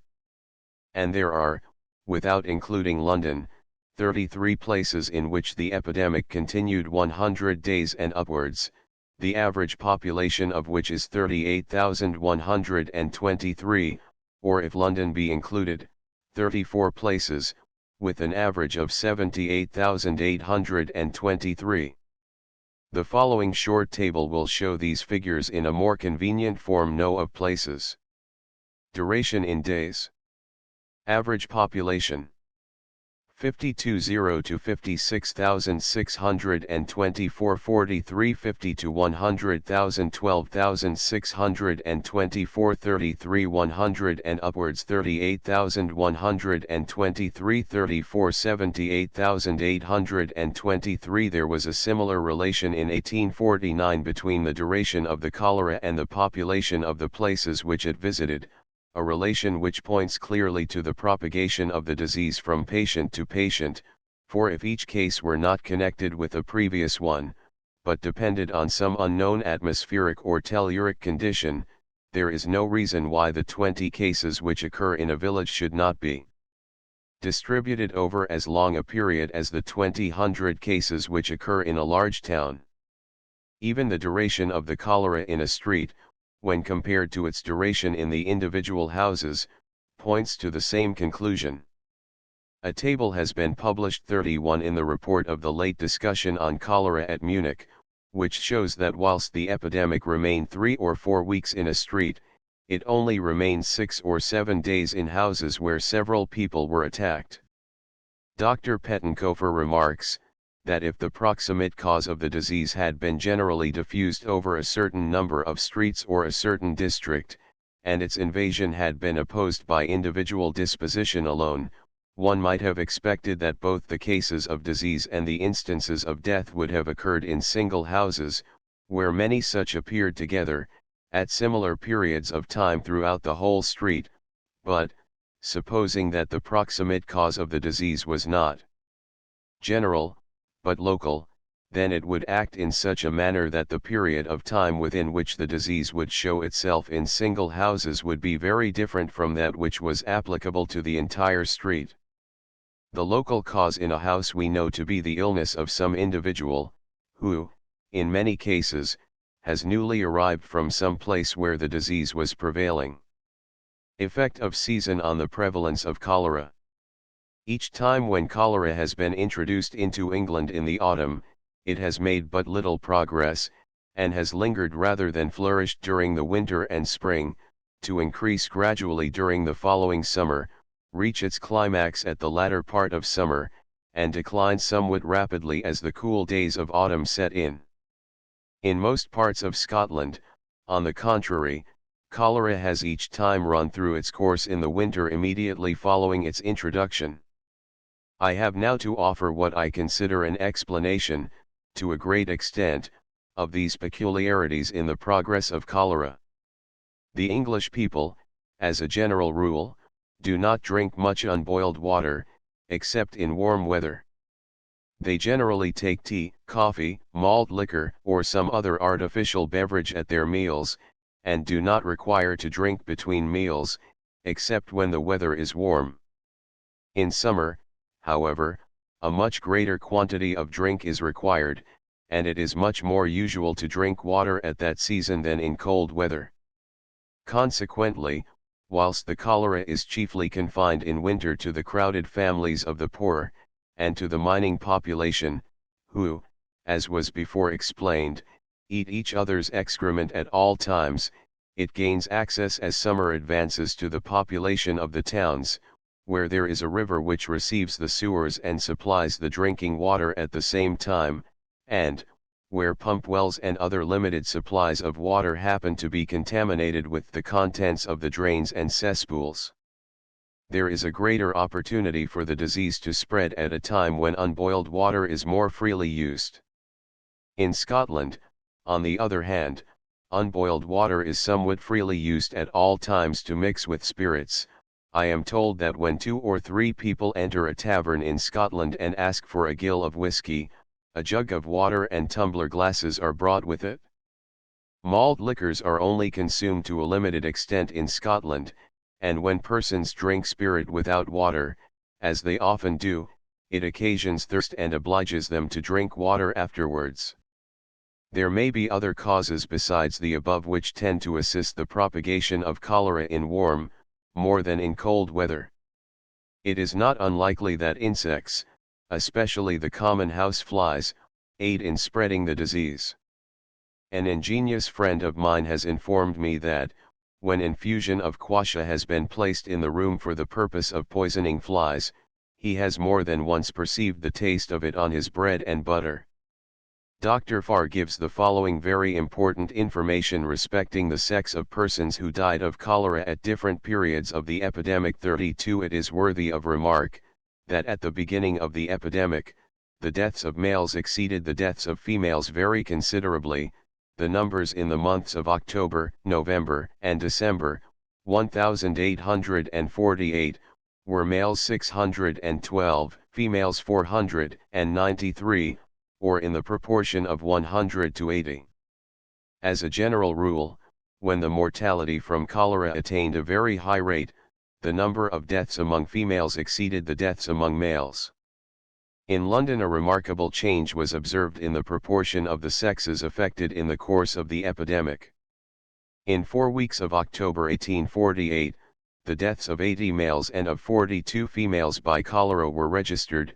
In the 13 last weeks of the year the deaths of 258 males and 210 females were registered, and there was an excess of males at all ages, but particularly in the 10 years of age 15 to 25. In the quarter ending March 1849, the deaths of males amounted to 250, of females to 266. At the age of 25 and upwards the excess of deaths among females was considerable. In June, at the commencement of the great outbreak, the males again furnished the most numerous victims. At the close of July the females died in greater numbers than the males, and continued to do so to the end. In the week that the mortality was highest, the deaths of 895 males and of 1,131 females were returned.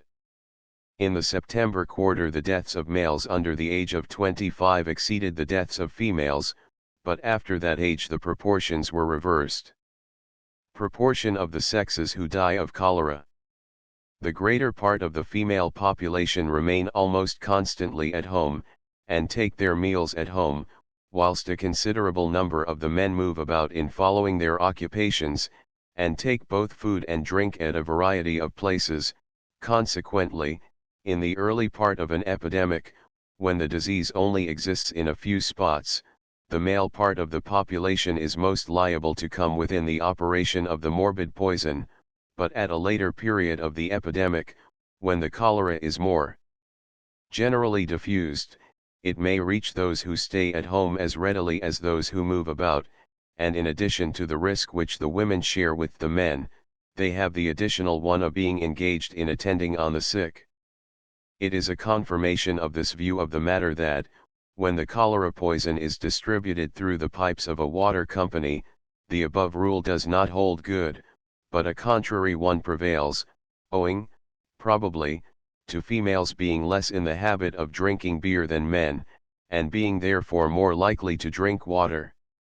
Of the 334 deaths detailed in the appendix to this work, 286 of them amongst the customers of the Southwark and Vauxhall Water Company, only 147 were males, whilst 187 were females.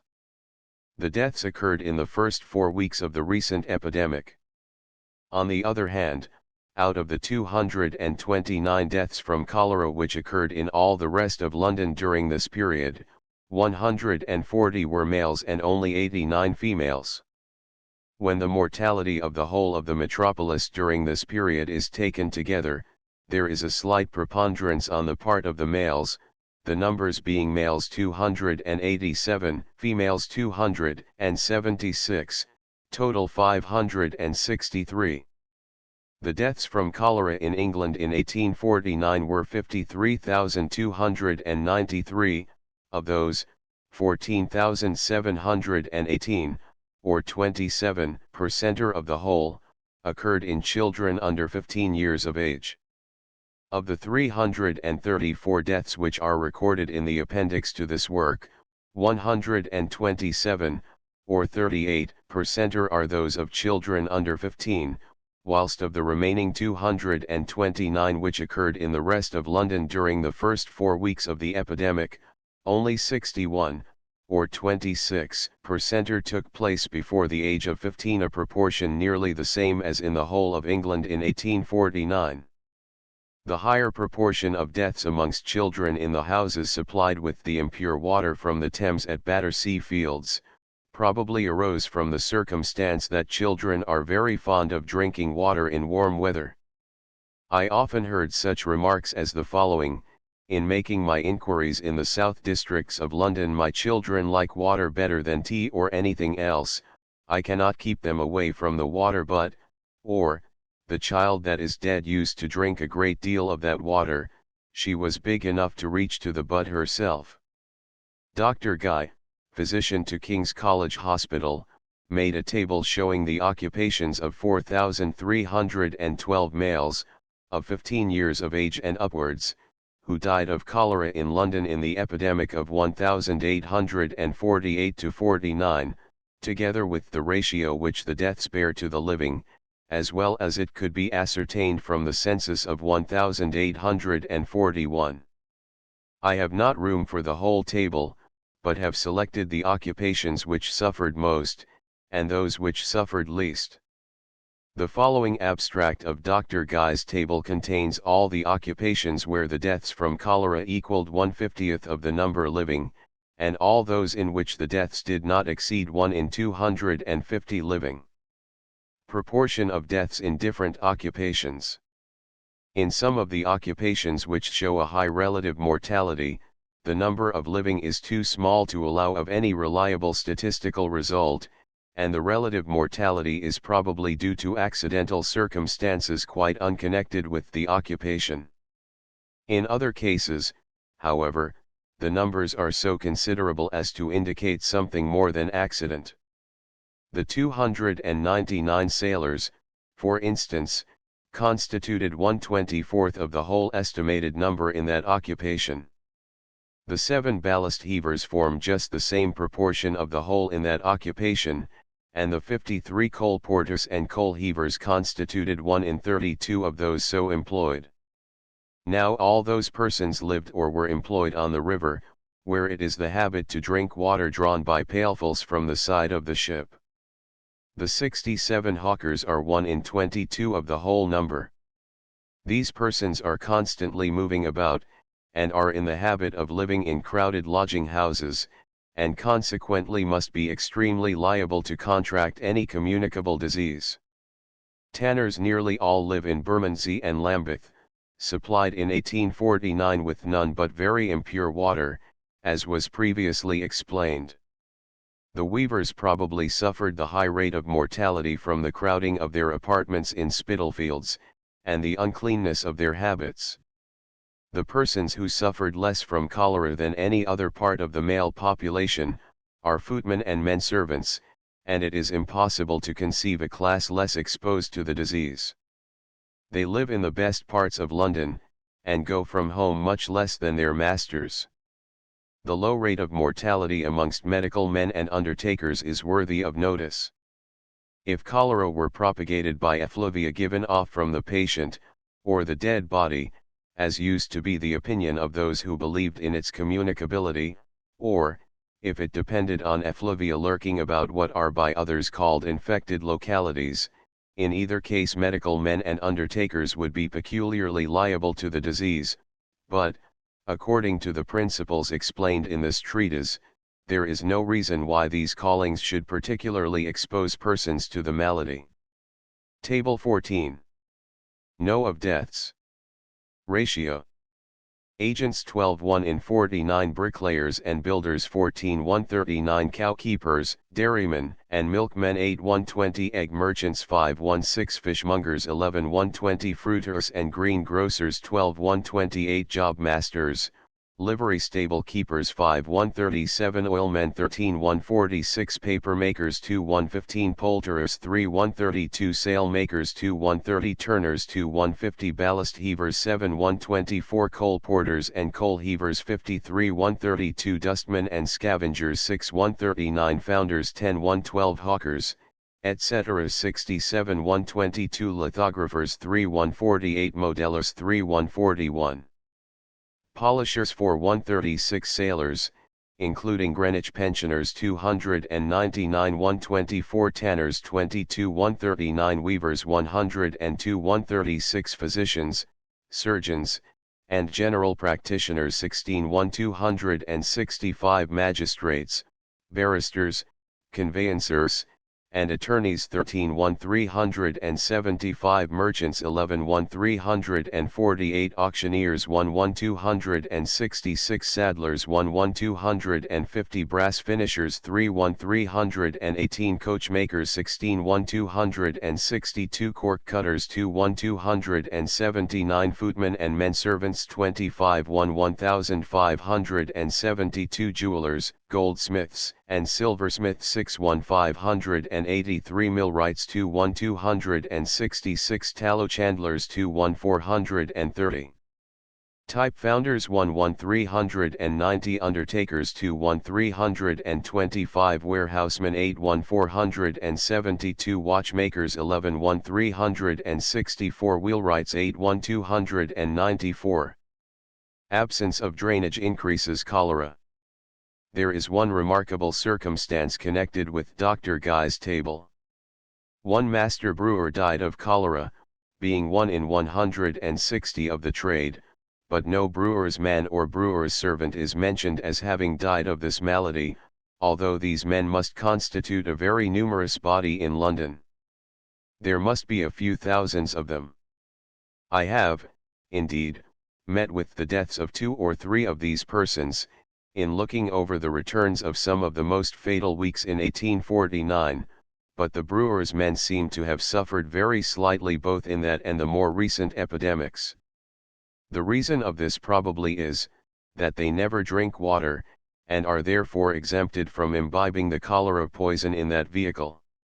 The great prevalence of cholera along the course of rivers has been well known for a quarter of a century, and it meets with a satisfactory explanation from the mode of communication of the disease which I am inculcating. Rivers always receive the refuse of those living on the banks, and they nearly always supply, at the same time, the drinking water of the community so situated. It has sometimes been objected to the propagation of the disease by the water of rivers, that the epidemic travels as often against the stream as with it. The reply to this is, that people travel both against the stream and with it, and thus convey the malady from village to village and from town to town on the banks, whilst the water serves as a medium to propagate the disease amongst those living at each spot, and thus prevents it from dying out through not reaching fresh victims. The principles I have laid down afford a satisfactory explanation of the circumstances, that absence of drainage promotes the prevalence of cholera, and that it flourishes better on a clay soil than on primitive rocks, sandstone, or gravel. Without drainage, the refuse of the population permeates the ground, and gains access to the pump wells. Merthyrdal, with 52,863 inhabitants, is entirely without drainage, and the people derive their supply of water from pump wells. This place has suffered severely from cholera in every epidemic. In 1849 there were 1,682 deaths from this disease, being 234 to each 10,000 inhabitants, a rate of mortality as high as in Hull and certain of the south districts of London, where the morbid poison of cholera was distributed by the steam engines of the water companies. The primitive rocks, sandstone and gravel, generally cause the purification of the water by the separation or oxidation of organic matters, whilst clay does not exert this salutary influence to the same extent. Since the latter part of 1848, when I first arrived at my present conclusions respecting the mode of communication of cholera, I have become more and more convinced that many other diseases are propagated in the same way. When the plague visited this country, it was most fatal in London, York, Winchester, and certain other towns having a river of fresh water passing through them. It resembled cholera also in being twice as fatal in the districts on the south of the Thames as in those on the north. The following passage from Stowe's survey, published in 1633, shows the way in which Southwark was supplied with water about the time of the great visitations of plague. Southwark used chiefly the water of the Thames, that falls into a great pond at St. Mary Overy's, that drives a mill called St. Saviour's Mill, the owner whereof is one Mr. Gulston. The revenue thereof is supposed by some to be worth 1,300 L. a year. Mode of propagation of the plague. Although some of the lower parts of the city were supplied with water from the Thames, at the latter part of the 16th and throughout the 17th century, yet the greater part of London north of the Thames was supplied by fountains and conduits, conveying spring water from a distance.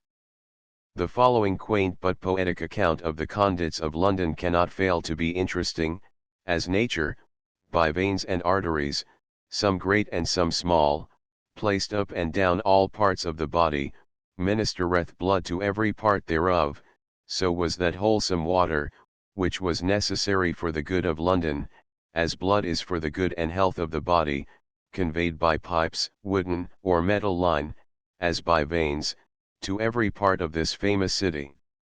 They were lovely streams indeed that did refresh that noble city, one of which was always at work pouring out itself when the rest lay still.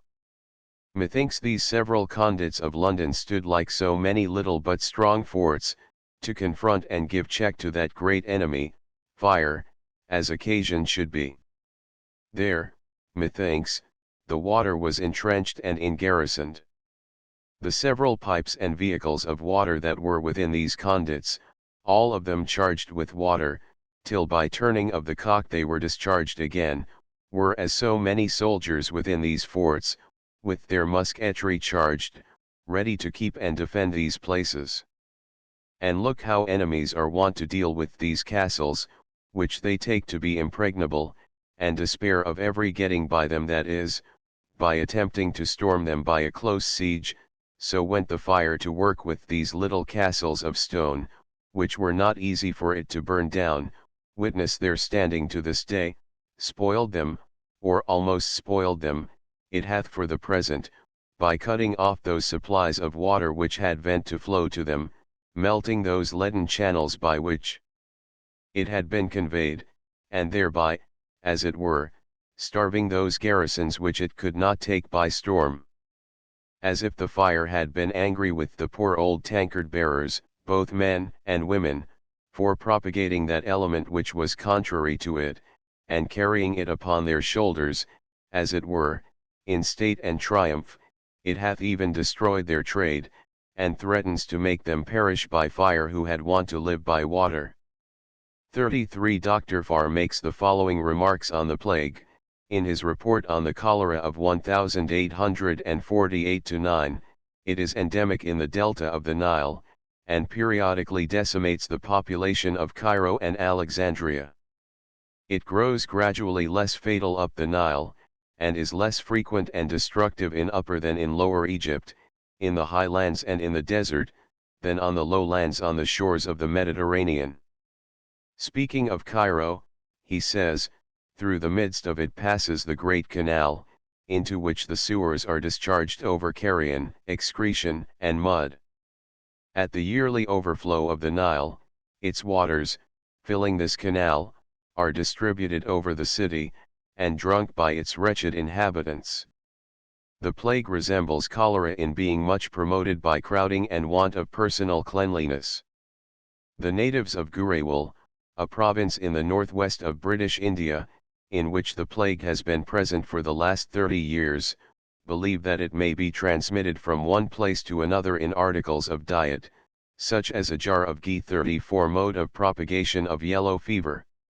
Yellow fever, which has been clearly proved by Dr. M. William and others to be a communicable disease, resembles cholera and the plague in flourishing best, as a general rule, on low alluvial soil, and also in spreading greatly where there is a want of personal cleanliness.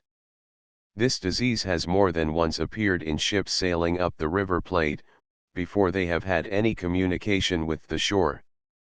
The most probable cause of this circumstance is, that the fresh water of this river, taken up from alongside the ship, contained the evacuations of patients with yellow fever in La Plata or other towns. It was long ago observed, that dysentery was apparently propagated by the drinking of water containing excrementitious matters. 35 The frequent appearance of this disease in Millbank Prison, when the Thames water was used, is a confirmation of this, and Dr. Bryson has lately related a number of instances where both dysentery and fever seem to be occasioned by the water of the Yangtze-Kiang, the Canton River, and other rivers of China. 36 What very much confirms this view of the case, is that nearly all the patients were afflicted with great numbers of intestinal worms, lumbrici, for it cannot be supposed that the worms could proceed from malaria, miasmata, or any of the causes which are frequently believed to occasion dysentery and fever.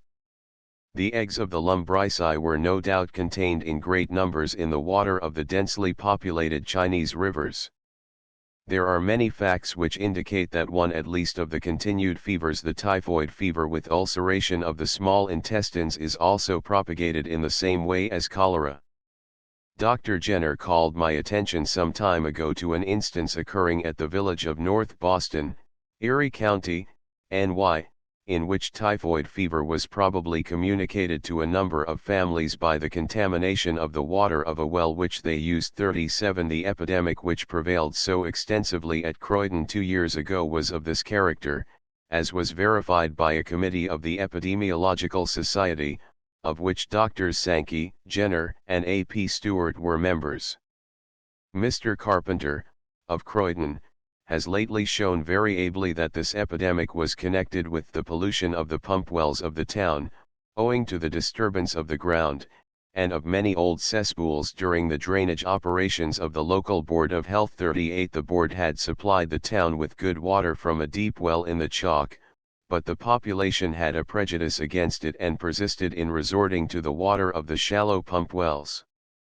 In the autumn of last year diarrhea was very prevalent in Croydon, and Mr. Carpenter found that this also was caused by the impure water of the pump wells.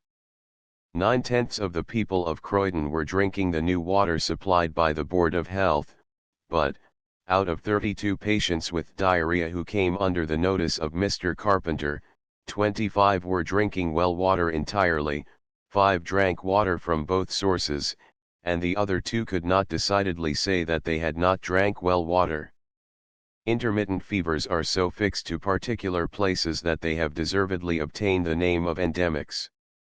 They spread occasionally, however, much beyond their ordinary localities, and become epidemic. Intermittent fevers are undoubtedly often connected with a marshy state of the soil, for draining the land frequently causes their disappearance. They sometimes, however, exist as endemics, where there is no marshy land or stagnant water within scores of miles. Towards the end of the 17th century, intermittent fevers were, for the first time, attributed by Lancisi to noxious effluvia arising from marshes. These supposed effluvia, or marsh miasmata, as they were afterwards called, were thought to arise from decomposing vegetable and animal matter, but, as intermittent fevers have prevailed in many places where there was no decomposing vegetable or animal matter, this opinion has been given up in a great measure, Still the belief in miasmata or malaria of some kind, as a cause of intermittence, is very general. It must be acknowledged, however, that there is no direct proof of the existence of malaria or miasmata, much less of their nature. Cause of intermittent fevers. That preventive of ague, draining the land, must affect the water of a district quite as much as it affects the air, and there is direct evidence to prove that intermittent fever has, at all events in some cases, been caused by drinking the water of marshes.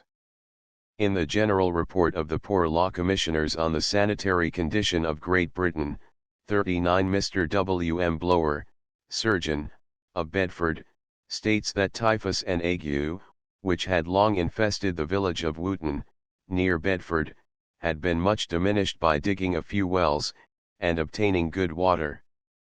He also states that, in the neighboring parish of Houghton, almost the only family which escaped ague, at one time, was that of a respectable farmer who used well water, whilst all the other families had only ditch water.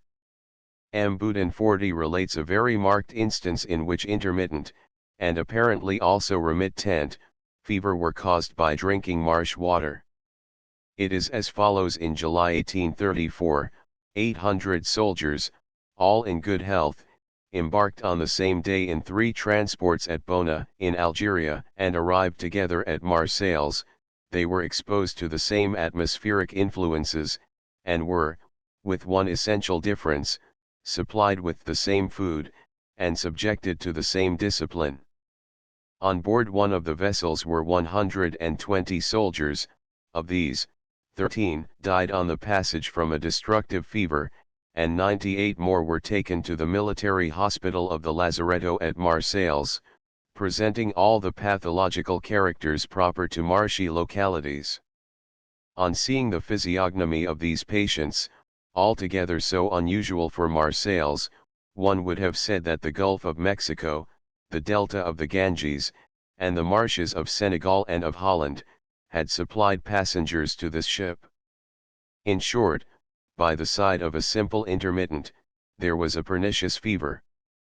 On an inquiry being instituted, it was ascertained that on board the affected ship the water supplied for the soldiers, owing to the haste of the embarkation, had been taken from a marshy place near Bona, whilst the crew, not one of whom was attacked, were supplied with wholesome water. It further appeared that the 9 soldiers who had escaped had purchased water of the crew, and had consequently not drunk the marsh water. Not a single soldier or sailor of the other 2 transports, who were supplied with pure water, suffered. Mr. Granger, who quotes the above circumstance in his appendix to the report on cholera, also says 41 Dr. Evans, of Bedford, related to me an equally well-marked instance. A few years ago, he was staying at Versailles, with his lady, when they both became affected with the ague, and, on inquiry, the following facts were disclosed. The town of Versailles is supplied with water for domestic purposes from the Seine, at Marly. At the time in question, a large tank, supplying one particular quarter, was damaged, and the mayor, without consulting the medical authorities, provided a supply of water, consisting of the surface drainage of the surrounding country, which is of a marshy character.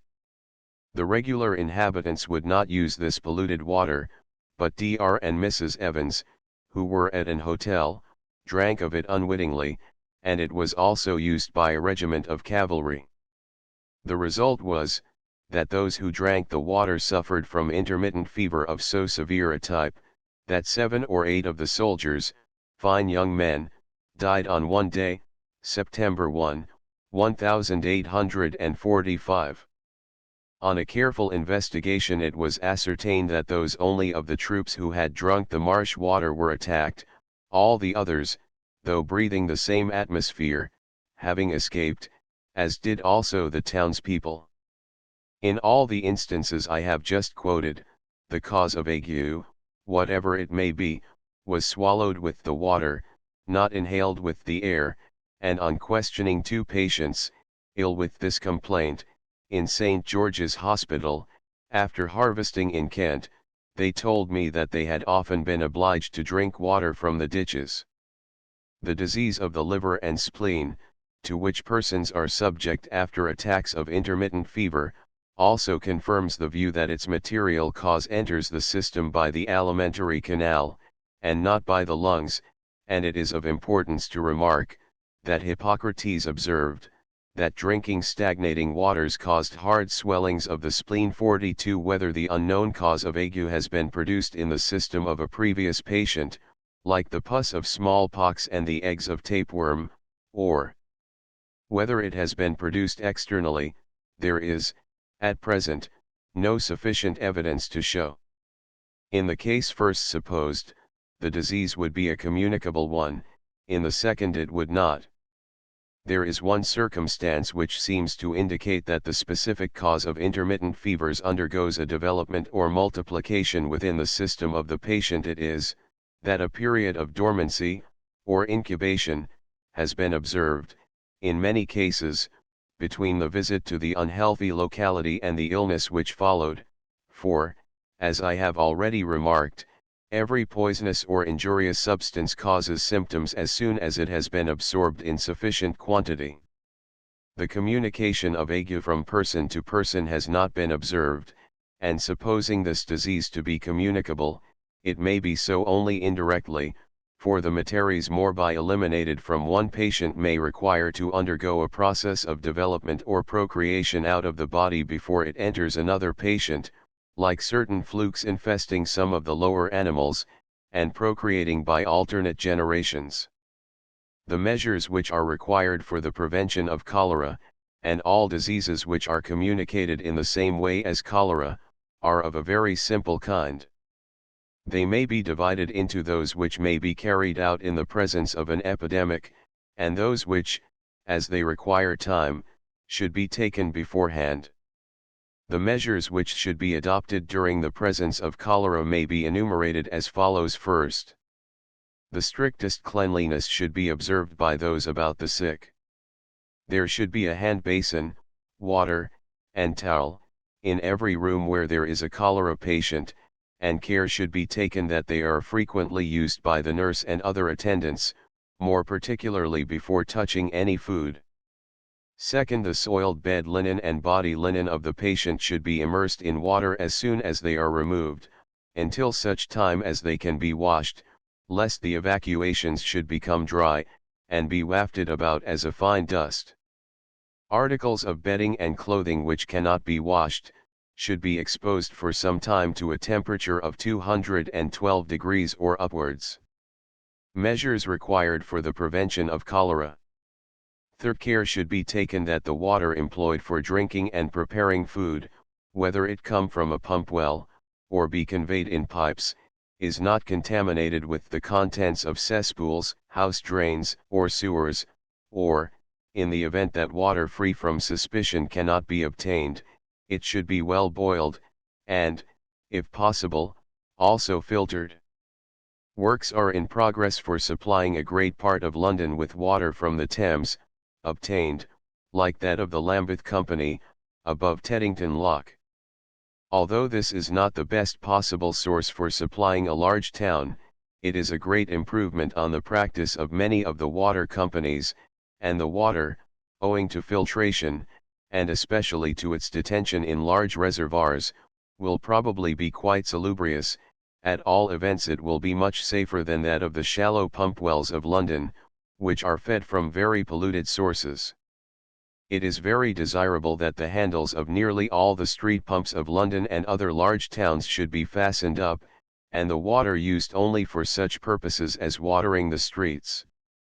A proper supply of water for the shipping in the Thames is much wanted. Water acquires a flat taste by being boiled, but if it is filtered after it becomes cold, it gets re-aerated, and the flat or vapid taste is entirely removed. Fourth, when cholera prevails very much in the neighborhood, all the provisions which are brought into the house should be well washed with clean water, and exposed to a temperature of 212 degrees Fahrenheit, or at least they should undergo one of these processes, and be purified either by water or by fire. By being careful to wash the hands, and taking due precautions with regard to food, I consider that a person may spend his time amongst cholera patients without exposing himself to any danger. Fifth, when a case of cholera or other communicable disease appears among persons living in a crowded room, the healthy should be removed to another apartment, where it is practicable, leaving only those who are useful to wait on the sick.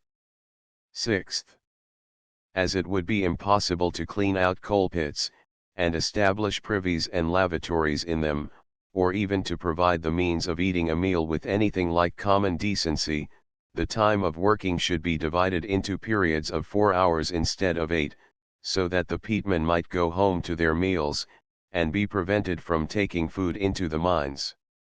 Seventh, the communicability of cholera ought not to be disguised from the people, under the idea that the knowledge of it would cause a panic, or occasion the sick to be deserted. British people would not desert their friends or relatives in illness, though they should incur danger by attending to them, but the truth is, that to look on cholera as a catching disease, which one may avoid by a few simple precautions, is a much less discouraging doctrine than that which supposes it to depend on some mysterious state of the atmosphere in which we are all of us immersed and obliged to breathe. The measures which can be taken beforehand to provide against cholera and other epidemic diseases, which are communicated in a similar way, are: 8th, to effect good and perfect drainage. 9th, to provide an ample supply of water quite free from contamination with the contents of sewers, cesspools, and house drains, or the refuse of people who navigate the rivers. 10th, to provide model lodging houses for the vagrant class, and sufficient house room for the poor generally. The great benefit of the model lodging houses arises from the circumstance that the apartments for cooking, eating, and sleeping, are distinct, and that all the proper offices which cleanliness and decency require are provided. The very poor who choose to avail themselves of these institutions, suffer a rate of mortality as low as that of the most opulent classes. The public wash houses, which enable poor persons to wash the soiled linen of the sick or the healthy, without doing it in the midst of the plates and dishes and provisions of the family, are well calculated to prevent the spread of disease. 11th, to inculcate habits of personal and domestic cleanliness among the people everywhere. 12th, some attention should undoubtedly be directed to persons, and especially ships, arriving from infected places, in order to segregate the sick from the healthy. In the instance of cholera, the supervision would generally not require to be of long duration. In the autumn of 1853, certain German emigrants, on their way to America, who had crossed the sea from Hamburg and Rotterdam, where cholera was prevailing, to the port of Hull, and had gone thence, by rail, to Liverpool, were seized with cholera, some of them fatally, in the latter town, and it is most likely to the well-regulated emigrants' home, in which these cases occurred, that the town of Liverpool owed its freedom from the epidemic at that time. And a little medical supervision, and the detention of some of the emigrants for a short time in Liverpool, before their embarkation, would probably have prevented the great mortality which occurred in some of the emigrant ships during their passage to America. The measures which are intended to prevent disease should be founded on a correct knowledge of its causes. For want of this knowledge, the efforts which have been made to oppose cholera have often had a contrary effect. In 1849, for instance, the sewers of London were frequently flushed with water, a measure which was calculated to increase the disease in two ways: first, by driving the cholera evacuations into the river before there was time for the poison to be rendered inert by decomposition, and second, by making increased calls on the various companies for water to flush the sewers with, so that the water which they sent to their customers remained for a shorter time in the reservoirs before being distributed.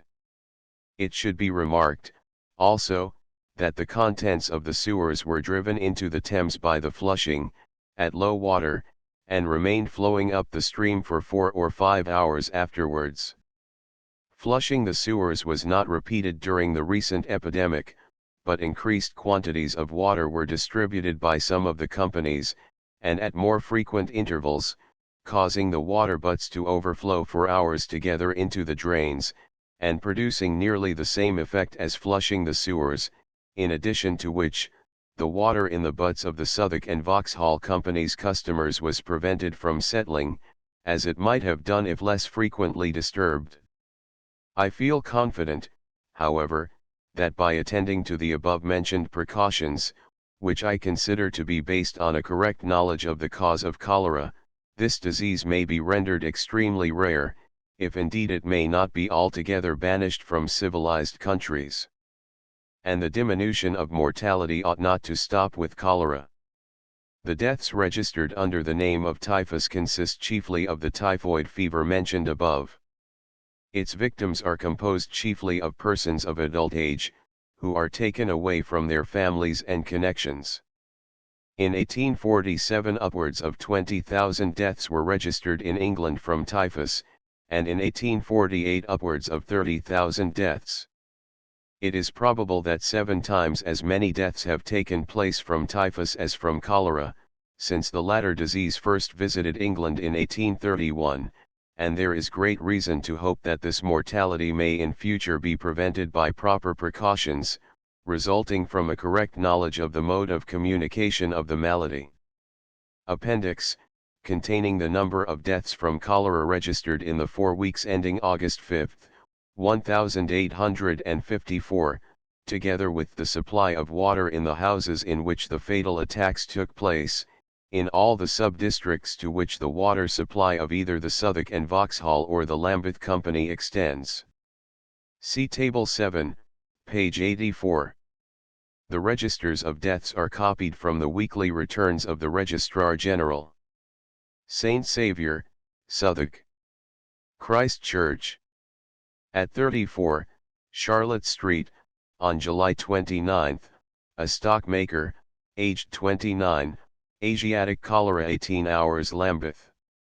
At 45, Gravel Lane, on August 1, the widow of a farmer, aged 48, cholera 12 hours Southwark and Vauxhall.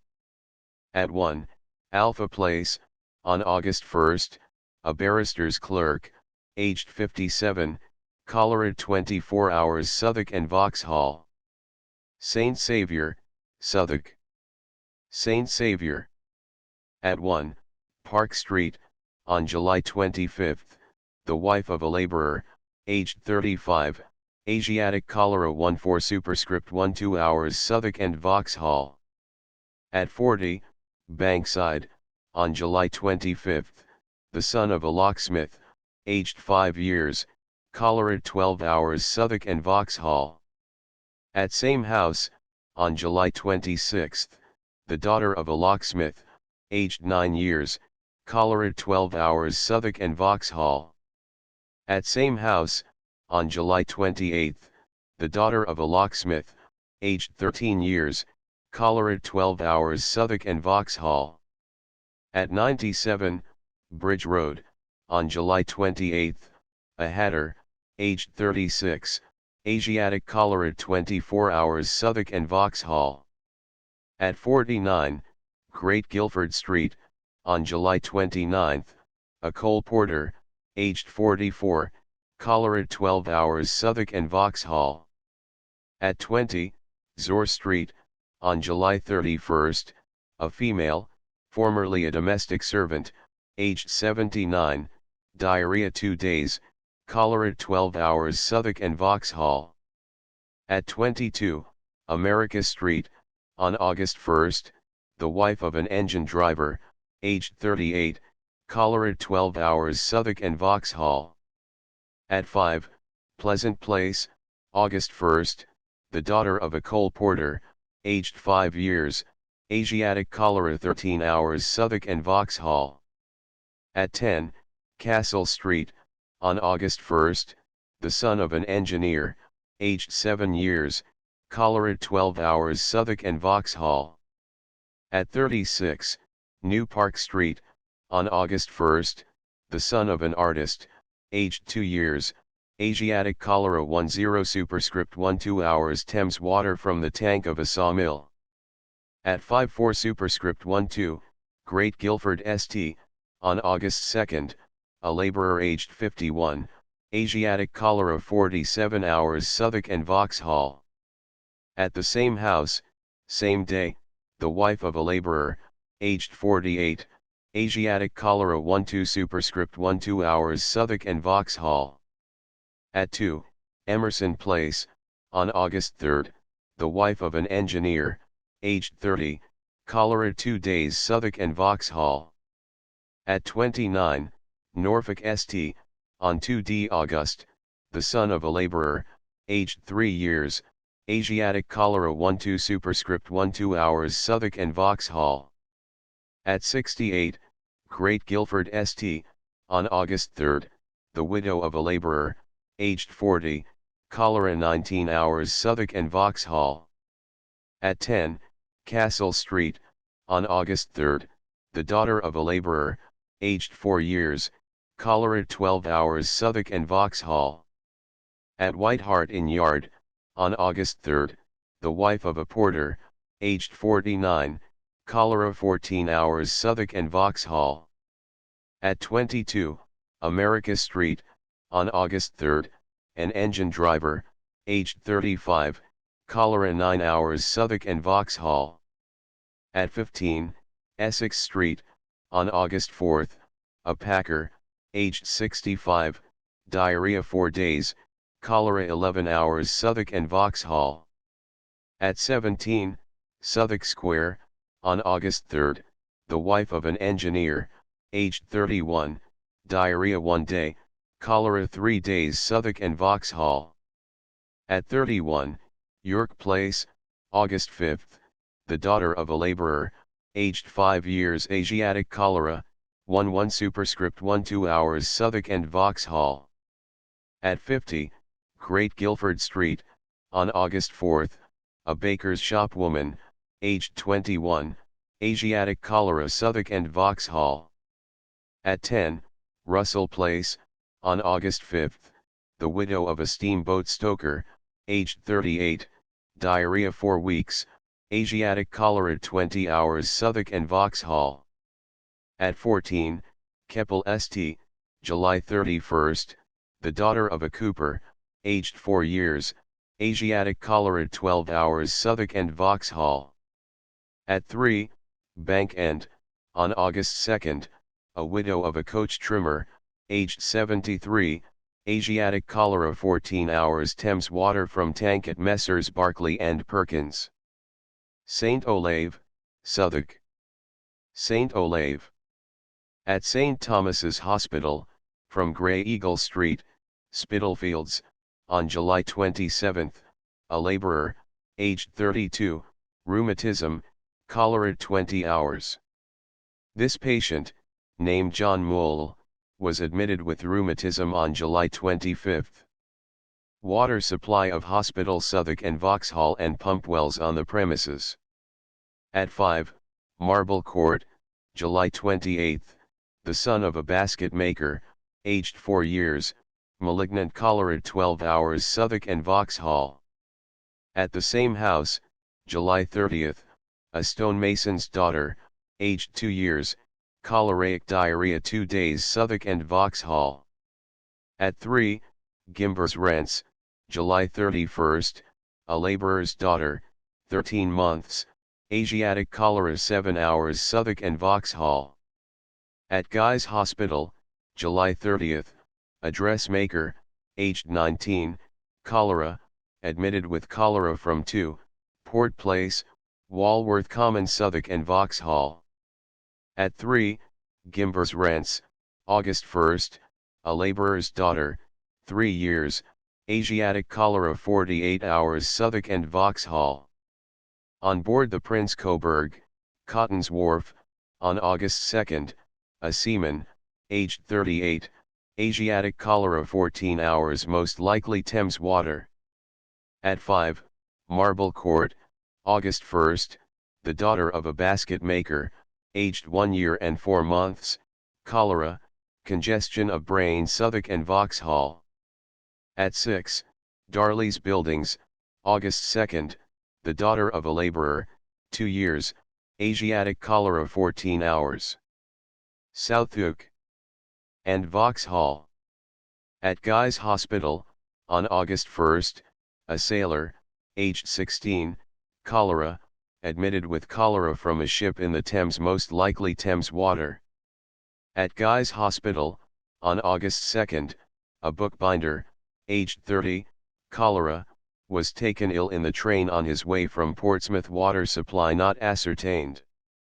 At Guy's Hospital, on August 3rd, the daughter of a block turner, aged 11 years, cholera, admitted with cholera from 7, Mint Street, Southwark. Southwark and Vauxhall. At St. Thomas's Hospital, supposed from Red Cross Street, Southwark, on July 31st, a charwoman, aged 50, cholera, water supply not ascertained. At St. Thomas's Hospital, from 28, Cole Street, Dover Road, on August 2nd, a cab driver, aged 40, cholera, admitted with cholera, Southwark and Vauxhall.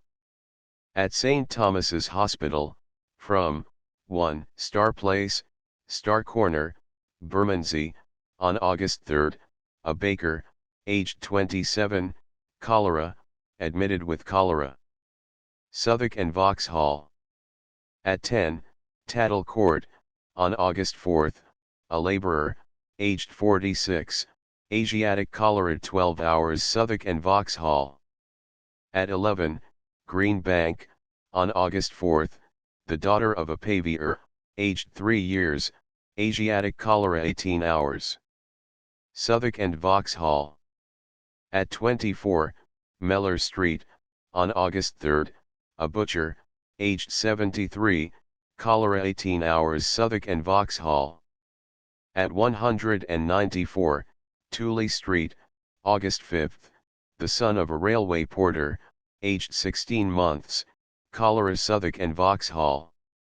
St. Olave, Southwark. St. John, Horselydown. At 8, Charles Street, July 20th, a carman, aged 42, diarrhea 3 days, Asiatic cholera 22 hours, Southwark and Vauxhall. At 19, Bermondsey St, July 26th, a labourer's daughter, aged 5 years, cholera Asiatica 4 superscript 1 2 hours, Southwark and Vauxhall. At 4, Abdy Street, on July 29th, a corn turner, aged 60, Asiatic cholera, with premonitory diarrhea, 18 hours, Southwark and Vauxhall. At 12, Bermondsey Street, July 29th, a railway porter, aged 34, malignant cholera 12 hours, Southwark and Vauxhall. At 5, Gibbons Rents, July 29th, wife of a railway porter, aged 39, malignant cholera 16 hours, Southwark and Vauxhall. At 18, Parish Street, July 29th, a carpenter's laborer, aged 19, diarrhea 4 days, cholera 3 days, Southwark and Vauxhall. At the Union Workhouse, on July 30th, a laborer, aged 40, Asiatic cholera 24 hours, admitted with cholera from 4, Bethel Place, Vineyard, Southwark and Vauxhall. At the Union Workhouse, on July 31st, an apprentice to the sea, aged 16, Asiatic cholera 36 hours, admitted with cholera from on board ship, most likely Thames water. At 5, Bethel Place, July 30th, the wife of a corn turner, aged 35, Asiatic cholera 4 hours, Southwark and Vauxhall. At the same house, August 1st, daughter of a corn turner, aged 1 year, Asiatic cholera 3 days, Southwark and Vauxhall. At 8, Gibbons Rents, August 1st, the wife of a carpenter, aged 32, Asiatic cholera 12 hours Southwark and Vauxhall. At 6, Gordon Terrace, on August 1, the daughter of a coal porter, aged 2 years and 7 months, Asiatic cholera 4 hours Southwark and Vauxhall. At the Union Workhouse, on August 1, a slater, aged 56, Asiatic cholera 24 hours, admitted with cholera from 4, Magdalen Court, Tooley Street Southwark and Vauxhall. At the Union Workhouse, on August 3, the wife of a laborer, aged 30, Asiatic cholera 4 days, admitted with cholera from 4, Bethel PL, Vine YD Southwark and Vauxhall. At 22, Magdalen Street, August 1, a single woman, aged 53, cholera 24 hours Southwark and Vauxhall. At 3, Freeman's Lane, on August 2, a laborer, aged 25, premonitory diarrhea, with sickness, 24 hours, Asiatic cholera 9 hours Southwark and Vauxhall. At 2, Charles Street, July 30, the widow of a hatter, aged 62, cholera 11 hours Southwark and Vauxhall. At 4, Charles Street, August 4, a female, aged 45, diarrhea 7 days, English cholera 12 hours Southwark and Vauxhall. Bermondsey. St. James. On board the ship Ouse, off Bermondsey, July 9, a mariner, aged 50, cholera 16 hours most likely Thames water. At 5, Gibson's Cottages, on July 18, the son of a chairmarker, aged 5 years, choleric diarrhea 2 days, collapse 1 day Southwark and Vauxhall.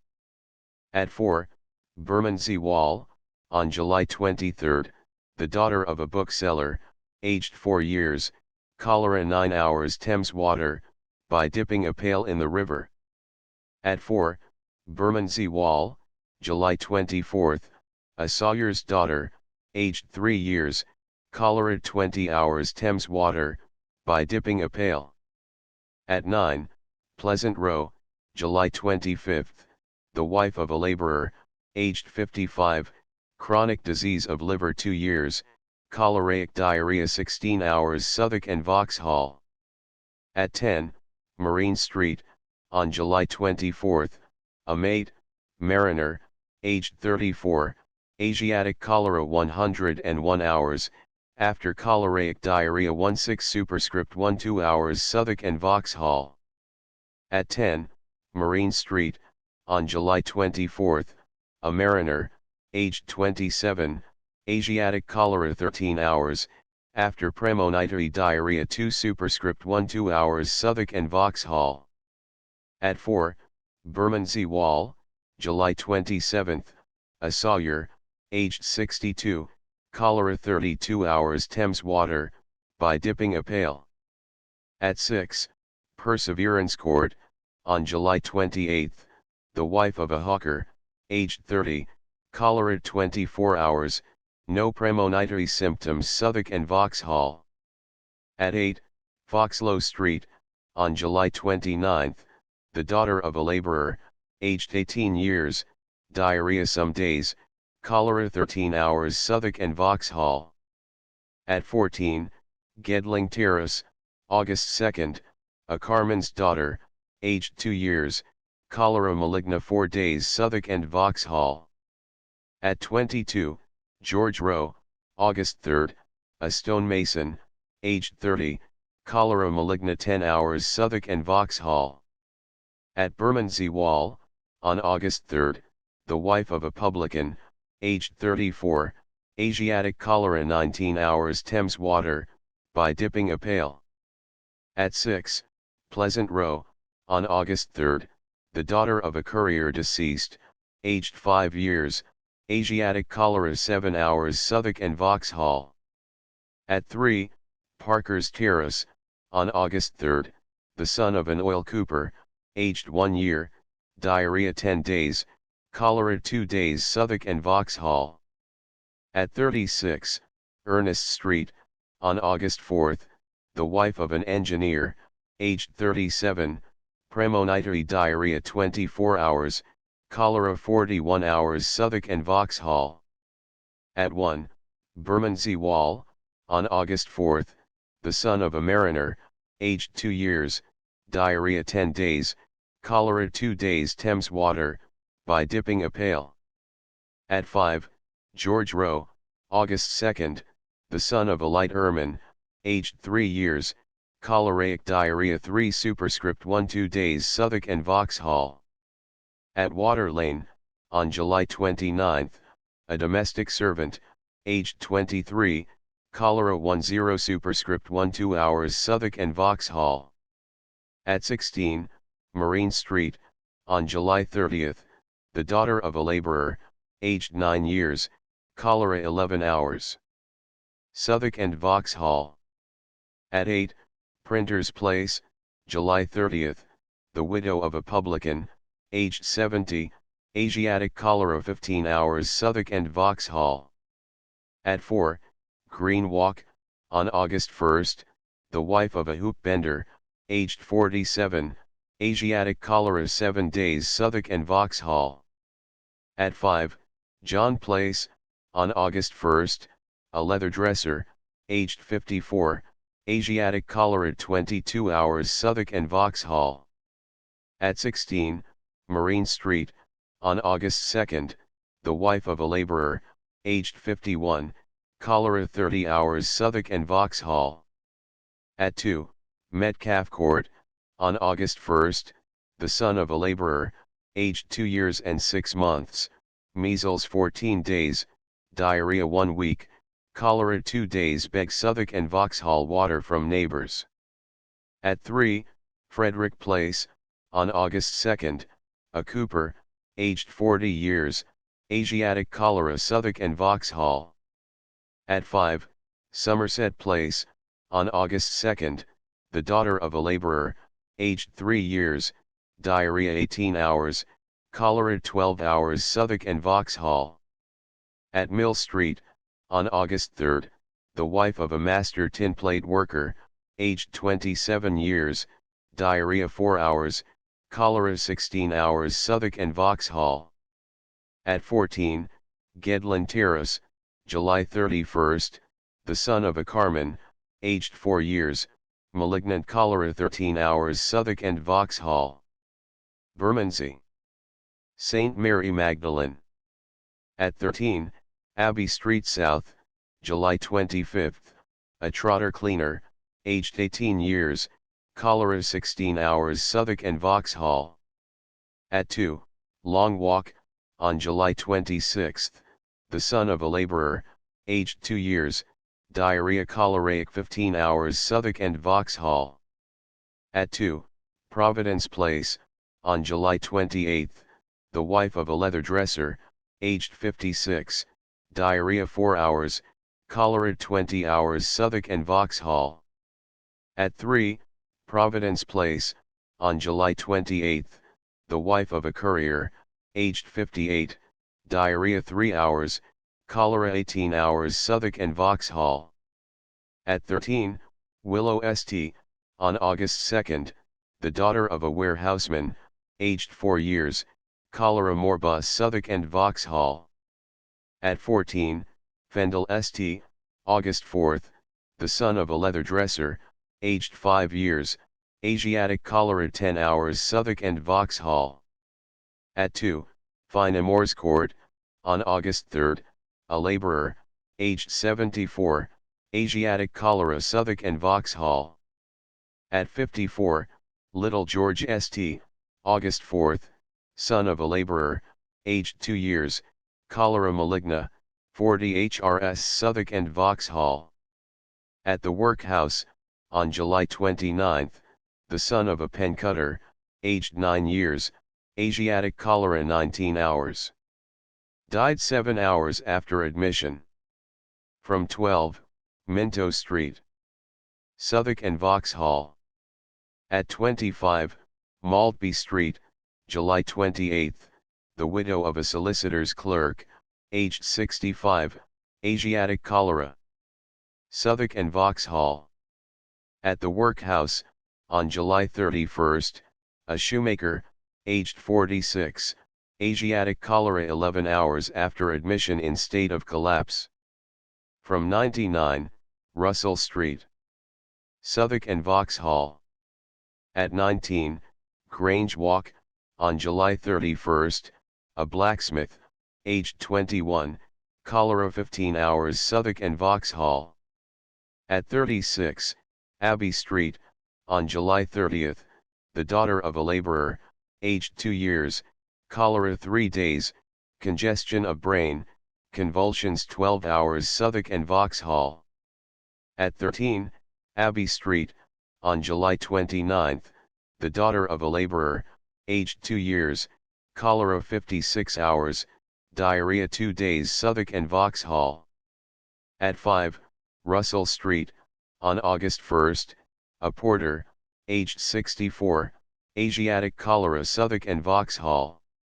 At the workhouse, on August 2nd, a sailor, aged 32, Asiatic cholera, 21 hours after admission in a state of collapse. From ship Malvern most likely Thames water. At 3, Long Walk, on July 30th, the son of a carpenter, aged 2 years, cholera 2 days, secondary fever 2 days Southwark and Vauxhall. At 49, Page's Walk, on August 1st, the wife of a deal porter, aged 31, cholera maligna 10 hours, diarrhea 4 hours Southwark and Vauxhall.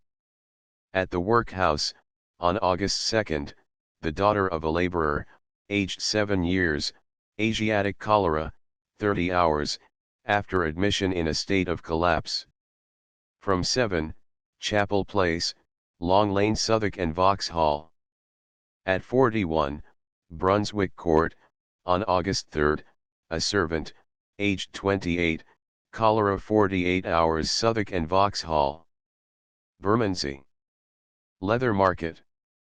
At 4, Prince's Place, Crosby Row, on July 19th, the daughter of a journeyman cordwainer, aged 4 years, English cholera, 12 hours Southwark and Vauxhall. At 17, King's Place, Crosby Row, on July 28th, the wife of a laborer, aged 29 years, Asiatic cholera 24 hours Southwark and Vauxhall.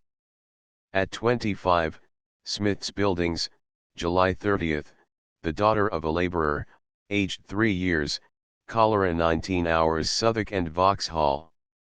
At 15, Brook Street, on July 31st, the son of a journeyman tanner, aged 20 months, cholera 15 hours. Southwark and Vauxhall. At 27, Nelson Street, July 31st, the wife of a laborer, aged 35, Asiatic cholera 18 hours Southwark and Vauxhall.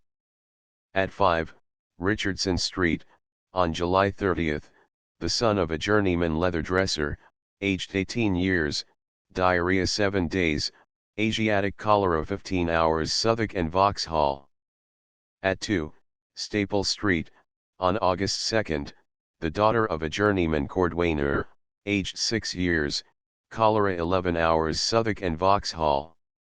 At 185, Long Lane, on August 3rd, the wife of a journeyman tanner, aged 26 years, cholera biliosa 12 hours Southwark and Vauxhall. At 1, Elizabeth Place, Bailed Cephon Street, on August 2nd, the son of a journeyman cordwainer, aged 1 year, diarrhea 1 day, Asiatic cholera 1 day Southwark and Vauxhall. At 3, Alfred Place, Nelson Street, on August 2nd, the daughter of a cordwainer, aged 17 years, Asiatic cholera 12 hours Southwark and Vauxhall. At 101, Snow's Fields, August 3rd, a journeyman carpenter, aged 63, Asiatic cholera 12 hours Southwark and Vauxhall. At 2, Staple Street, on August 3rd, the son of a journeyman cordwainer, aged 4 years, cholera 48 hours, premonitory diarrhea 3 days Southwark and Vauxhall. At 7, Little Charlotte Row, Nelson Street, on August 1st, the son of a carman, aged 1 superscript 1 2 years, cholera 12 hours Southwark and Vauxhall. At the same house, on the same day, the son of a carman, aged 3 years, cholera 12 hours Southwark and Vauxhall. At 8, Minto Street, on August 2nd, the son of a journeyman tanner, aged 3 years, diarrhea 3 days, cholera 24 hours, secondary fever 2 days Southwark and Vauxhall. At 23, Bailed Cephon Street, on August 4th, the son of a journeyman wire weaver, aged 1 superscript 1 2 years, diarrhea 2 days, Asiatic cholera 36 hours Southwark and Vauxhall. At 53, Long Lane, on August 3rd, a staymaker, aged 52, diarrhea, Asiatic cholera Southwark and Vauxhall. At 4, Grange Road, on August 4th, the son of a journeyman tanner, aged 4 years, Asiatic cholera 11 hours Southwark and Vauxhall. At 1, Woods Place, Grange Road, on August 4th, a labourer, aged 24, cholera 12 hours, premonitory diarrhea 3 hours Southwark and Vauxhall. At 16, Alfred Place, Nelson Street, on August 3rd, the daughter of a journeyman bricklayer, aged 1 year, dentition, diarrhea, cholera, convulsions Southwark and Vauxhall. At 15, Wilds Rents, on August 15th, the wife of a journeyman baker, aged 27, cholera asiatica 17 hours, collapse, premonitory diarrhea 8 hours Southwark and Vauxhall. At 7, Alfred Street, on August 5th, a journeyman tanner, aged 63, cholera, collapse 62 hours, premonitory diarrhea 12 hours, consecutive fever 12 hours Southwark and Vauxhall.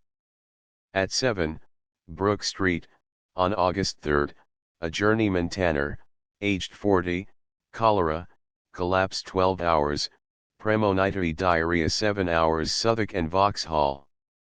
St. George, Southwark. Kent Road.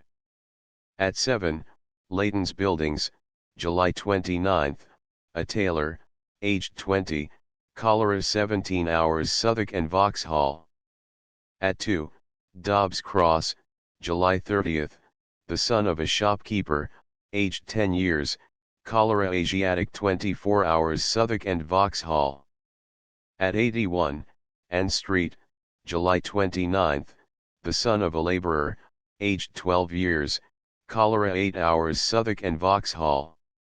At 28, Wickham PL, August 2nd, son of a brush MKR, aged 2 superscript 1 2 years, choleric diarrhea 24 hours. Southwark and Vauxhall. At 2, Russell Place, August 2nd, the widow of a labourer, aged 55, Asiatic cholera 21 hours Southwark and Vauxhall.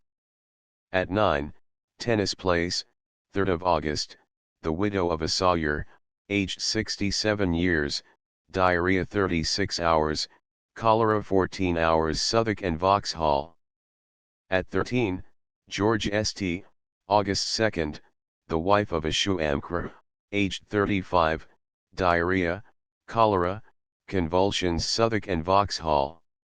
At 7, Noel Street, August 4th, the widow of a porter, aged 65 years, Asiatic cholera 39 hours Lambeth. St. George, Southwark. Borough Road.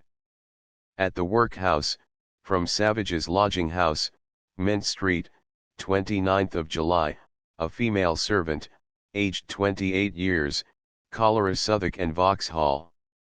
At 6, Ebden Court, Pearl Row, 27th of July, the daughter of a butcher, aged 3 years, Asiatic cholera 10 hours Southwark and Vauxhall. At 24, Gun St., July 23rd, the wife of a bookbinder, aged 36, Asiatic cholera 24 hours Southwark and Vauxhall. At 5, Nelson P.L., July 28, the son of a butcher, aged 5 weeks, choleric diarrhea 3 days Southwark and Vauxhall. At the workhouse, July 29, a hawker, aged 44, cholera, very bad, an inmate Southwark and Vauxhall. At 2, Union Street, July 27, the widow of a master shoemaker, aged 73, diarrhea 7 days, cholera asiatica 8 hours Lambeth. At 10, Lombard Street, July 29, the daughter of a laborer, aged 2 years, diarrhea 4 hours, cholera maligna, 24 hours Southwark and Vauxhall. At the same house, August 1, the daughter of a laborer, aged 4 years, sister of above, cholera maligna 12 hours Southwark and Vauxhall. At 1, Burton's Buildings, Friar Street, August 2, the daughter of a coppersmith, aged 9 years, cholera 3 days, fever 2 days Southwark and Vauxhall. At the workhouse, from Hooper's Lodging House, 9, Angel Place, July 30, a laborer, aged 36, cholera asiatica Southwark and Vauxhall. At the workhouse, brought in from 29, Wilmot's Buildings, August 1, a laborer, aged 29, cholera asiatic about 12 hours Southwark and Vauxhall. At 35, Green Street, 31st of July, the wife of a horse slaughterman, aged 64, hepatitis 14 days, gallstones, asiatica cholera 24 hours Southwark and Vauxhall. At the workhouse, August 3, a widow, aged 70, cholera asiatica about 12 hours, inmate Southwark and Vauxhall. At the workhouse, from King's Lodging House, Mint Street, August 3, a hawker, aged 45 years, cholera asiatica Southwark and Vauxhall. At the workhouse, August 3, a coppersmith, aged 52, cholera asiatica 2 days, from 15, John St., Suffolk Street Southwark and Vauxhall. At 30, Hill St., August 1, the daughter of an engineer, aged 2 years, cholera 12 hours Southwark and Vauxhall. At 83, Southwark Bridge Road, August 1, solicitor's clerk, aged 21, cholera 19 hours Southwark and Vauxhall.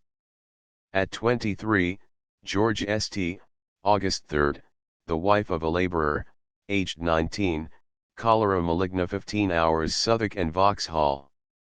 At the workhouse, brought in by the police from the station house at Stones End, August 4, a servant, aged 50, cholera asiatica not ascertained. At 1, Little Suffolk Street, August 4, the daughter of a hammerman, aged 3 years, remittent fever 7 days, cholera 20 hours Southwark and Vauxhall. At 5, Bean Street, August 5, a female servant, aged 28, diarrhea 24 hours, cholera 30 hours Southwark and Vauxhall. St. George, Southwark. London Road. At 60, Tower Street, July 16, the wife of a butcher, aged 26, Asiatic cholera 13 hours Southwark and Vauxhall. At 12, East PL, West Square, July 29, an ostler, aged 42, diarrhea 6 days, cholera maligna 14 hours Lambeth. At 32, Duke Street, August 1, the son of a smith, aged 5 years, Asiatic cholera 36 hours Lambeth. At 11, London Road, July 31, a servant, aged 17, Asiatic cholera 24 hours Southwark and Vauxhall. At Spiller CT, Weber Row, August 1, the daughter of a charwoman, aged 18 months, chronic diarrhea 2 months, cholera 24 hours Southwark and Vauxhall. At 2, Short St., Tower St., August 2, a coal porter, aged 32, cholera 3 days Lambeth.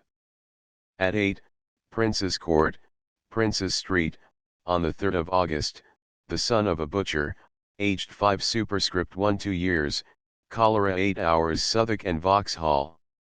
At 105, Blackfriars Road, August 1st, a compositor, aged 32, diarrhea, cholera 14 hours Southwark and Vauxhall. At 3, Duke Street, Tower Street, August 4th, the son of a civil engineer, deceased, consumption 9 months, cholera 8 hours Lambeth. Newington. Trinity. At 58, Brandon Street, July 26th, a house painter, aged 24, Asiatic cholera 40 hours Southwark and Vauxhall. At 3, Winter Terrace, July 31st, the wife of an engineer, aged 27, cholera 26 hours Southwark and Vauxhall. At 16, Swan St, August 1st, the son of a carpenter, aged 8 years, cholera maligna 14 hours Southwark and Vauxhall. At 6, St. Andrew's Road, August 1st, a waiter, aged 35, diarrhea 3 days, cholera maligna 12 hours Southwark and Vauxhall. At 175, Kent St, August 2nd, the son of a clothier, aged 7 years, malignant cholera 23 hours Southwark and Vauxhall. At 66, Brunswick St, August 3rd, the wife of an engineer, aged 35, cholera 1 week, exhaustion Southwark and Vauxhall. At 64, Trinity Square, August 2nd, a milliner, aged 32, cholera maligna 30 hours Southwark and Vauxhall. At 3, Etham Place, August 3rd, a paper hanger, aged 42, cholera asiatica 6 superscript 1 2 hours Southwark and Vauxhall. At 54, Great Dover Road, August 3rd, the widow of a wine merchant, aged 64, English cholera 23 hours, collapse 12 hours Southwark and Vauxhall. At 182, Kent Street, August 4th, a laborer, aged 23 years, diarrhea 17 hours, cholera asiatica 8 hours, collapse Southwark and Vauxhall. At 99, Uxbridge Street, August 4th, the son of a jeweler, aged 3 years, diarrhea 27 hours, Asiatic cholera 24 hours, collapse Southwark and Vauxhall.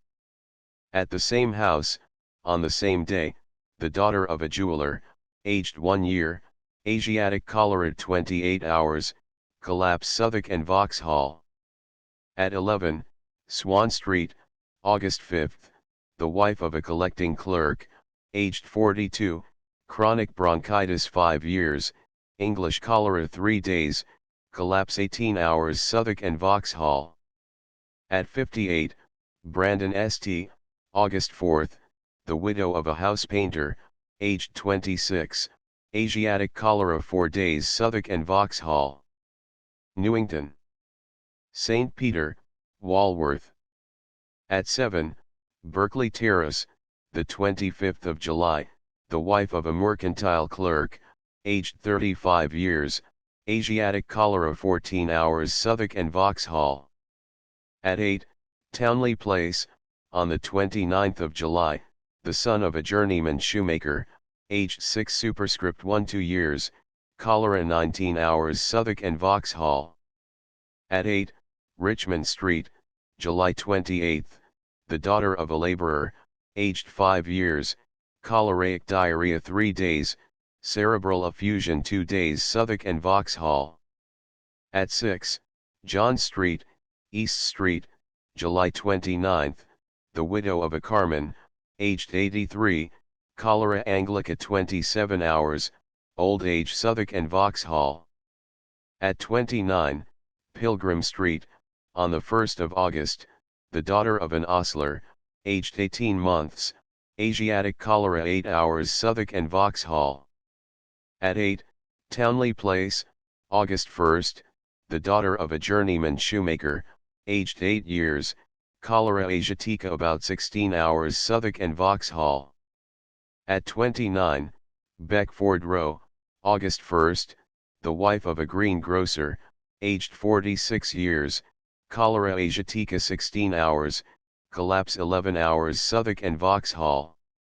At 15, Smith Street, August 3rd, the wife of a baker, aged 20, Asiatic cholera 8 hours Southwark and Vauxhall. At 1, John Street, Walworth Common, August 2nd, the wife of a glue maker, aged 54, diarrhea 2 days, cholera 22 hours Southwark and Vauxhall. At 2, Milk Street, on the 2nd of August, the daughter of a journeyman shoemaker, aged 6 years, Asiatic cholera 30 hours Southwark and Vauxhall. At 7, Blucher St, August 2nd, a gentleman, aged 36, cholera asiatica 20 hours, collapse Southwark and Vauxhall. At 28, Bronte Place, August 2nd, the wife of a letter carrier, aged 46, cholera asiatica 28 hours, collapse 24 hours Southwark and Vauxhall. At 2, Totham Place, Boundary Lane, August 2nd, the widow of a journeyman bricklayer, aged 63, Asiatic cholera 18 hours Southwark and Vauxhall. At 2, Sarah Terrace, Hill Street, August 2nd, the son of a clerk in the post office, aged 5 superscript 1 2 years, epidemic cholera 7 hours Southwark and Vauxhall.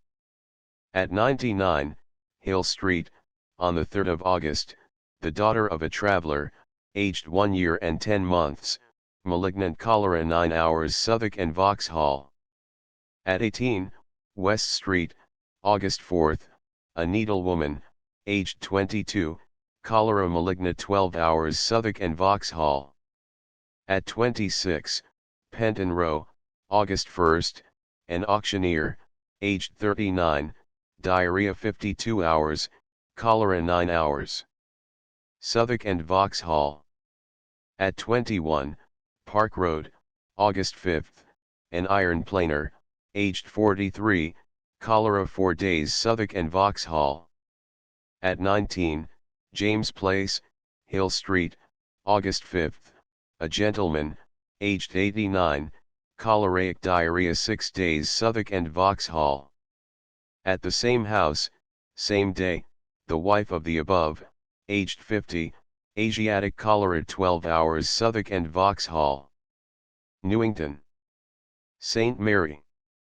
At 4, Parsonage Row, July 30th, a gentlewoman, aged 40, Asiatic cholera 16 hours Southwark and Vauxhall.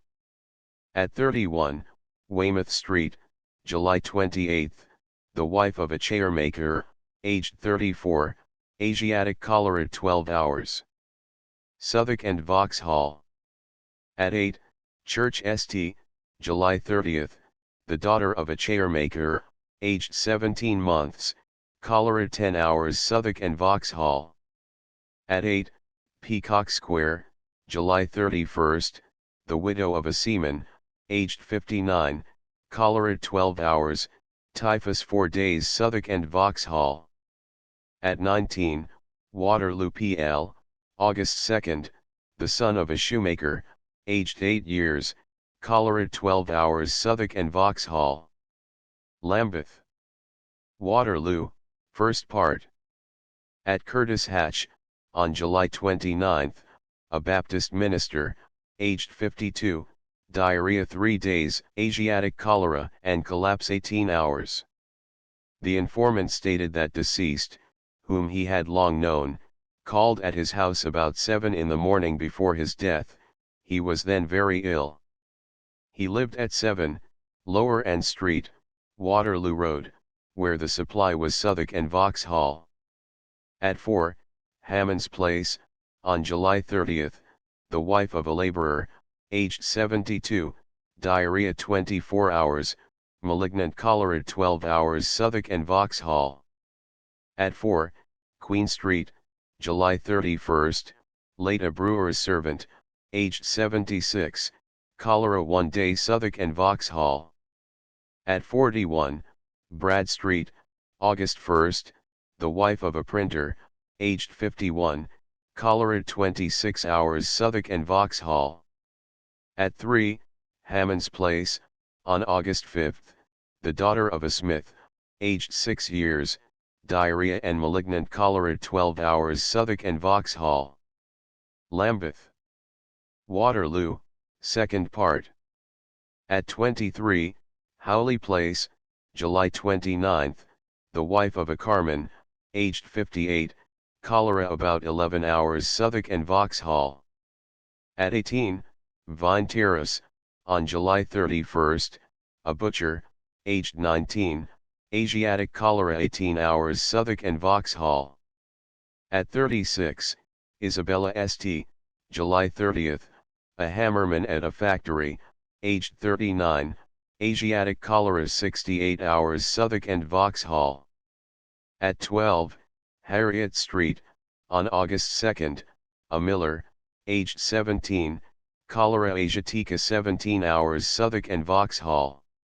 At 9, Griffin Street, August 4th, the wife of a bricklayer, aged 75, Asiatic cholera 48 hours Southwark and Vauxhall. Lambeth. Lambeth Church, first part. At 52, Upper 4th Street, on July 20th, the wife of a bricklayer's laborer, aged 23, cholera 12 hours Thames water, by dipping a pail. At 6, Newport Street, on July 30th, the wife of a porter, aged 37, cholera 8 hours Lambeth. At 32, South St., July 31st, a timber merchant's widow, aged 67, Asiatic cholera 15 hours Southwark and Vauxhall. At 3, Mount Place, Kennington Road, on July 31st, a wine merchant, aged 35, Asiatic cholera 16 hours, address not found not ascertained. At 7, Vauxhall Row, August 2nd, the son of a bricklayer, aged 4 years, cholera 16 hours Southwark and Vauxhall. Lambeth. Lambeth Church, second part. At 26, New St., July 28th, the wife of a laborer, aged 29, diarrhea 3 days, cholera 12 hours Southwark and Vauxhall. At 29, Park Street, July 29th, an eating housekeeper, aged 39, cholera 9 superscript 1 2 hours Southwark and Vauxhall. At 79, Wickham Street, August 1st, the daughter of an engineer, aged 1 year, choleric diarrhea, exhaustion Lambeth. At 24, Caroline Street, on July 31st, the son of a laborer, aged 14 years, cholera 11 hours Lambeth. At the workhouse, on August 2nd, a washerwoman, aged 23, Asiatic cholera, admitted in a dying state, address not known not ascertained. At 60, Park Street, on August 2nd, the wife of a lath render, aged 31, cholera 2 days, consecutive fever 5 days Southwark and Vauxhall. At 4, High St., Vauxhall, August 3rd, a musician, aged 35, malignant cholera after 2 days diarrhea, 6 days secondary fever, with cerebral congestion. Southwark and Vauxhall. At Vauxhall Gardens, on August 2nd, a widow, aged 56, cholera 16 hours Southwark and Vauxhall. At 33, East Street, on August 3rd, a carpenter, aged 40, diarrhea 7 days, cholera 3 days Southwark and Vauxhall. At 19, Bennett's Buildings, on August 4th, the daughter of a carpenter, aged 2 years, cholera asiatica 12 hours Southwark and Vauxhall. Lambeth. Kennington, first part. At 6, William Street, Clapham Road, on July 26, the son of a carpenter, aged 2 years, Asiatic cholera 12 hours Lambeth. At 3, Dudley Place, Clapham Road, on July 24, the wife of a bookseller, aged 42, serospasmodic cholera 15 hours Southwark and Vauxhall. At 7, Henry Street, Dorset Street, Clapham Road, on July 28, the daughter of a butcher, aged 4 years, cholera serospasmodica 15 hours Pumpwell. At 23, Cambridge Terrace, Clapham Road, on July 30, the daughter of a commercial traveller, aged 20, choleric diarrhea 24 hours Southwark and Vauxhall. At 3, Belmont Place, Wandsworth Road, on July 29, the daughter of a railway guard, aged 8 years, cholera 10 superscript 12 hours Southwark and Vauxhall. At 9, Regency Place, White Hart Street, on July 31, the widow of a brass worker, aged 44, cholera 30 hours Southwark and Vauxhall. At 1, Bowling Green Mews, on July 28, the daughter of a chairmaker, aged 8 years, cholera 13 hours Southwark and Vauxhall. At 61, Princes Square, July 31, widow of a linen agent, aged 42, Asiatic cholera 15 hours Southwark and Vauxhall. At 4, Southville, Wandsworth Road, on August 2, a paper hanger, aged 26, Asiatic cholera, premonitory diarrhea 24 hours, collapse 24 hours Southwark and Vauxhall. At 5, South Lambeth, August 4, the wife of an equestrian, aged 39, cholera asiatica 36 hours Southwark and Vauxhall. At 19, Mansion House Street, Kennington, on August 3, formerly a dressmaker, aged 36, cholera asiatica 6 hours, premonitory diarrhea 2 days Southwark and Vauxhall. Lambeth. Kennington, second part. At 14, Robertson Place, Stockwell, on August 3, the wife of a carpenter, aged 35, Asiatic cholera 5 hours Southwark and Vauxhall. At 2, James Street, on August 5, the son of a bricklayer, aged 7 years, cholera 7 hours Southwark and Vauxhall. At 1, Somerset Place, August 3, a gentleman, aged 56, spasmodic cholera 12 hours Southwark and Vauxhall. Lambeth. Brixton. At 2, Sussex Road, July 14, the widow of a coachman, aged 53, diarrhea 6 days, English cholera 3 days Lambeth. Lambeth. Norwood no death from cholera. Wandsworth. Clapham. At 5, Cook's Buildings, Park Road, on July 29, the daughter of a sawyer, aged 3 years, cholera 12 hours, diarrhea 3 days Southwark and Vauxhall. At 4, Howard Street, Wandsworth Road, July 30, a laborer, aged 74, cholera 52 hours Southwark and Vauxhall. At 1, Waterloo Retreat, Bromel's Road, July 29, a gardener, aged 46, cholera 12 hours Pumpwell. At High Street, July 31, a domestic servant, aged 28, cholera 52 hours Southwark and Vauxhall. At 13, Prospect Place, Wandsworth Road, on August 2, a government clerk, aged 50, malignant cholera 4 days, diarrhea 48 hours, collapse. Southwark and Vauxhall, and Pumpwell. Wandsworth. Battersea.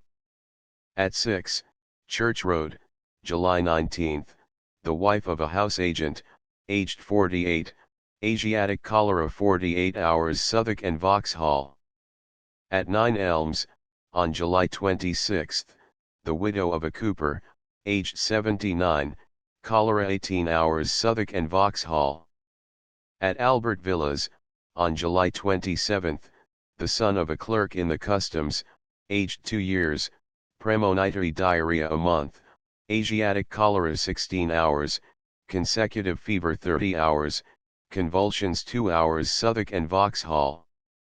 At Lavender Hill, on July 25, the wife of a gentleman, aged 46, premonitory diarrhea 20 hours, cholera 16 hours Pumpwell. At 25, Little Europa Place, on July 30, the wife of a gardener, aged 50 years, Asiatic cholera 33 hours Southwark and Vauxhall.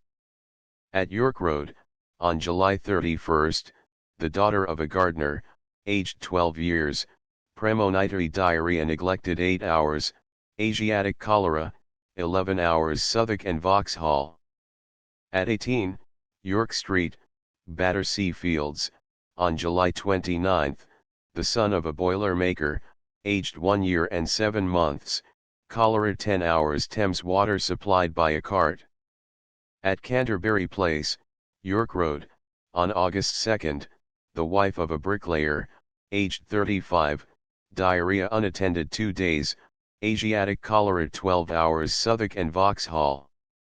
At 33, Little Europa Place, on August 2, a laborer, aged 48, premonitory diarrhea 4 hours, cholera 16 hours Southwark and Vauxhall. At Falcon Lane, on August 3, the daughter of a chemist deceased, aged 14 years, premonitory diarrhea 4 hours, cholera 24 hours water from a ditch into which the cesspools empty themselves. At Lavender Road, on August 3, a clockmaker, aged 47, Asiatic cholera Southwark and Vauxhall. At York Road, August 4, the daughter of a gardener, aged 21, cholera maligna 11 hours Southwark and Vauxhall. At 30, Aegis Terrace, Battersea Fields, on August 2, the son of a horse dealer, aged 12 years, cholera 15 hours Southwark and Vauxhall. Wandsworth. At Armory Yard, on August 3, the daughter of a laborer, aged 4 years, measles 6 days, cholera 6 hours Thames water fetched in pails. At Apothecaries Row, August 5, the son of a sawyer, aged 10, cholera 12 hours Thames water and Pumpwell. Wandsworth. Putney. At Cooper's Arms Lane, on August 5, a bricklayer's laborer, aged 38, premonitory diarrhea 9 hours, cholera 15 hours Pumpwell. Wandsworth. Streatham. No death from cholera. Camberwell. Dulwich.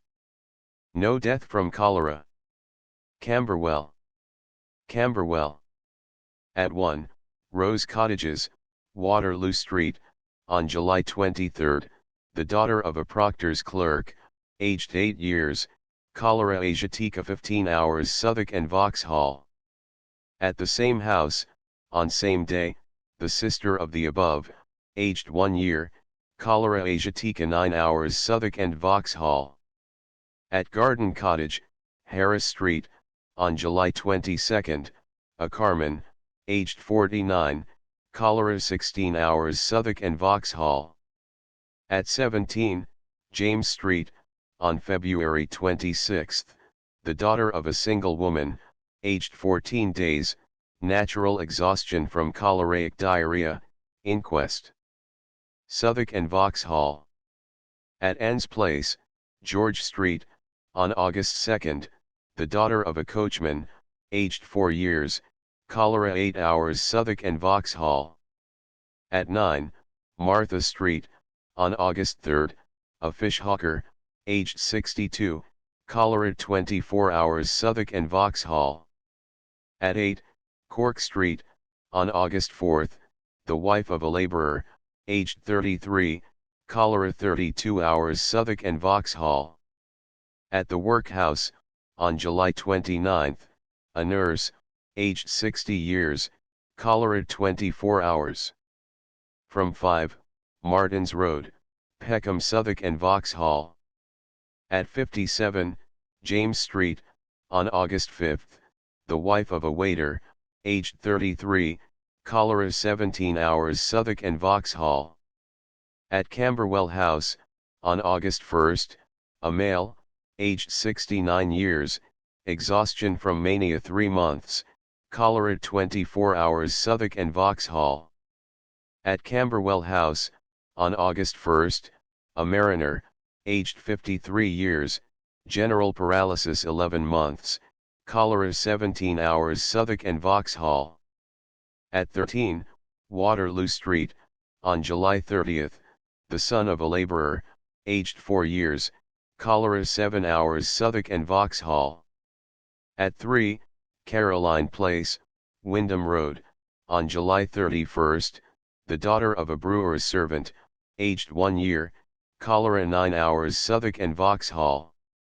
At Camberwell House, Lunatic Asylum, on July 28, a male, aged 32, epilepsy 7 years, cholera 8 hours, Southwark and Vauxhall. At Camberwell House, Lunatic Asylum, on July 29, a labourer, aged 43, general paralysis 2 years, cholera 18 hours, Southwark and Vauxhall. At Camberwell House, on July 29, a servant, aged 47, cholera 26 hours, Southwark and Vauxhall. At 30, Clarendon Street, on July 30, a grocer, aged 56, Asiatic cholera 9 hours, Southwark and Vauxhall. At 1, Absalom Place, South Street, on August 2, a girl, aged 21 months, diarrhea 48 hours, cholera 21 hours, Southwark and Vauxhall. At 17, Cork Street, on August 1, the son of a painter, aged 1 year, diarrhea 2 days, cholera 1 day, Southwark and Vauxhall. Camberwell. Peckham. At 5, Martins Road, July 27, the wife of a labourer, aged 40, cholera maligna 16 hours, Southwark and Vauxhall.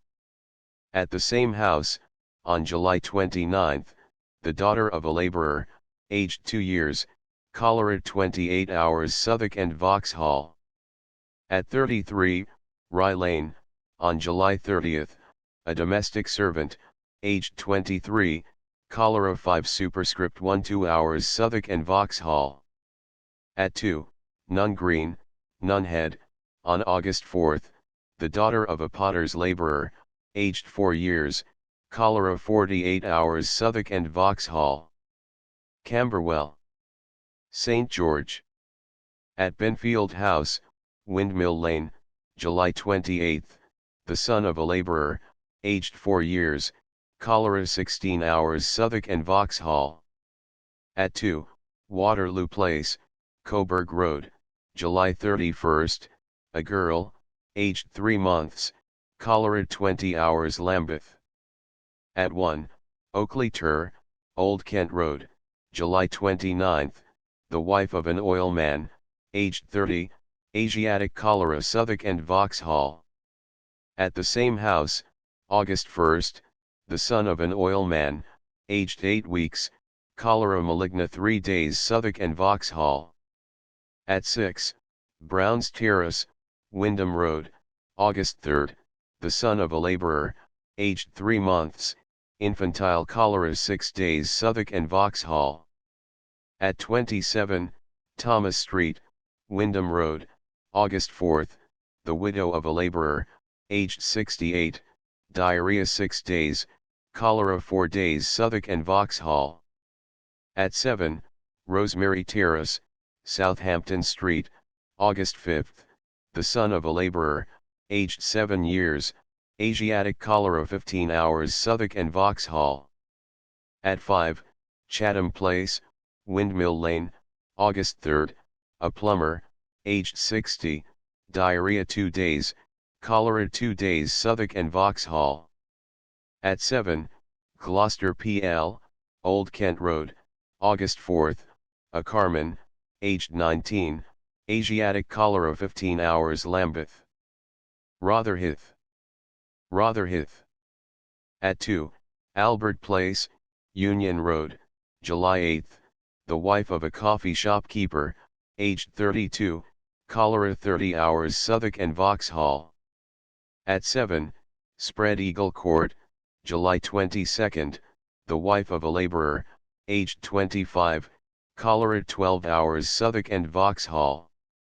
At 19, Spread Eagle Court, July 24, the daughter of a labourer, aged 1 year and 9 months, cholera 20 hours Southwark and Vauxhall. At 4, John's Place, July 25, a blacksmith, aged 41, cholera 10 hours water pumped from beneath the Thames Tunnel, by the engine of the Thames Tunnel Company. At 1, John's Place, July 27, the wife of a biscuit baker, aged 45, cholera 26 hours same as above. At 5, John's Place, July 25, the son of a baker, aged 4 years, cholera 24 hours same as above.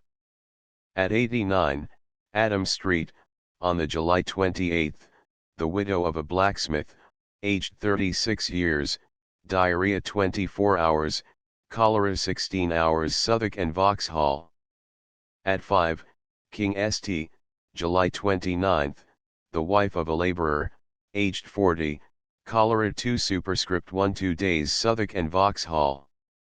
At Charlotte Place, Charlotte Row, July 29, the son of a barge builder, aged 3 years, cholera 3 days Tidal Ditch. At 5, Slater's Alley, July 29, a labourer, aged 33, cholera 3 superscript 1 2 days Thames Tunnel water, fetched from John's Place. At 18, Upper Queen Street, August 2, the daughter of a labourer, aged 7 years, cholera 2 days, typhoid fever 7 days Southwark and Vauxhall. At 1, Thetford Place, August 1, the son of a labourer, aged 7 years, cholera 7 hours Southwark and Vauxhall. On board ship in the Surrey Canal dock, August 2, a mariner, aged 65, Asiatic cholera 18 hours most likely Thames water. On board the brig Borkas, of Sunderland, in the River Thames, August 2, the wife of a master mariner, aged 38, cholera 13 superscript 1 2 hours most likely Thames water. At 20, Spread Eagle Court, August 1, a labourer, aged 28, cholera 16 hours Southwark and Vauxhall. At 7, Midway PL, August 1, the daughter of a domestic servant, aged 3 years, measles 14 days, Asiatic cholera 18 hours Southwark and Vauxhall. At 12, St. Helena PL, August 1, the wife of a carpenter, aged 31, morbus cordis 5 years, Asiatic cholera 24 hours Southwark and Vauxhall. At 18, Stanley Terrace, August 1, the son of a mercantile clerk, aged 2 years, premonitory diarrhea 3 hours, Asiatic cholera 5 hours Southwark and Vauxhall. At York St, near Swan Lane, August 1, the son of a carpenter, aged 3 years, cholera 12 hours Southwark and Vauxhall. At York Street, near Swan Lane, on August 3, a carpenter, aged 38, cholera 8 hours Southwark and Vauxhall. At 8, Norfolk Place, August 4, the son of a labourer, aged 5 years, cholera 8 hours Southwark and Vauxhall. At 16, Charlotte Row, August 3, the wife of a waterman, aged 57, cholera 20 hours Tidal Ditch. At 3, Plowbridge, August 3, the daughter of a warehouseman, aged 12, Asiatic cholera 12 hours Surrey Canal. At 53, Clarence Street, August 4, the wife of a labourer, aged 48, cholera 14 hours Southwark and Vauxhall. At York St, near Swan Lane, August 5, the son of a carpenter, aged 1 year, cholera 3 days Southwark and Vauxhall.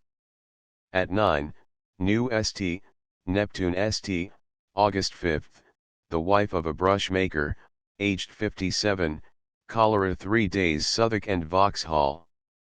Lewisham. Sydenham, no death from cholera. The End. T. Richards, 37, Great Queen Street.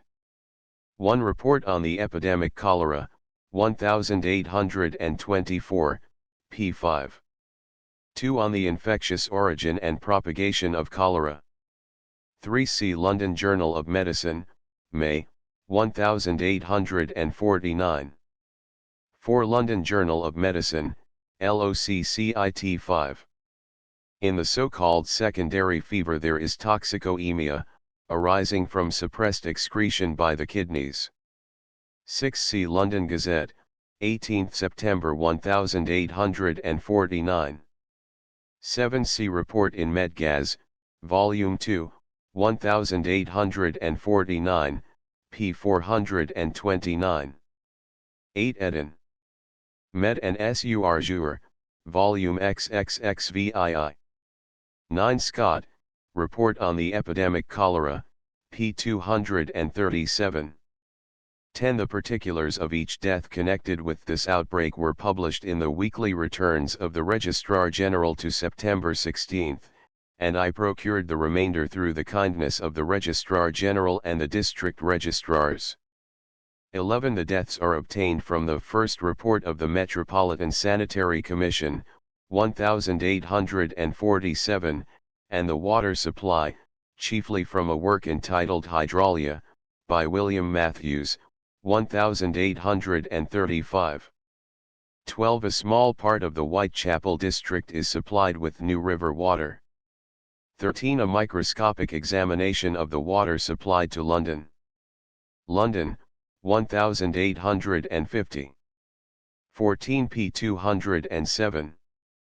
In the table at page 206, Dr. Bally has fallen into the mistake of supposing that the Lambeth Water Company obtained their supply from Thames Ditton in 1849. It was not till 1852 that their works were removed to that place.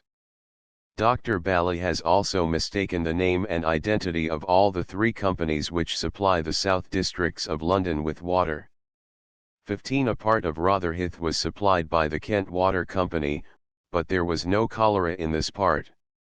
16 Weekly Return, October 14, p. 433. 17 A small part of Rotherhithe is now supplied by the Kent Water Company. 18 In 1849, there were 48 deaths from cholera in Millbank Prison, amounting to 4.3 per cent of the average number of prisoners. In Tothill Fields Prison there were 13 deaths among 800 prisoners, or 1.6%. The other prisons on the north side of the Thames are supplied either by the New River Company, or from pump wells, and there was but 1 death from cholera in all of them. That death took place in Newgate. 19 Report by the Government Commission on the chemical quality of the supply of water to the metropolis. 177, 20. Medical Gazette, Volume Sliv, p. 749. 21 History of the Cholera in Exeter in 1832. 22 Report of the General Board of Health on the supply of water to the metropolis, 1850, p. 55. 23 See Report of Commissioners on the Cholera at Newcastle, etc., p. 474. 24 Opus CIT, PXXV. 25 Report of Swedish Commissioners, quoted in the second report of the Metropolitan Sanitary Commission, 1848. 26 Medical Times and Gazette, Lancet, and Association Journal. 27 Various conditions are requisite for the production of a disease, as they are for the production of a crop of wheat or turnips, but it is not necessary to dignify these conditions with the name of causes. 28 Medical Times and Gazette, 1854, Volume I, p. 182. 29 Cholera, with reference to the geological theory. Cincinnati, 1850. 30 Transaction of Roy. Med and Chur. SOC, 1844. 31 Med Times and Gazette, November 25, 1854. 32 Report on the Cholera of 1848-49, PXL. 33 Rolls Account of the Burning of London in 1666. 34 Official Reports on the Province of Kumaon, by J. H. Batten, ESQ, CE Agra, 1851. 35 Dr. Cheney on Dysentery, Dublin Hospital Reports, Volume 3. 36 Statistical Reports on the Health of the Navy. Part 2. 1853-37. See Clinical Reports of Continued Fever, by Austin Flint, M.D., Buffalo, 1852, p. 380. Also Med Times and Gazette, March 12, 1853, p. 261.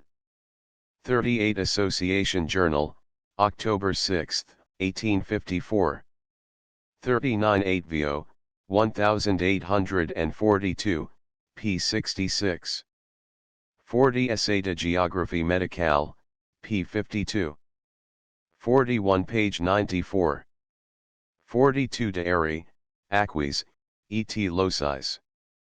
London, New Burlington Street, February, 1855.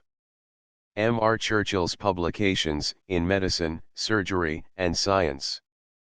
It would be unjust to conclude this notice without saying a few words in favor of Mr. Churchill, from whom the profession is receiving, it may be truly said, the most beautiful series of illustrated medical works which has ever been published. Lancet. All the publications of Mr. Churchill are prepared with so much taste and neatness, that it is superfluous to speak of them in terms of commendation.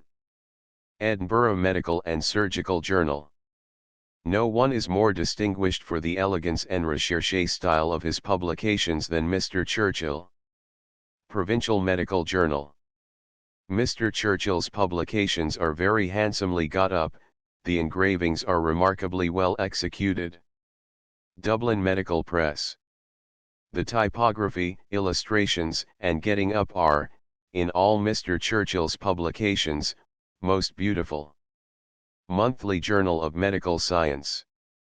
Mr. Churchill's illustrated works are among the best that emanate from the medical press. Medical Times. We have before called the attention of both students and practitioners to the great advantage which Mr. Churchill has conferred on the profession, in the issue, at such a moderate cost, of works so highly creditable in point of artistic execution and scientific merit. Dublin Quarterly Journal. Mr. Churchill is the publisher of the following periodicals, offering to authors a wide extent of literary announcement, and a medium of advertisement, addressed to all classes of the profession. Communications, books for review, addressed to the respective editors, are received and duly forwarded by Mr. Churchill. The British and Foreign Medico-Chirurgical Review, or, Quarterly Journal of Practical Medicine. Price 6 shillings. NOS 1-29. The Medical Times and Gazette. Published weekly, price 7 pence, or stamped, 8 pence. Annual subscription, £1.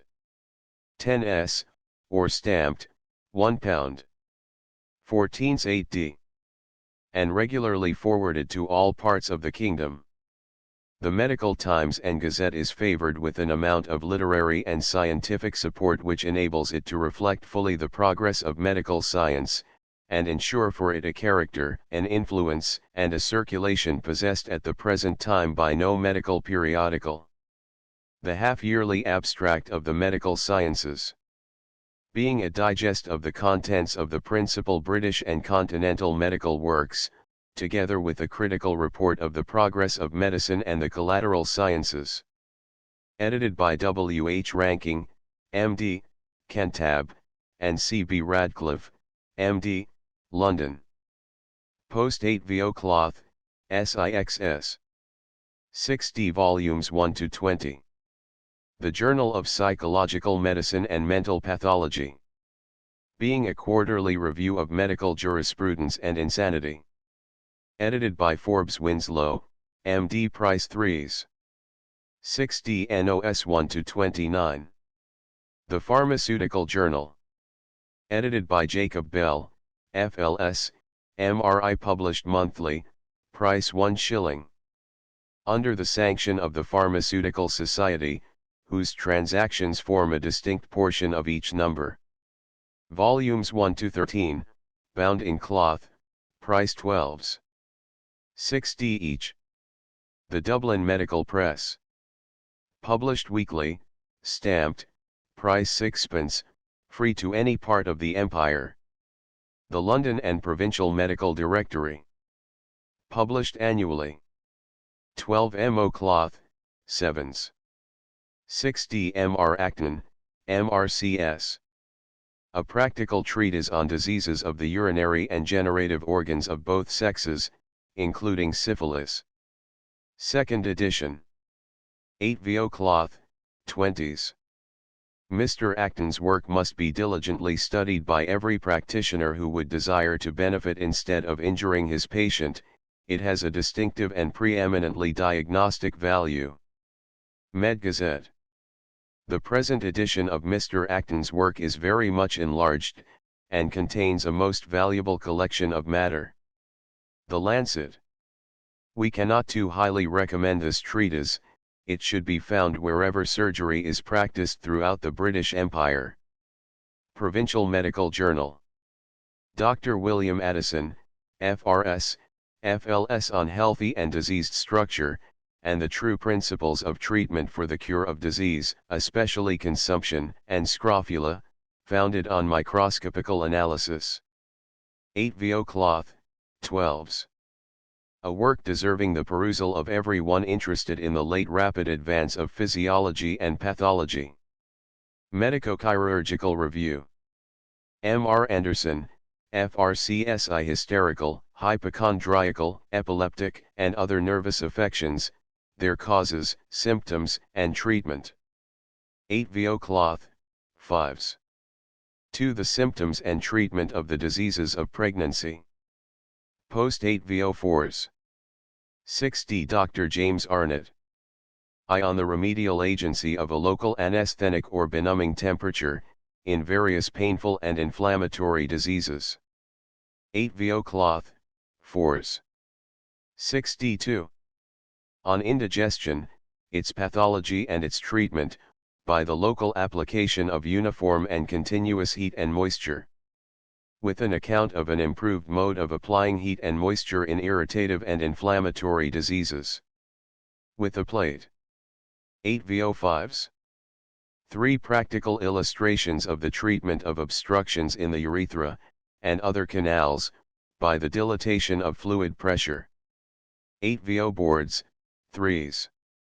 MRFA Abel, FCS, Professor of Chemistry at the Royal Military Academy, Woolwich, and MRCL Bloxham, Demonstrator of Practical Chemistry in King's College. Handbook of Chemistry, Theoretical, Practical, and Technical. 8 VO cloth, 15s. MRTJ Ashton, Surgeon to the Blenheim Street Dispensary. I. On the diseases, injuries, and malformations of the rectum and anus. 8 VO cloth, 8s. We can conscientiously declare, that we find in it more information than is to be obtained from any single volume yet published on the subject of which it treats. Lancet. It is the most complete of all the works at present under consideration. New York Journal of Medicine. 2. A treatise on corns and bunions, and ingrowing of the toenail, their causes and treatment. Post 8 VO cloth, 3s. 6D M. R. Atkinson. Medical Bibliography. Volume I Royal 8 VO 16. We have never encountered so singular and remarkable a book. It unites the German research of appliqué with the ravings of Rabelais, the humor of Sterne with the satire of Democritus, the learning of Burton with the wit of Pindar. Dr. Johnson's Review.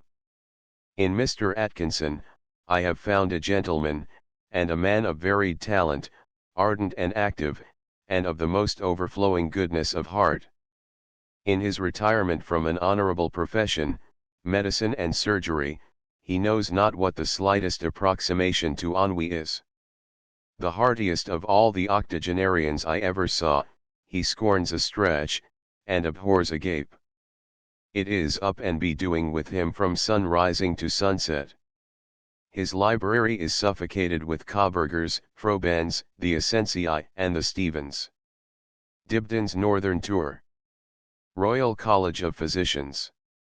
Dr. William Baly, FRS, Assistant Physician to St. Bartholomew's Hospital, and Dr. William W. Gull, Assistant Physician to Guy's Hospital.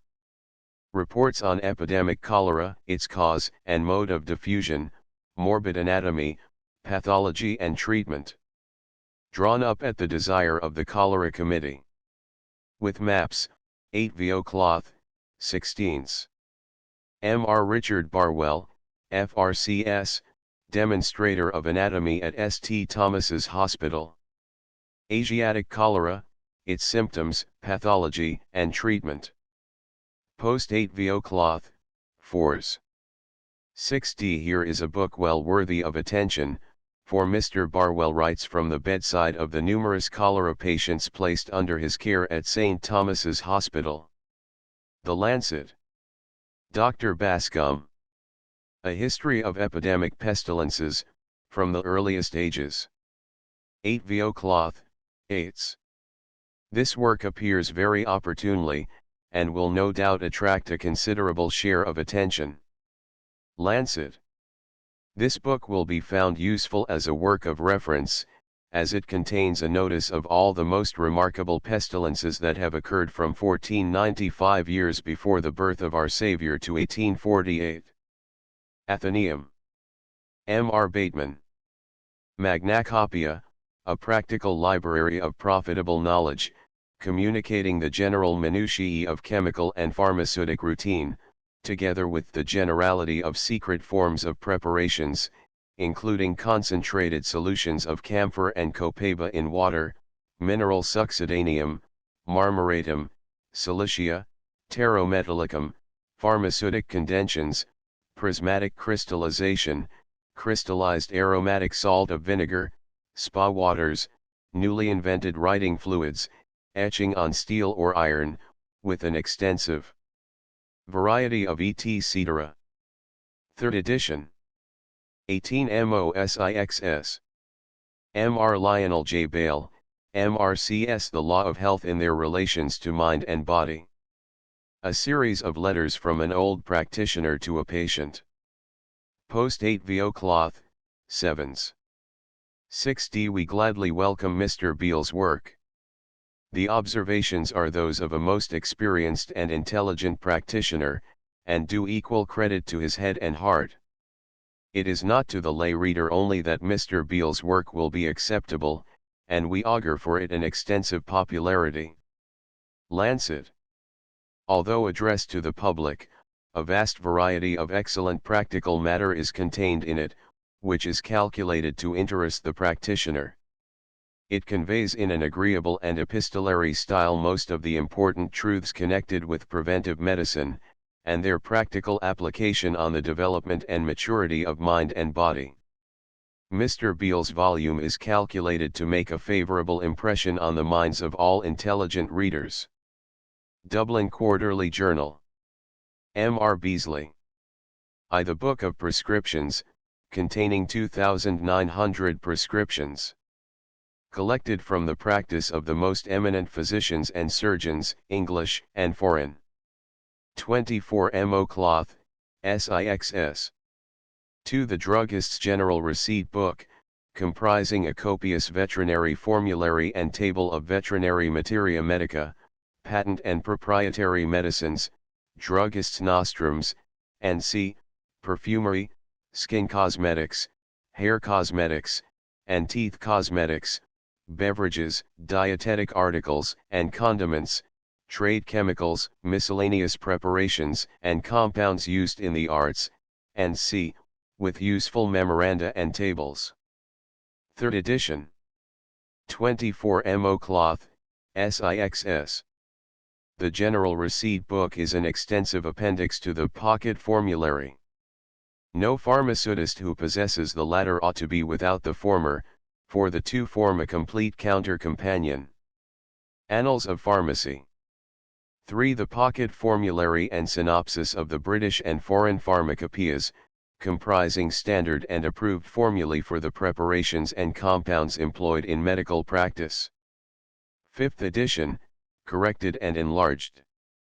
24 Mo cloth, SIXS. Extremely useful as an adjunct to the shop library, a pocket pharmacopoeia universalis, containing, in addition to the officinal formulae, those magistral preparations which are so continually required at the hands of the dispenser. Annals of Chemistry and Pharmacy. Dr. O.B. Bellingham. On aneurysm, and its treatment by compression. 12 Mo cloth, Force. In our opinion, he has conferred a signal benefit upon the art of surgery by his improvement of the mode of employing pressure, and upon the science by his ingenious and philosophical exposition of its operation. Medico-Chirurgical Review. Dr. Henry Bennett, obstetric physician to the Western Dispensary. A practical treatise on inflammation and other diseases of the uterus. 3rd edition, revised, with additions. 8 VO cloth, 12s.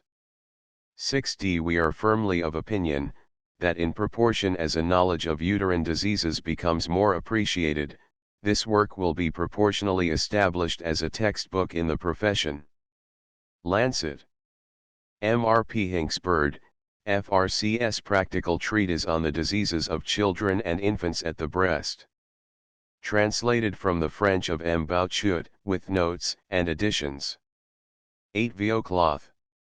20s. Dr. Golding Bird, FRSI Urinary Deposits, Their Diagnosis, Pathology, and Therapeutical Indications. With engravings on wood.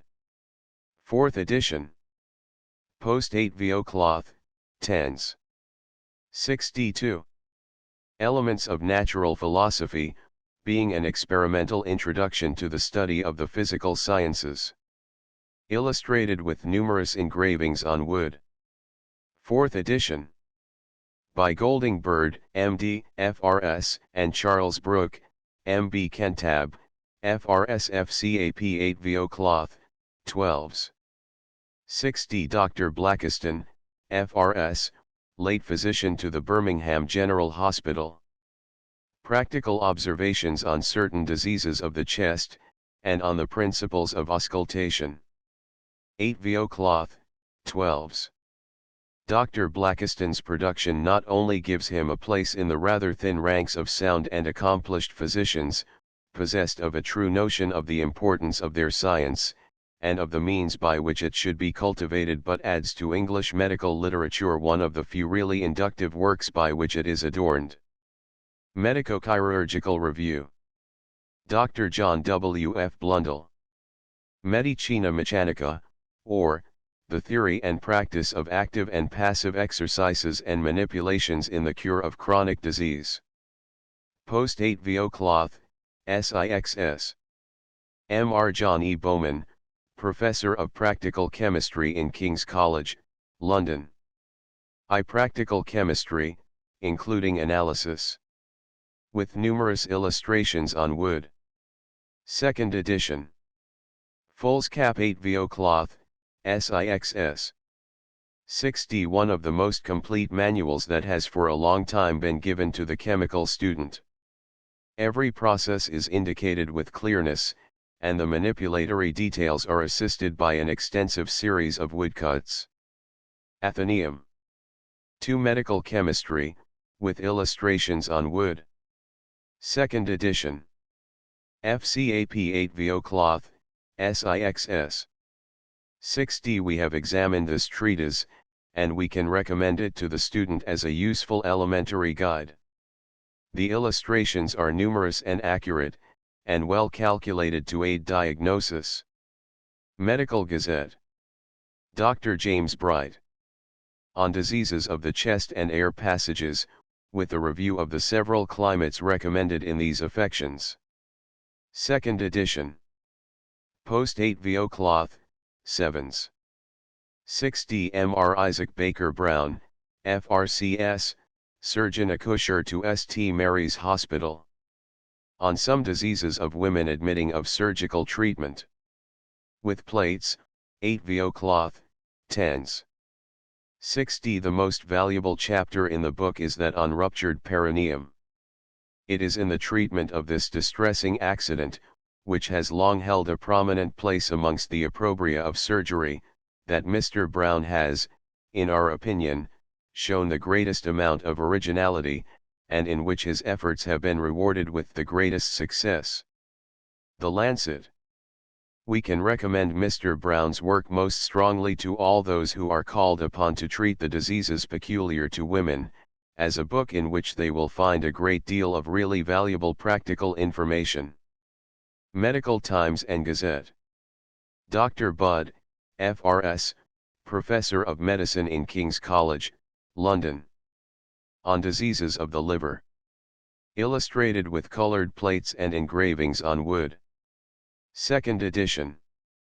8 VO Cloth, 16s. In Dr. Budd's work the practitioner will find abundant instructions upon symptoms and treatment. We hope the specimen we have exhibited will induce many to search the work for themselves. Lancet. Dr. Willoughby Bislam, Senior Physician to the Blenheim Street Dispensary. Pulmonary consumption and its treatment. Post 8 VO Cloth, 5s. We find a series of original and important observations on the state of the periodical functions of the female in relation to the development and treatment of phthisis, and a commentary on the various phenomena of the disease, which impress us with the conviction that the author is as painstaking in his literary pursuit of knowledge as he is evidently a practical physician. Lancet. Dr. Carpenter, FRSI Principles of Human Physiology. With numerous illustrations on steel and wood. 4th edition. 8 VO Cloth, 28s. 2 Principles of Comparative Physiology. Illustrated with 300 engravings on wood. 4th edition. 8 VO Cloth, 24s. The whole work has been most carefully revised, and the author ventures to think that the present edition more completely represents the state of the science at the period of its publication than any of its predecessors have done. He can honestly say, that he has spared no time or labor in its preparation which it has been in his power to bestow. Extract from Preface. 3. A Manual of Physiology. With numerous illustrations on steel and wood. 2nd edition. FCAP 8 VO Cloth, 12s. 6d. Dr. Carpenter has brought up his manual, in this new and beautiful edition, to the present state of physiological science. The work is complete. We recommend it as an admirable textbook. London Journal of Medicine. We can strongly recommend this volume to the student. This 2nd edition contains the latest additions to physiological science. Medical Gazette. Mr. Robert B. Carter, MRCS. The Pathology and Treatment of Hysteria. 8 VO Cloth, 4s. 6d. Mr. H. T. Chapman, FRCS. The Treatment of Obstinate Ulcers and Cutaneous Eruptions of the Leg Without Confinement. 2nd edition. Post 8 VO Cloth, 3s. 6d. Mr. Chapman has done much by directing the attention of the profession to the advantages of this combined treatment.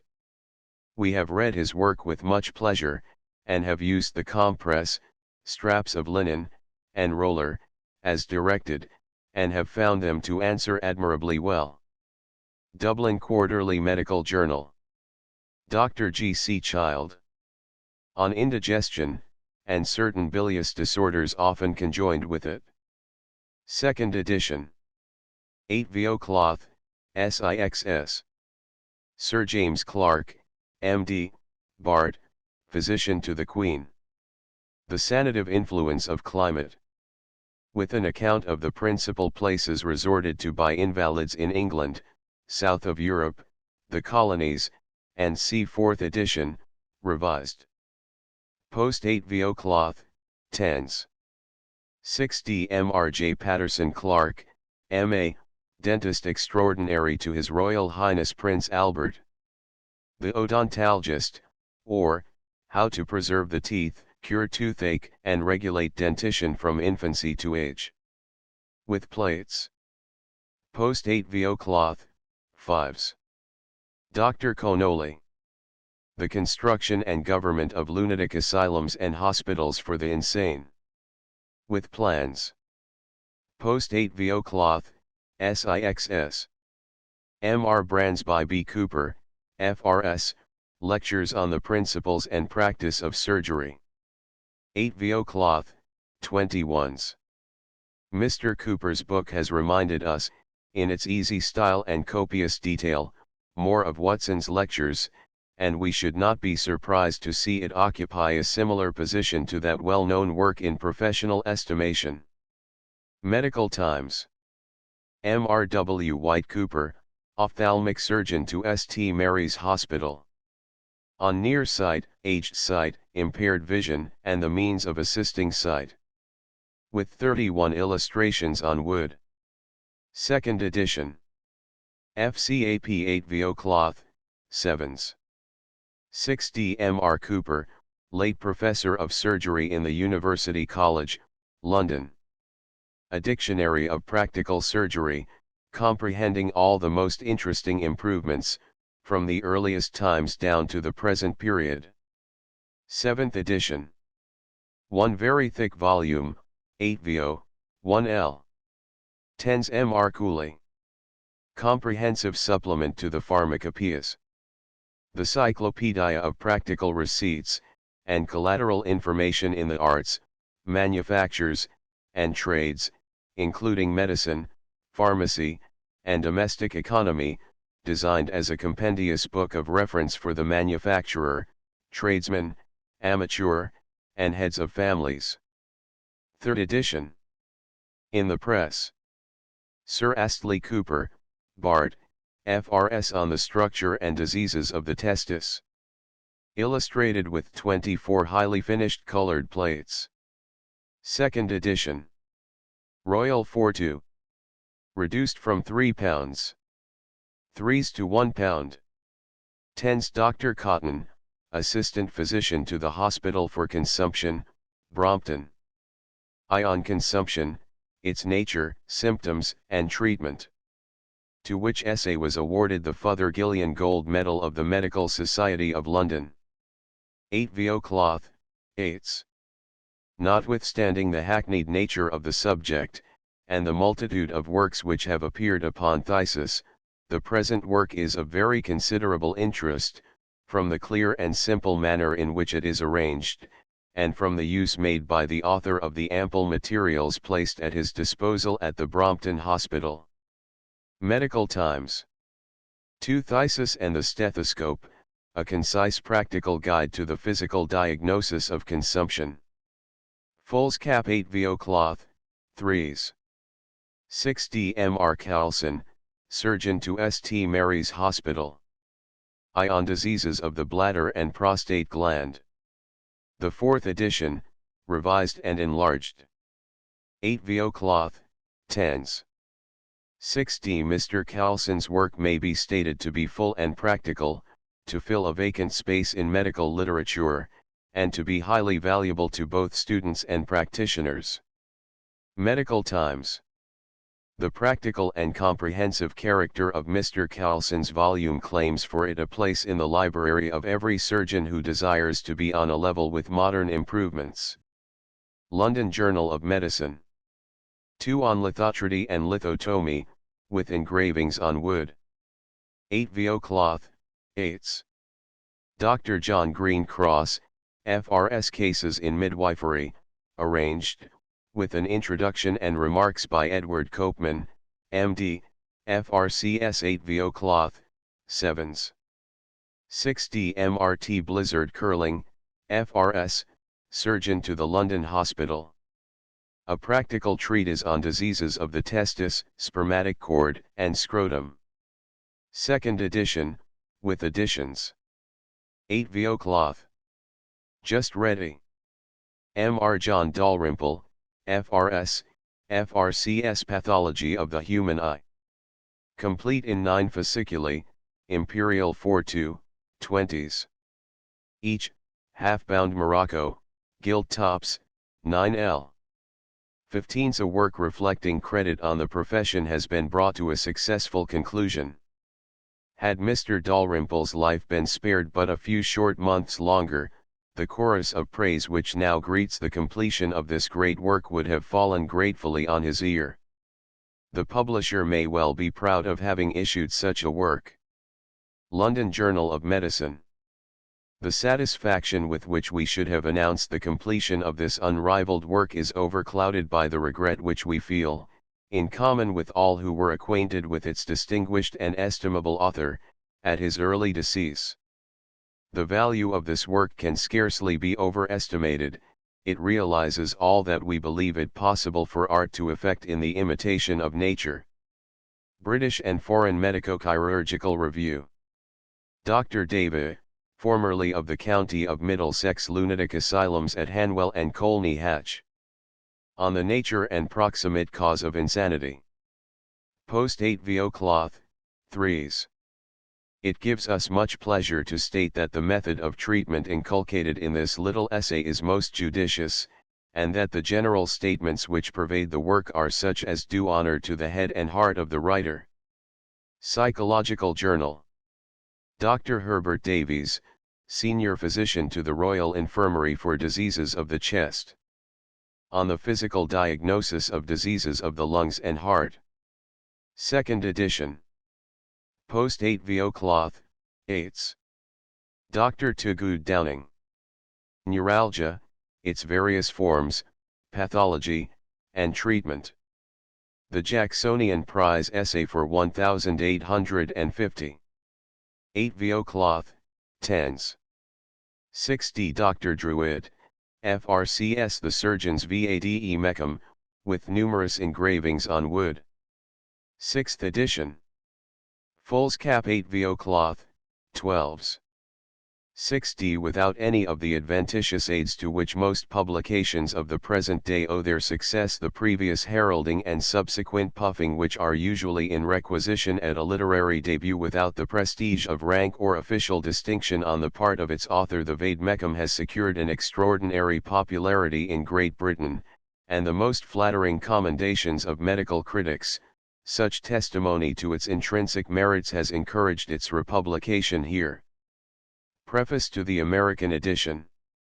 Dr. Dundas, physician to the Northern Hospital, Liverpool, etc. Sketches of Brazil, including new views on tropical and European fever, with remarks on a premature decay of the system, incident to Europeans on their return from hot climates. Post 8 VO cloth, 9s. Dr. James F. Duncan. Popular errors on the subject of insanity examined and exposed. Foolscap 8 VO cloth, 4s. 6D Dr. John C. Egan, formerly surgeon to the Westmoreland Lock Hospital. Syphilitic diseases, their pathology, diagnosis, and treatment, including experimental researches on inoculation, as a differential agent in testing the character of these affections. 8 VO cloth, 9s. This is an interesting practical work, and as such it is worthy of the attention of the profession. Lancet. Sir James Eyre, MD. The Stomach and its Difficulties. 2nd edition. Post 8 VO cloth, 5s. 2 Practical Remarks on Some Exhausting Diseases. 2nd edition. Post 8 VO Cloth, 4s. 6d Mr. Ferguson, FRS, Professor of Surgery in King's College, London. A System of Practical Surgery, with numerous illustrations on wood. 3rd edition. FCAP 8 VO Cloth, 12s. 6d Dr. Ernest von Fuchtersleben. Dietetics of the Soul. Translated from the 7th German edition. Foolscap 8 VO Cloth, 5s. Dr. D.J.T. Francis. Change of climate, considered as a remedy in dyspeptic, pulmonary, and other chronic affections, with an account of the most eligible places of residence for invalids in Spain, Portugal, Algeria, and c. at different seasons of the year, and an appendix on the mineral springs of the Pyrenees, Vichy, and Aix-les-Bains. Post 8 VO Cloth, 8s. 6d proceeds from the pen of a well-informed practitioner and an accomplished gentleman, well acquainted with the subject upon which he treats. The Lancet. A very meritorious production. Medical Times and Gazette. C. Remichius Fresenius. Elementary Instruction in Chemical Analysis, as practiced in the laboratory of Gießen. Edited by Lloyd Bullock, late student at Gießen. Qualitative, 3rd edition. 8 VO Cloth, 9s. Quantitative. 2nd edition. 8 VO Cloth, 15s.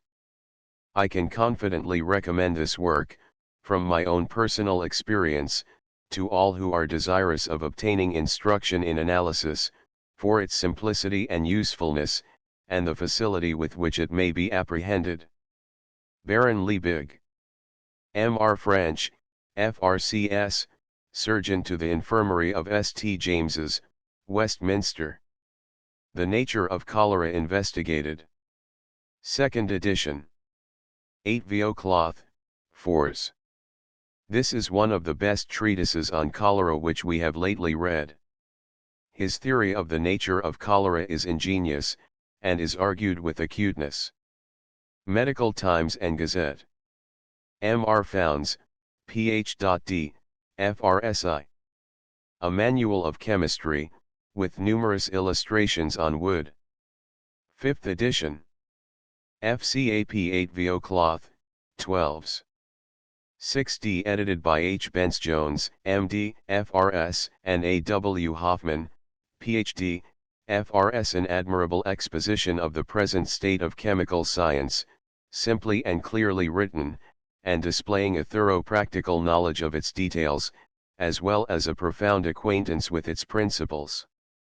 The illustrations, and the whole getting up of the book, merit our highest praise. British and Foreign Medical Review. 2 Chemistry, as exemplifying the wisdom and beneficence of God. 2nd edition. FCAP 8 VO Cloth, 4s. 6d3. Introduction to Qualitative Analysis. Post 8 VO Cloth, 2s. 4 Chemical Tables. Folio, Price 2s. 6d Dr. Fuller, Assistant Physician to St. George's Hospital. On rheumatism, rheumatic gout, and sciatica, their pathology, symptoms, and treatment. 8 VO Cloth, 12s. 6d We have been much pleased by the perusal of Dr. Fuller's interesting volume. The views it enforces are sound and judicious, and are based upon that foundation on which all doctrines in medicine ought to rest, namely, clinical experience. Medical Times and Gazette. We would particularly recommend a careful perusal of Dr. Fuller's pages, for in them will be found much sound and practical information, drawn from a large field of observation and experience. Lancet. Dr. Gairdner. On Gout, Its History, Its Causes, and Its Cure. 3rd edition. Post 8 VO Cloth, 8s.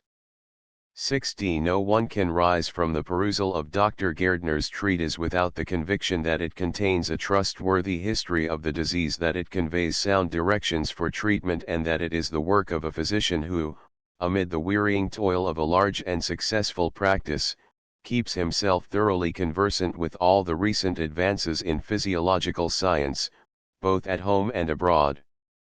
Medical Times. M. R. Galloway, I. The First Step in Chemistry. Post 8 VO Cloth, 3s. We heartily commend this unpretending and useful work to the heads of scholastic establishments, and to others who are anxious to initiate their pupils into the principles of a most fascinating and most useful branch of human knowledge. London Journal of Medicine. 2. A Manual of Qualitative Analysis. Post 8 VO Cloth, 4s. This is really a valuable little book. We have not for a long time met with an introductory manual which so completely fulfills its intention. Athenaeum. M. R. Robert Garner, surgeon to the North Staffordshire Infirmary, etc. Eutherapia, or, an examination of the principles of medical science, including researches on the nervous system. Illustrated with 9 engravings on copper, and engravings on wood. 8 VO Cloth, 8s. Dr. Gavin.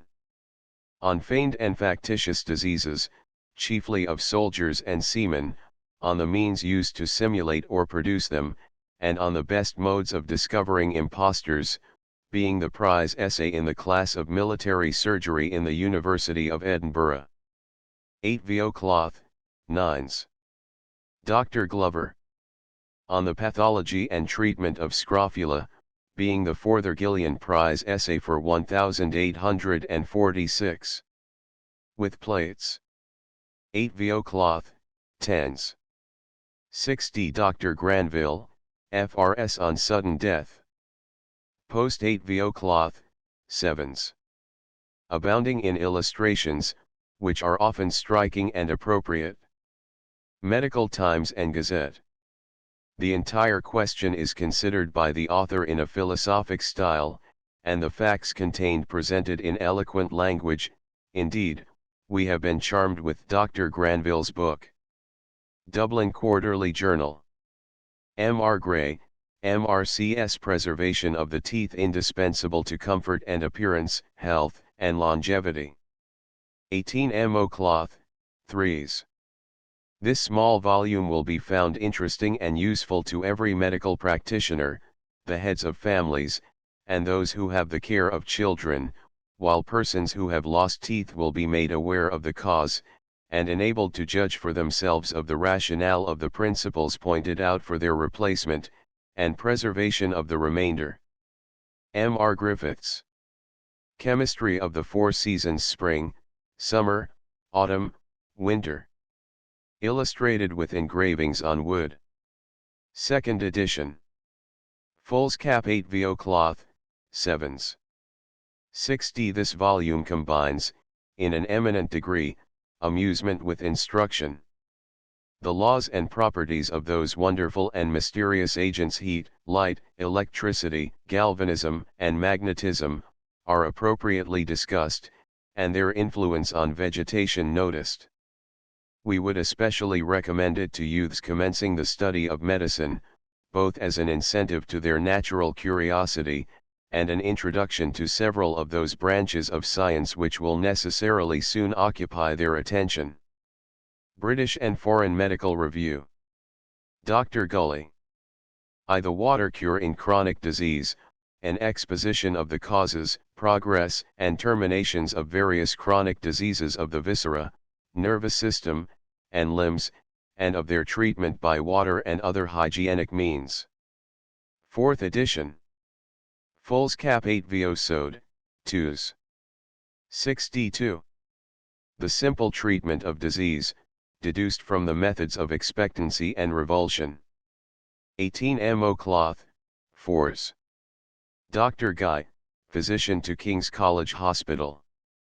Hooper's Physicians Vade Mecum, or, Manual of the Principles and Practice of Physic. New edition, considerably enlarged, and rewritten. Foolscap 8 VO Cloth, 12s. 60 Dr. Marshall Hall, FRS Practical Observations and Suggestions in Medicine. Post 8 VO Cloth, 8s. 60 Ditto. Second Series. Post 8 VO Cloth, 8s. 60 The work affords fruits of the mental energy of an observer who is anything but content to follow the beaten path where more successful roads lie open before him. It is not a work of speculative dreamy philosophy, but of sound practical common sense, and as such will recommend itself to the judicious practitioner. Northern Journal of Medicine. M.R. Hare, MRCS Practical Observations on the Prevention, Causes, and Treatment of Curvatures of the Spine, with engravings. 3rd edition. 8 VO Cloth, SIXS. M.R. Harrison, FRCS The Pathology and Treatment of Stricture of the Urethra. 8 VO Cloth, 7s.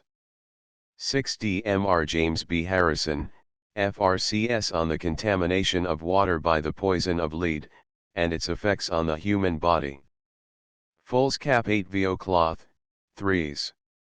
60 M.R. Higginbottom, FRCSI Additional Observations on the Nitrate of Silver, with full directions for its use as a therapeutic agent.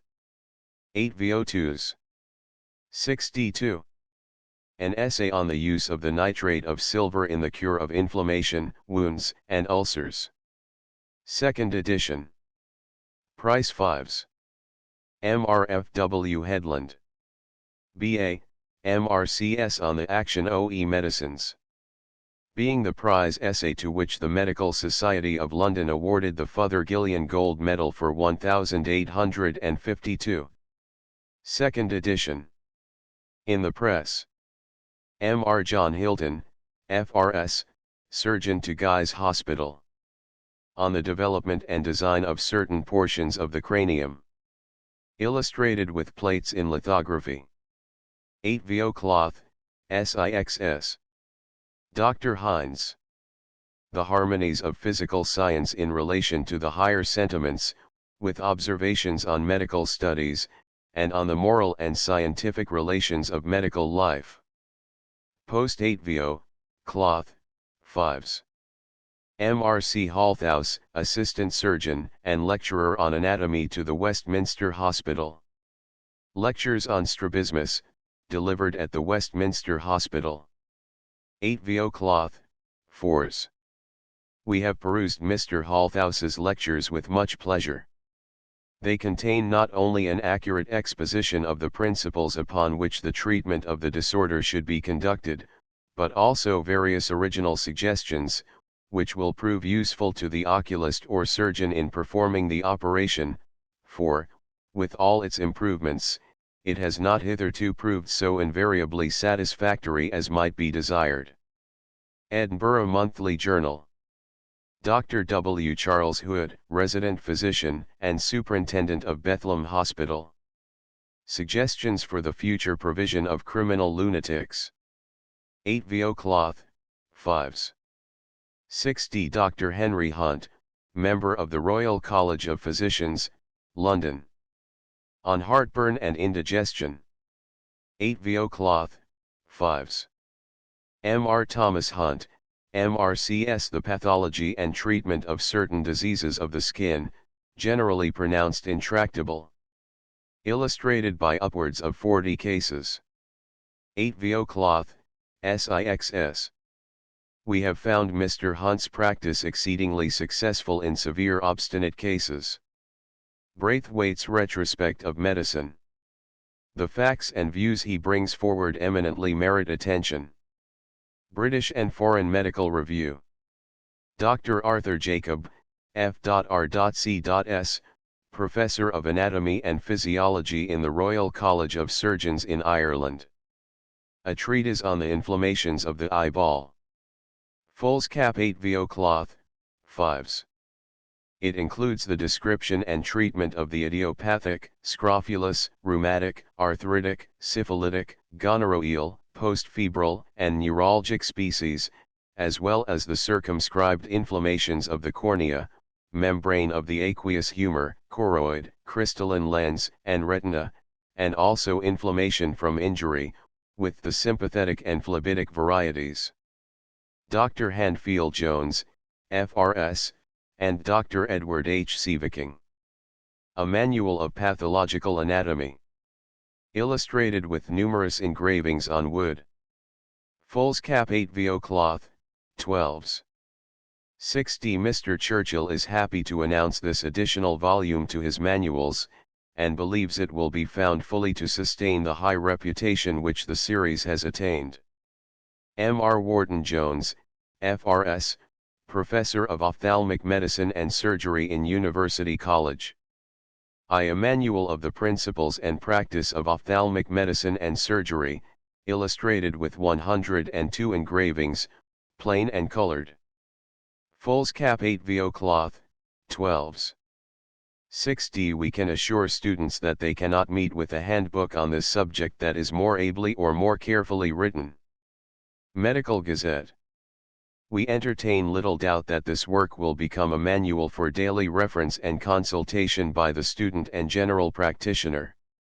British and Foreign Medical Review. To the wisdom and beneficence of the Almighty, as displayed in the sense of vision, being the Actonian Prize Essay for 1851.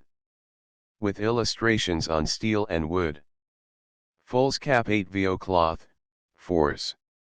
6d. A fit sequel to the Bridgewater treatises, it is philosophically and admirably written. Literary Gazette. This treatise resembles in style of treatment the famous Bridgewater treatises. Athenaeum. Dr. Bence Jones, FRS, on animal chemistry, in its relation to stomach and renal diseases. 8vo cloth, SIXS. The work of Dr. Bence Jones is one of the most philosophical and practical which has issued from the press for many years past. Lancet. Dr. Bence Jones is already favorably known as the author of works and papers on animal chemistry, and this contribution to his favorite science is calculated to extend his reputation as an able chemist and sound physician. Monthly Medical Journal. M. R. Nags. On soundness of mind considered in relation to the question of responsibility in criminal cases. 8vo cloth, 4s. 6d. M. R. Lawrence, FRS. A Treatise on Ruptures. The 5th edition, considerably enlarged. 8vo cloth, 16s. It must be superfluous to express our opinion of its value to the surgical practitioner. As a treatise on hernia, presenting a complete view of the literature of the subject, it stands in the first rank. Edinburgh Medical and Surgical Journal. M. R. Lawrence, MRCS. The Diagnosis of Surgical Cancer. The Liston Prize Essay for 1854. Plates, 8vo cloth, 4s. 6d. Dr. Hunter Lane, FLS. A Compendium of Materia Medica and Pharmacy, adapted to the London Pharmacopoeia, 1851, embodying all the new French, American, and Indian medicines, and also comprising a summary of practical toxicology. 2nd edition. 24mo cloth, 5s. 6d. M. R. Edwin Lee. The Watering Places of England, considered with reference to their medical topography. 3rd edition. Foolscap 8vo cloth, 5s. 6d. The Baths of France, Central Germany, and c. 3rd edition. Post 8vo cloth, SIXS. 6d. The Baths of Rhenish Germany. Post 8vo 3s. M. R. Henry Lee, FRCS, Surgeon to the Lock Hospital. Pathological and Surgical Observations, including an essay on the surgical treatment of hemorrhoidal tumors. 8vo cloth, 7s. 6d. Dr. Robert Lee, FRSI. Clinical Reports of Ovarian and Uterine Diseases, with commentaries. Foolscap 8vo cloth, SIXS. 62. Clinical midwifery, comprising the histories of 545 cases of difficult, preternatural, and complicated labor, with commentaries. 2nd edition. Foolscap 8vo cloth, 5s. More instructive to the juvenile practitioner than a score of systematic works. Lancet. Will be consulted by every accoucheur who practices his art with the zeal which it merits. Medical Gazette. A storehouse of valuable facts and precedents. American Journal of the Medical Sciences. 3 practical observations on diseases of the uterus. With colored plates. 2 parts. Imperial 4 7s. 60 each part. M.R. Liston, FRS Practical Surgery. 4th edition. 8vo cloth, 22s. London Medical Society of Observation. What to observe at the bedside, and after death. Published by authority. 2nd edition. Foolscap 8vo cloth, 4s. 60 Mr. Edward F. Lonsdale, surgeon to the Royal Orthopaedic Hospital. Observations on the treatment of lateral curvature of the spine. 2nd edition. 8vo cloth, SIXS. We would wish that this treatise on lateral curvature of the spine were generally read, since much ignorance prevails concerning the subject, and, consequently, it presents an ample field for the quack, and an opprobrium to the profession. Lancet. M. Legault. On Scrofulous Diseases. Translated from the French, with additions by W. H. Ranking, M.D., physician to the Suffolk General Hospital. 8vo cloth, 10s. 60 Mr. Joseph Mackless, FRCS Surgical Anatomy. A series of dissections, illustrating the principal regions of the human body. The singular success of this work exhausted the first edition of 1,000 copies within 6 months of its completion. The 2nd edition, now in course of publication, fasciculi I to 8. Imperial folio, 5s. Each. Mr. Maselwain, on tumors, their general nature and treatment. 8vo cloth, 5s. Dr. Main.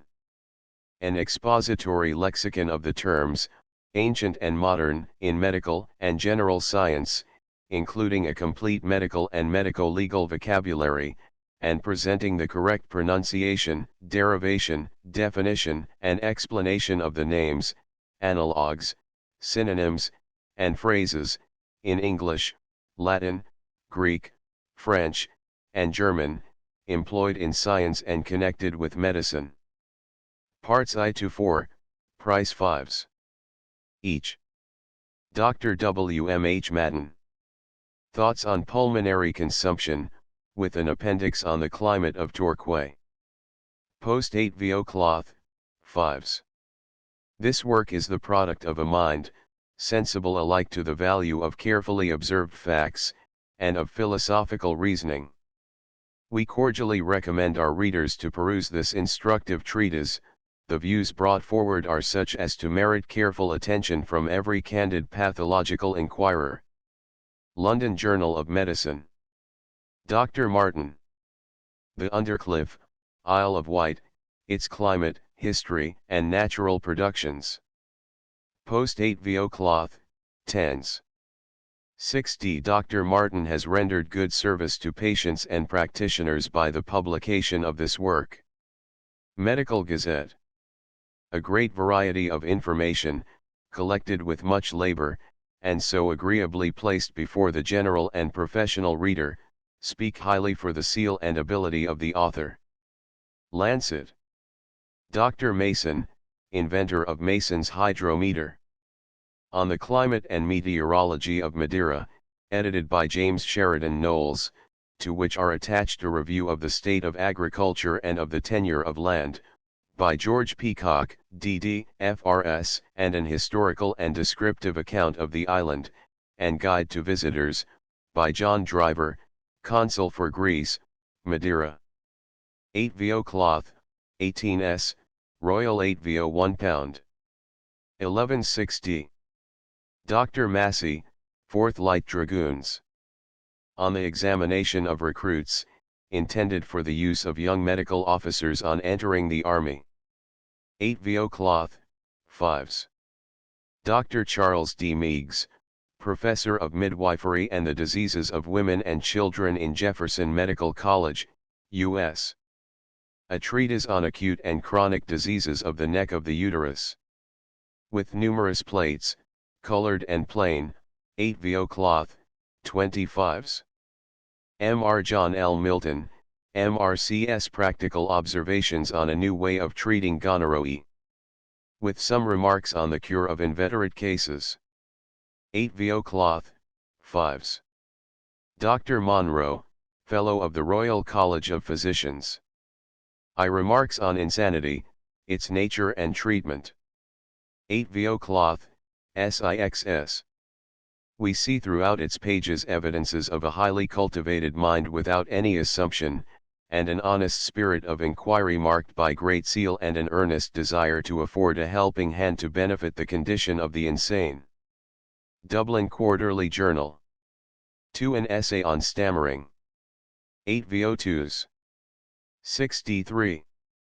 Reform in private lunatic asylums. 8 VO cloth, 4s. Dr. Millingen. On the treatment and management of the insane, with considerations on public and private lunatic asylums. 18 MO cloth, 4s. 60. Dr. Millingen, in one small pocket volume, has compressed more real solid matter than could be gleaned out of any dozen of octavos on the same subject. We recommend this vade-mecum as the best thing of the kind we ever perused. Dr. Johnson's Review. Dr. Noble. I. Elements of Psychological Medicine, An Introduction to the Practical Study of Insanity. Post 8 VO cloth, 7s.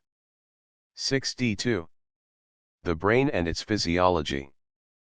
Post 8 VO cloth, SIXS. Dr. J. Nottingham, Surgeon to the St. Anne's Eye and Ear Institution, Liverpool. Practical Observations on Conical Cornea, and on the Short Sight, and Other Defects of Vision Connected with it. 8 VO cloth, SIXS. Mr. Norse, MRCS Tables for Students. Price 1 shilling. 1 Divisions and Classes of the Animal Kingdom. 2 Classes and Orders of the Vertebrate Subkingdom. 3 Classes of the Vegetable Kingdom, according to the natural and artificial systems. 4 Table of the Elements, with their chemical equivalents and symbols. Mr. Nunnally. A Treatise on the Nature, Causes, and Treatment of Erysipelas. 8 VO cloth, 10s. 60 Orford editions edited by Dr. Greenhill. I Address to a Medical Student. 2nd edition, 18 MO cloth, 2s. 62. Prayers for the Use of the Medical Profession. 2nd edition, cloth, 1s. 63. Life of Sir James Stonehouse, Bart., M.D. cloth, 4s. 64. Anecdota Sydenhamiana. 2nd edition, 18 MO2s. V. Life of Thomas Harrison Birder, M.D. 18 MO cloth, 4s. 6 Birder's Letters from a Senior to a Junior Physician, on promoting the religious welfare of his patients. 18 MO Sode, 6d. 7 Life of George Cheney, M.D. 18 MO Sode, 2s. 68. Huffland on the relations of the physician to the sick, to the public, and to his colleagues. 18 MO Sode, 9d. 9 Gisborne on the duties of physicians. 18 MO Sode, 1s. X Life of Charles Brandon Trye. 18 Mo Sode, 1s. 11 Percival's Medical Ethics. 3rd edition, 18 Mo Cloth, 3s. 12 Code of Ethics of the American Medical Association. 8D13. Where on the Duties and Qualifications of Physicians. 8D14. Maurice on the Responsibilities of Medical Students. 9D15. Fraser's Queries in Medical Ethics. 9D Mr. Paget, Lecturer on Physiology at St. Bartholomew's Hospital. A descriptive catalogue of the Anatomical Museum of St. Bartholomew's Hospital. Volume I Morbid Anatomy. 8 VO Cloth, 5s. Ditto. Volume 2. Natural and congenitally malformed structures, and lists of the models, casts, drawings, and diagrams. 5s Mr. Langston Parker, Surgeon to Queen's Hospital, Birmingham. The modern treatment of syphilitic diseases, both primary and secondary, comprising the treatment of constitutional and confirmed syphilis, by a safe and successful method. 3rd edition, 8 VO Cloth, 10s. Dr. Thomas B. Peacock, MD, Assistant Physician to St. Thomas's Hospital, etc. on the influenza, or epidemic catarrhal fever of 1847 to 8. 8 VO Cloth, 5s. 6d We know of no work which contains a more complete description of the disease, and its complications. Lancet. Dr. Pereira, FRS Selecta e Prescriptus. 12th edition. 24 Mo Cloth, 5s. Mr. Pettigrew, FRS on Superstitions connected with the history and practice of medicine and surgery. 8 VO Cloth, 7s. The anecdotal character of this work cannot fail to render it generally acceptable, while the good sense that pervades it, as distant from empty declamation as from absurd credulity, stamps it with true historic value. Gentleman's Magazine. Mr. Parry, FRSE, Regius Professor of Surgery in the University of Aberdeen. The Principles and Practice of Surgery. With numerous engravings on wood. 8 VO Cloth, 21s. Professor Parry has produced a work which is equally worthy of praise as an admirable textbook for surgical pupils, and as a book of reference for experienced practitioners. We rejoice to find that the chair of surgery is so ably filled in Aberdeen. Professor Parry's work is clear and trustworthy. All recent improvements, real or pretended, are judiciously and candidly discussed. London Journal of Medicine. Pharmacopoeia Collegii Regalis Medicorum Londinensis. 8 VO Cloth, 9s, or 24 Mo5s. Imprimatur. Hic liber, cui titulus, Pharmacopoeia Collegii Regalis Medicorum Londinensis. Datum exedibus collegii in comites censorius, Novembris mensis 14 to 1850. Johannes Ayrton Paris. Preces. Professors Plattner and Muspratt. The use of the blowpipe in the examination of minerals, ores, and other metallic combinations. Illustrated by numerous engravings on wood. 3rd edition.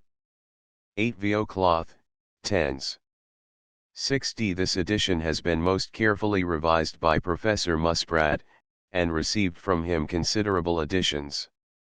The Prescriber's Pharmacopoeia, containing all the medicines in the London Pharmacopoeia, arranged in classes according to their action, with their composition and doses. By a practicing physician. 4th edition. 32 Mo Cloth, 2s.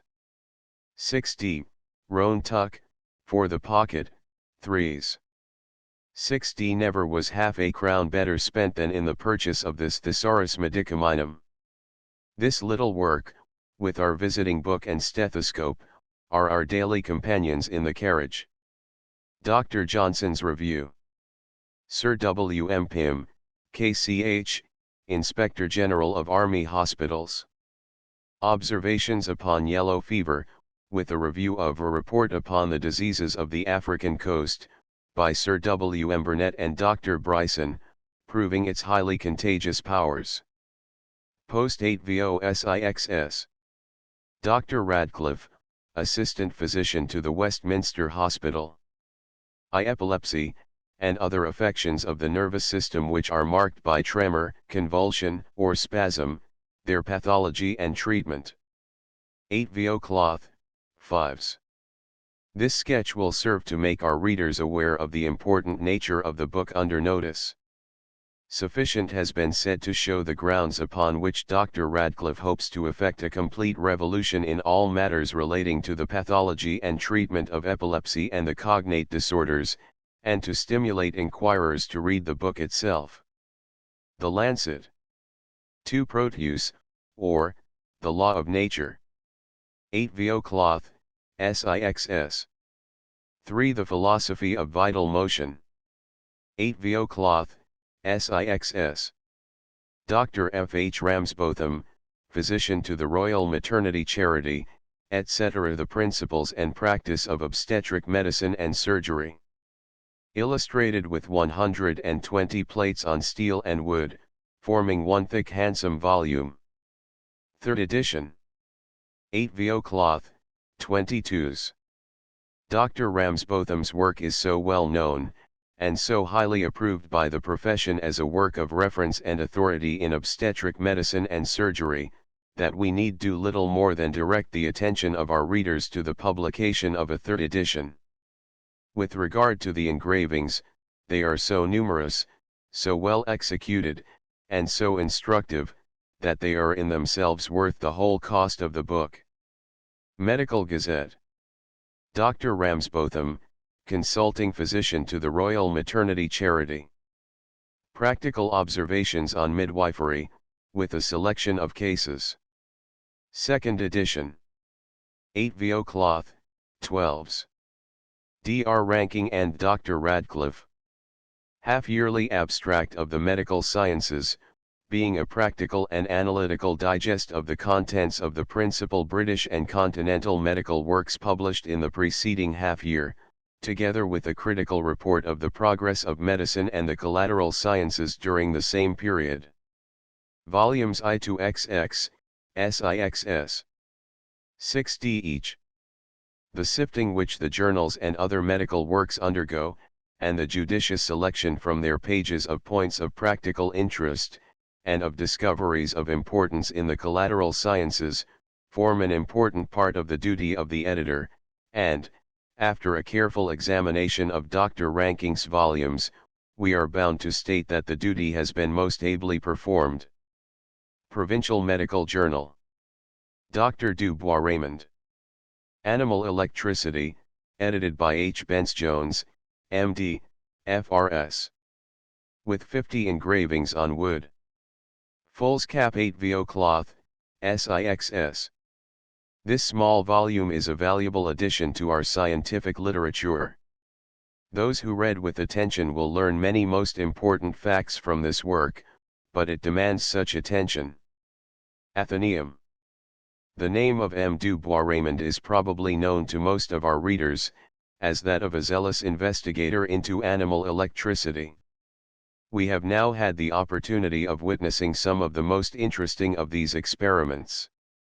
We beg to tender our thanks to Dr. Bence Jones for this very seasonable publication, and for the very efficient mode in which he has performed the task.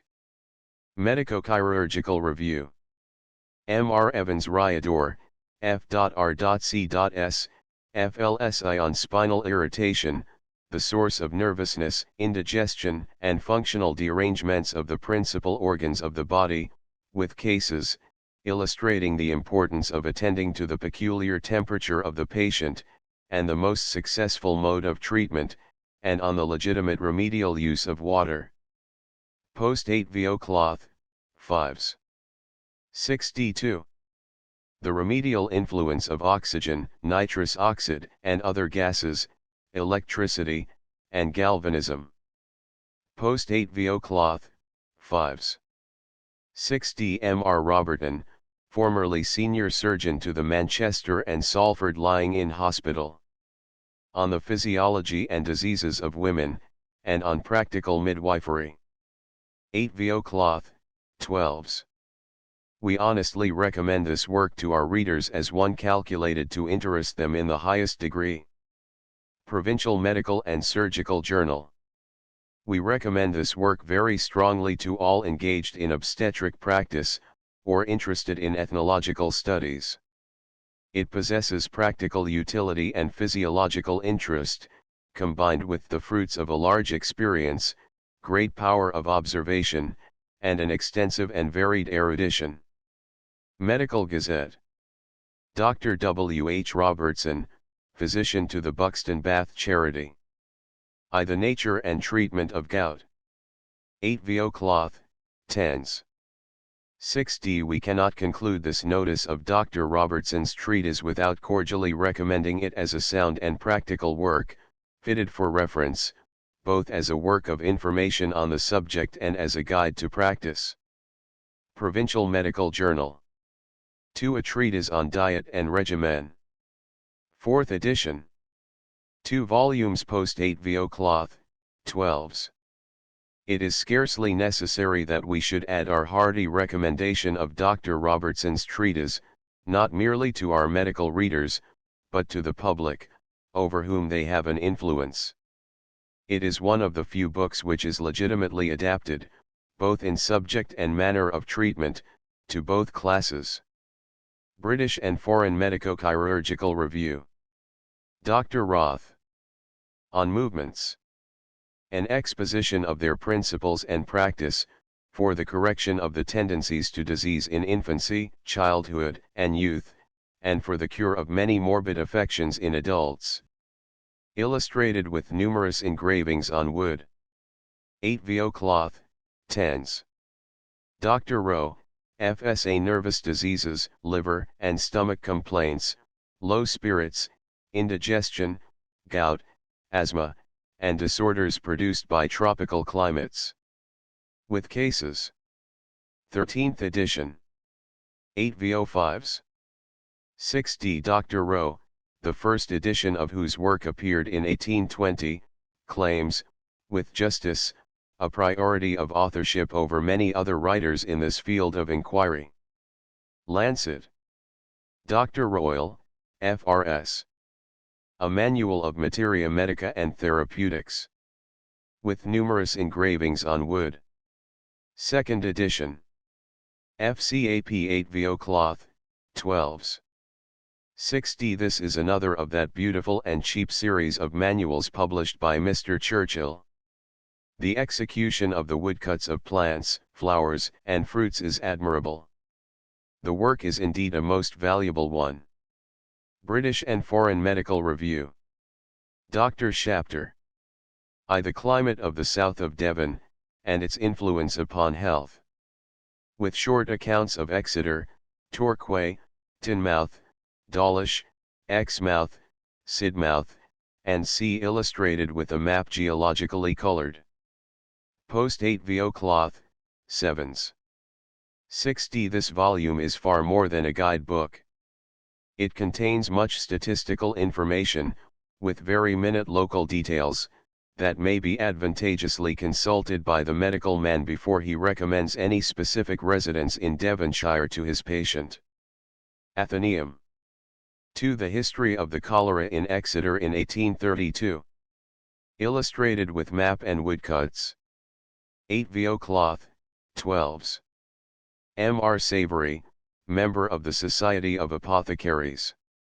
A Compendium of Domestic Medicine, and companion to the Medicine Chest, comprising plain directions for the employment of medicines, with their properties and doses, and brief descriptions of the symptoms and treatment of diseases, and of the disorders incidental to infants and children, with a selection of the most efficacious prescriptions. Intended as a source of easy reference for clergymen, and for families residing at a distance from professional assistance. 4th edition. 12mo Cloth, 5s. M. R. Shaw. The Medical Remembrancer, or Book of Emergencies, in which are concisely pointed out the immediate remedies to be adopted in the first moments of danger from poisoning, drowning, apoplexy, burns, and other accidents, with the tests for the principal poisons, and other useful information. 3rd edition. 32 mo cloth, 2s. 60. The plan of this little book is well conceived, and the execution corresponds thereunto. It costs little money, and will occupy little room, and we think no practitioner will regret being the possessor of what cannot fail, sooner or later, to be useful to him. British and Foreign Medical Review.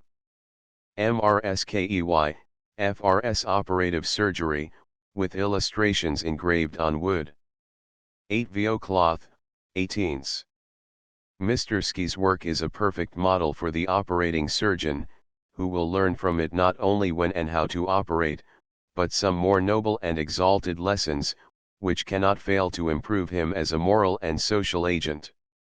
Edinburgh Medical and Surgical Journal. We pronounce Mr. Ski's operative surgery to be a work of the very highest importance, a work by itself. The correctness of our opinion we trustfully leave to the judgment of the profession. Medical Gazette. Dr. Spurgeon. Lectures on Materia Medica, and its relations to the animal economy. Delivered before the Royal College of Physicians. 8 VO cloth, 5s. 60. Dr. Spurgeon has evidently devoted much time and labor to the composition of these lectures, and the result is, that he has produced one of the most philosophical essays on the subject of materia medica existing in the English language. Psychological Journal. Dr. W. Tyler Smith, physician accoucheur to St. Mary's Hospital. I. The Pathology and Treatment of Leukorrhoea. With engravings on wood. 8 VO cloth, SIXS. 62. The Periodoscope, a new instrument for determining the date of labor, and other obstetric calculations, with an explanation of its uses, and an essay on the periodic phenomena attending pregnancy and parturition. 8 VO cloth, 4s. We anticipate for the work that which it deserves for its novelty, ingenuity, and utility a wide circulation. It should be in the hands of all medical men who practice midwifery. Medical Gazette. Dr. Snow. On the Mode of Communication of Cholera. 2nd edition, much enlarged, and illustrated with maps. 8 VO cloth, 7s. M.R. Squire, Chemist on Her Majesty's Establishment. The Pharmacopoeia, London, Edinburgh, and Dublin, arranged in a convenient tabular form, both to suit the prescriber for comparison, and the dispenser for compounding the formulae, with notes, tests, and tables. 8 VO cloth, 12s. Mr. Squire has rendered good service to all who either prescribe or dispense medicines by this work. He has succeeded in bringing together the similar formulae for ready comparison and reference. The work offers a striking comment on the necessity of uniformity in the strength and preparation of all medicines which are used in the United Kingdom. Lancet. A very valuable work. Mr. Squire's volume combines the formulae of the three pharmacopoeias, and at one glance shows the difference of the official preparations of the three kingdoms. Medical Times. A most convenient and well-arranged work, it will be found of very great utility, both to the prescriber and to the dispenser. Medical Gazette. J. Stevenson, M.D., and J. M. Churchill, FLS Medical Botany, or, Illustrations and Descriptions of the Medicinal Plants of the Pharmacopoeias, comprising a popular and scientific account of poisonous vegetables indigenous to Great Britain. Edited by Gilbert Burnett, FLS, Professor of Botany in King's College. In 3 handsome Royal 8 VO volumes, illustrated by 200 engravings, beautifully drawn and colored from nature, cloth lettered. Reduced from £6. 6 to 4 pounds. The most complete and comprehensive work on medical botany. Pharmaceutical Journal. So high is our opinion of this work, that we recommend every student at college, and every surgeon who goes abroad, to have a copy, as one of the essential constituents of his library. Dr. Johnson's Medico-Chirurgical Review. Dr. Stagel. Students' Books for Examination. A Medical Manual for Apothecaries Hall and Other Medical Boards.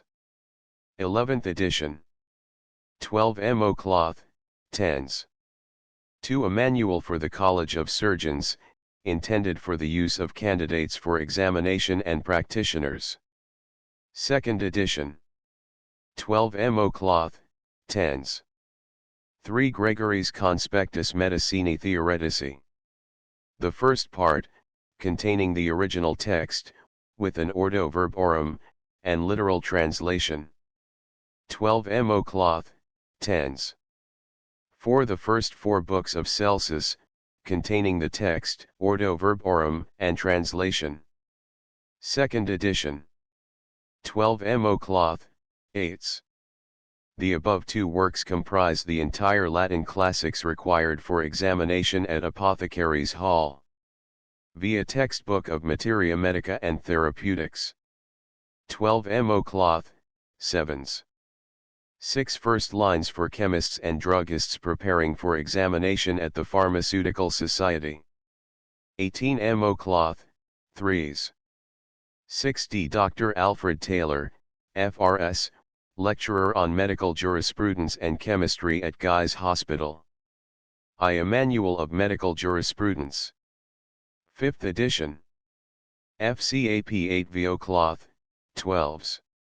6d We recommend Dr. Taylor's work as the ablest, most comprehensive, and, above all, the most practical useful book which exists on the subject of legal medicine. Any man of sound judgment, who has mastered the contents of Taylor's medical jurisprudence, may go into a court of law with the most perfect confidence of being able to acquit himself creditably. Medico-Chirurgical Review.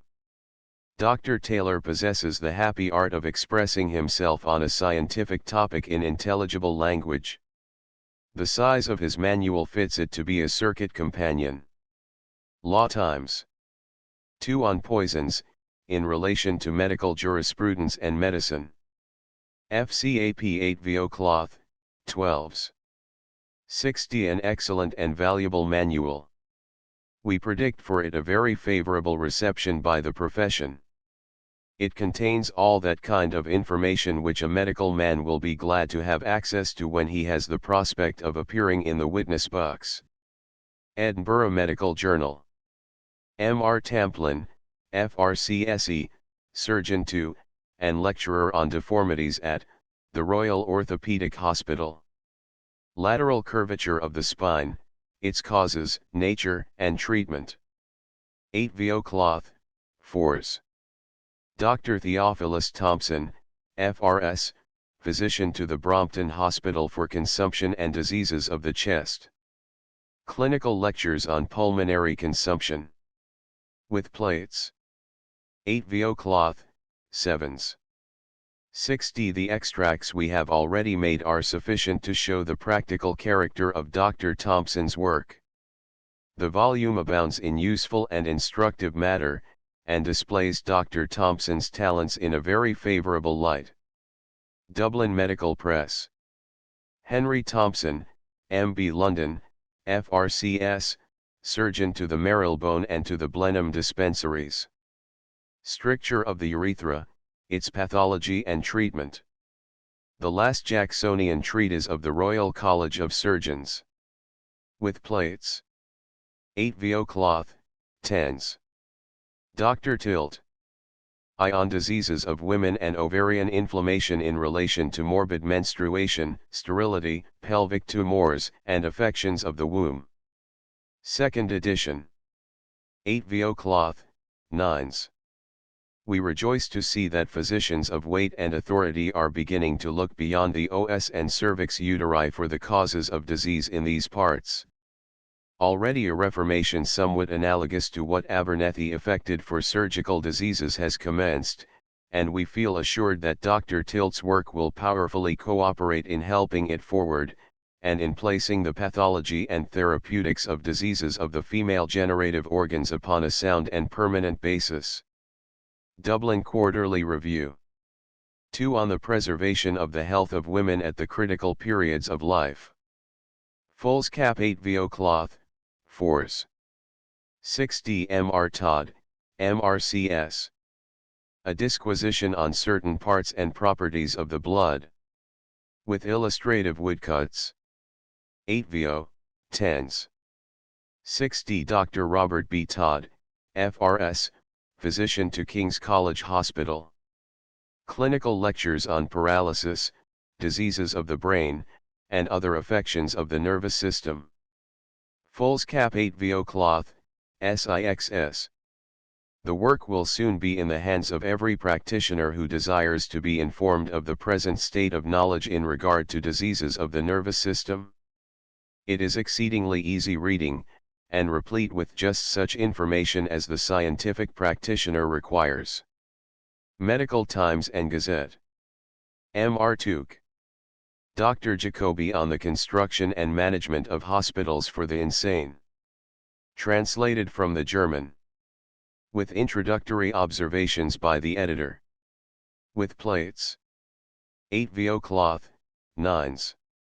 Dr. Turnbull, physician to the Liverpool Northern Hospital. A tabular view and synopsis of the physical signs and diagnosis of the diseases of the lungs. With woodcuts, mounted on cloth, 5s. Boards.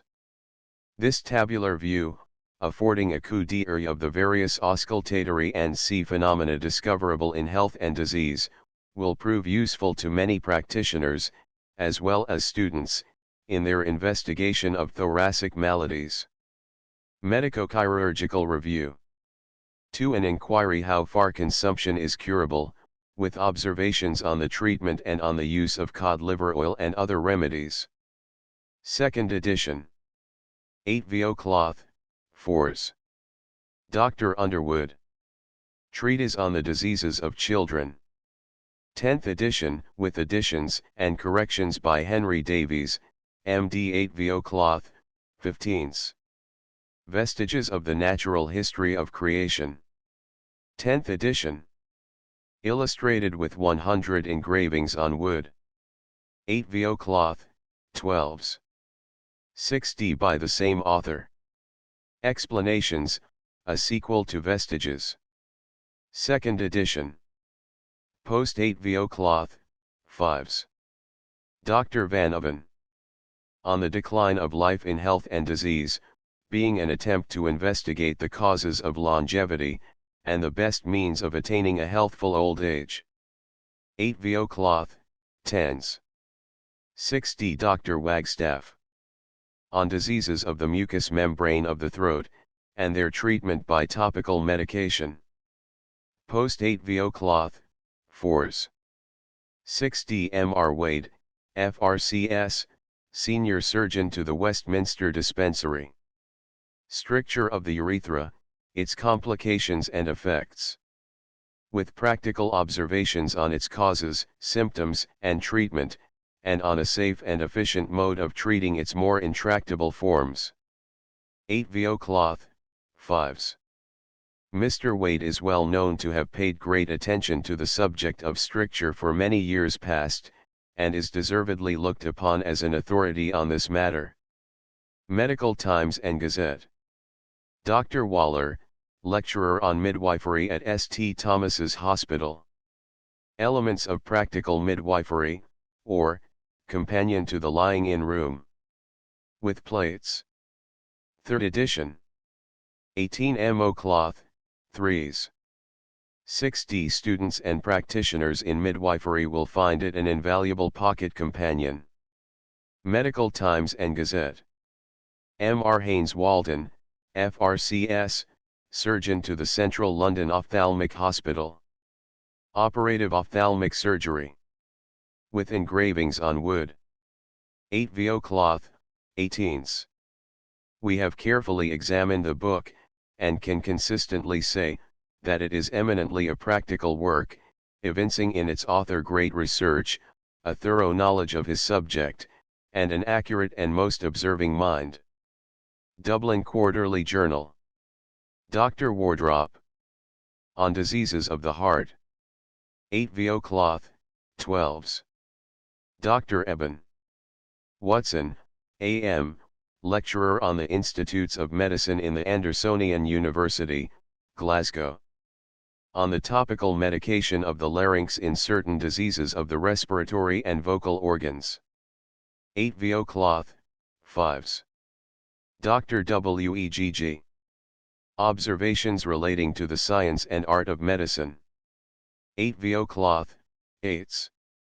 We have much pleasure in stating, that the work is highly instructive, and proclaims its author to be a sober, sound, and able physician. London Journal of Medicine. M.R.T. Spencer Wells, F.R.C.S., late Assistant Surgeon in Malta Hospital. Practical observations on gout and its complications, and on the treatment of joints stiffened by gouty deposits. Foolscap 8 VO Cloth, 5s. Dr. Whitehead, F.R.C.S., surgeon to the Manchester and Salford Lying-in Hospital. I on the transmission from parent to offspring of some forms of disease, and of morbid taints and tendencies. 8 VO Cloth, 10s. 62. The causes and treatment of abortion and sterility, being the result of an extended practical inquiry into the physiological and morbid conditions of the uterus, with reference especially to leucoroial affections, and the diseases of menstruation. 8 VO Cloth, 12s. The work is valuable and instructive, and one that reflects much credit alike on the industry and practical skill of the author. Medico-Chirurgical Review.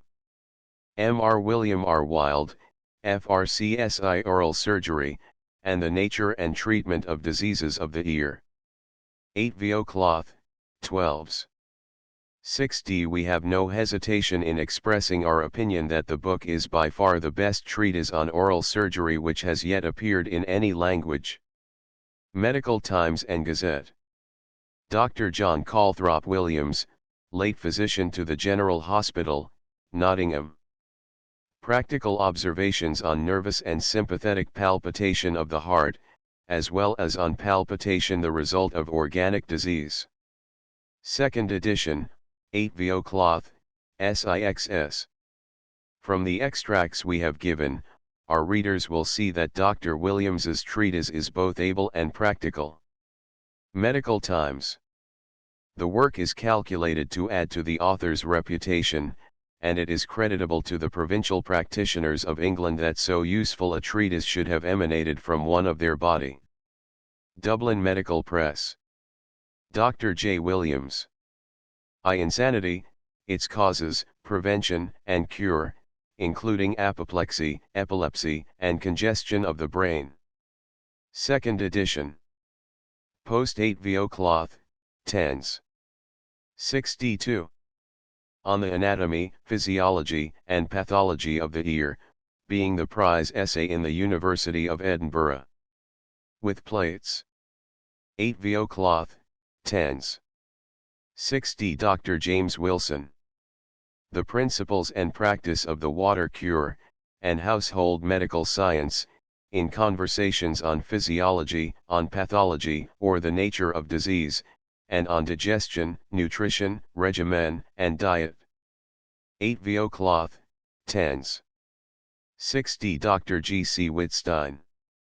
Practical Pharmaceutical Chemistry, an explanation of chemical and pharmaceutical processes, with the methods of testing the purity of the preparations, deduced from original experiments. Translated from the second German edition, by Stephen Darby. 18 MO Cloth, SIXS. M.R. Erasmus Wilson, FRSI The Anatomists Vade Mecum, A System of Human Anatomy. With numerous illustrations on wood. 6th edition. Foolscap 8 VO Cloth, 12s. 6d as a satisfactory proof that the praise we bestowed on the first edition of this work was not unmerit, we may observe it has been equally well thought of in foreign countries, having been reprinted in the United States and in Germany. In every respect, this work, as an anatomical guide for the student and the practitioner, merits our warmest and most decided praise. Medical Gazette.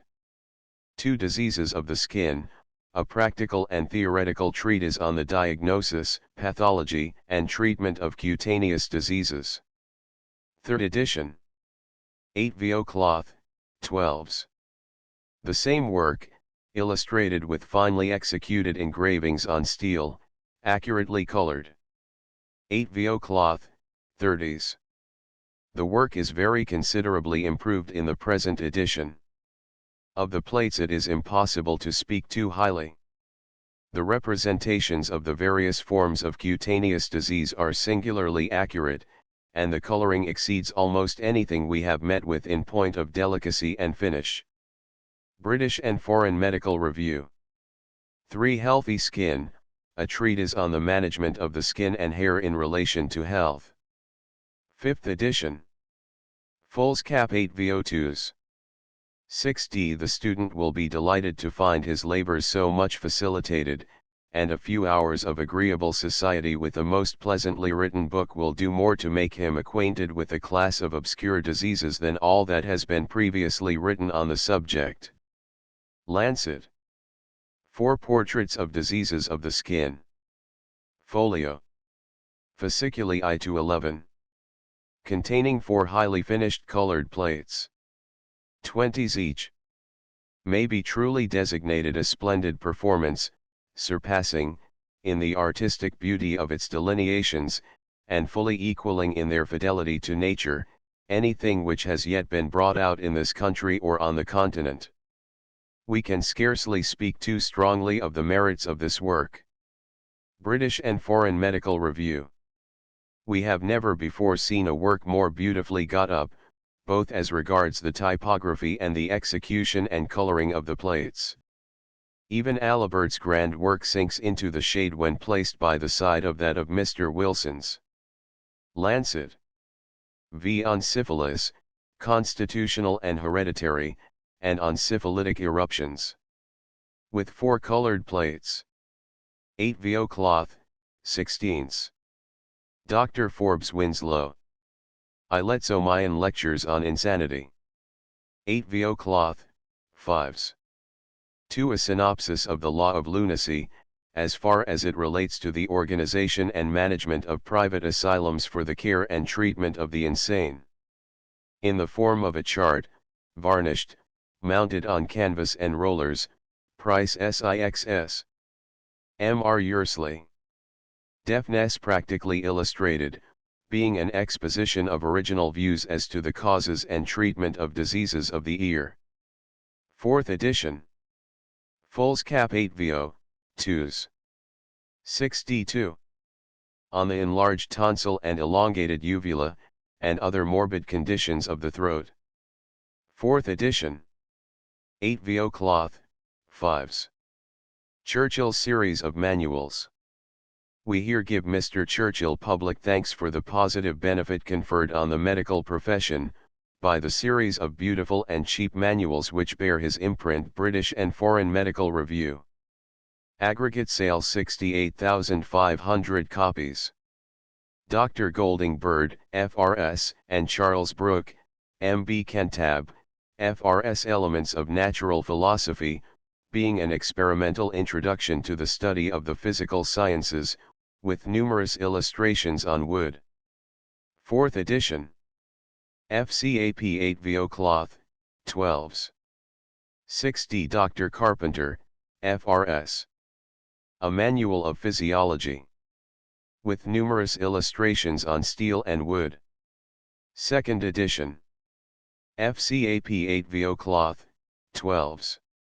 6d Mr. Ferguson, FRSE. A System of Practical Surgery. With numerous illustrations on wood. 3rd edition. FCAP 8 VO cloth, 12s. 6D MR Founds, pH.D, FRS. A Manual of Chemistry.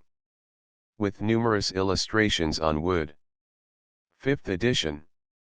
FCAP8VO Cloth, 12s. 6D MR Wharton Jones, FRS. A Manual of Ophthalmic Medicine and Surgery. With colored engravings on steel, and illustrations on wood. FCAP8VO Cloth, 12s. 6D Dr. Handfield Jones, FRS, and Dr. Edward H. Sieviking. A Manual of Pathological Anatomy. Illustrated with numerous engravings on wood. Foolscap 8VO, Cloth, 12s. 6D Dr. Royal, FRS. A Manual of Materia Medica. With numerous illustrations on wood. 2nd edition. FCAP8VO Cloth.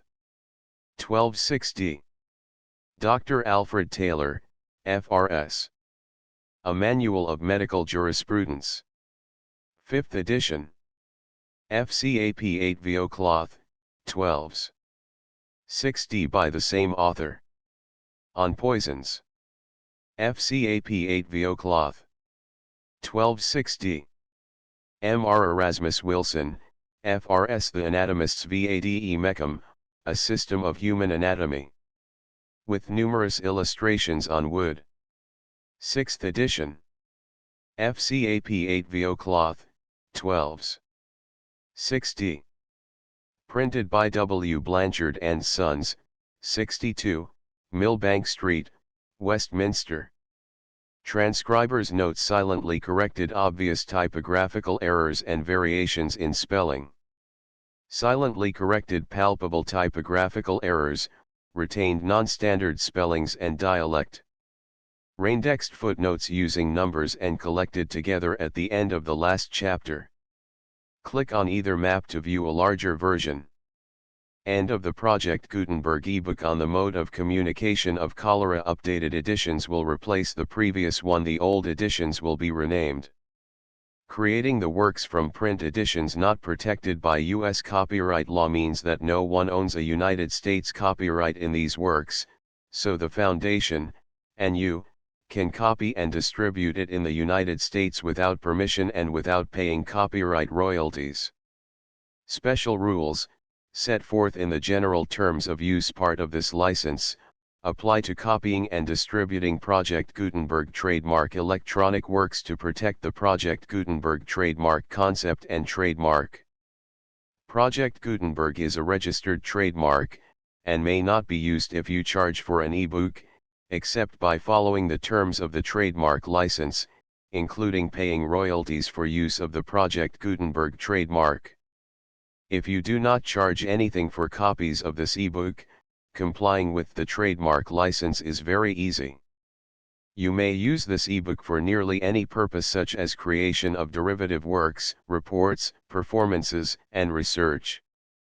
Project Gutenberg ebooks may be modified and printed and given away. You may do practically anything in the United States with ebooks not protected by U.S. copyright law. Redistribution is subject to the trademark license, especially commercial redistribution. Start, full license. The full Project Gutenberg license. Please read this before you distribute or use this work to protect the Project Gutenberg trademark mission of promoting the free distribution of electronic works, by using or distributing this work, or any other work associated in any way with the phrase Project Gutenberg. You agree to comply with all the terms of the full Project Gutenberg trademark license available with this file or online at www.gutenberg.org/license. Section 1. General Terms of Use and Redistributing Project Gutenberg Trademark Electronic Works 1.a. By reading or using any part of this Project Gutenberg trademark electronic work, you indicate that you have read, understand, agree to and accept all the terms of this license and intellectual property, trademark/copyright, agreement. If you do not agree to abide by all the terms of this agreement, you must cease using and return or destroy all copies of Project Gutenberg trademark electronic works in your possession.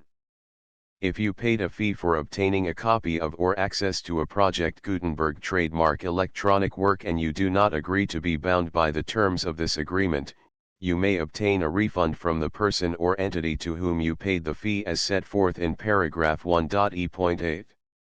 1.b Project Gutenberg is a registered trademark. It may only be used on or associated in any way with an electronic work by people who agree to be bound by the terms of this agreement. There are a few things that you can do with most Project Gutenberg trademark electronic works even without complying with the full terms of this agreement. See paragraph 1.c below. There are a lot of things you can do with Project Gutenberg trademark electronic works if you follow the terms of this agreement and help preserve free future access to Project Gutenberg trademark electronic works. See paragraph 1.e below. 1.c. The Project Gutenberg Literary Archive Foundation, the Foundation or PGLOF, owns a compilation copyright in the collection of Project Gutenberg trademark electronic works. Nearly all the individual works in the collection are in the public domain in the United States. If an individual work is unprotected by copyright law in the United States and you are located in the United States, we do not claim a right to prevent you from copying, distributing, performing, displaying, or creating derivative works based on the work as long as all references to Project Gutenberg are removed. Of course, we hope that you will support the Project Gutenberg trademark mission of promoting free access to electronic works by freely sharing Project Gutenberg trademark works in compliance with the terms of this agreement for keeping the Project Gutenberg trademark name associated with the work. You can easily comply with the terms of this agreement by keeping this work in the same format with its attached full Project Gutenberg trademark license when you share it without charge with others. 1.d. The copyright laws of the place where you are located also govern what you can do with this work. Copyright laws in most countries are in a constant state of change. If you are outside the United States, check the laws of your country in addition to the terms of this agreement before downloading, copying, displaying, performing, distributing or creating derivative works based on this work or any other Project Gutenberg trademark work. The Foundation makes no representations concerning the copyright status of any work in any country other than the United States. 1.e Unless you have removed all references to Project Gutenberg, 1.e.1. The following sentence, with active links to, or other immediate access to, the full Project Gutenberg trademark license must appear prominently whenever any copy of a Project Gutenberg trademark work, any work on which the phrase Project Gutenberg appears, or with which the phrase Project Gutenberg is associated, is accessed, displayed, performed, viewed, copied or distributed. This ebook is for the use of anyone anywhere in the United States and most other parts of the world at no cost and with almost no restrictions whatsoever. You may copy it, give it away or reuse it under the terms of the Project Gutenberg license included with this ebook or online at www.gutenberg.org. If you are not located in the United States, you will have to check the laws of the country where you are located before using this ebook. 1.e.2. If an individual Project Gutenberg trademark electronic work is derived from texts not protected by U.S. copyright law, does not contain a notice indicating that it is posted with permission of the copyright holder, the work can be copied and distributed to anyone in the United States without paying any fees or charges.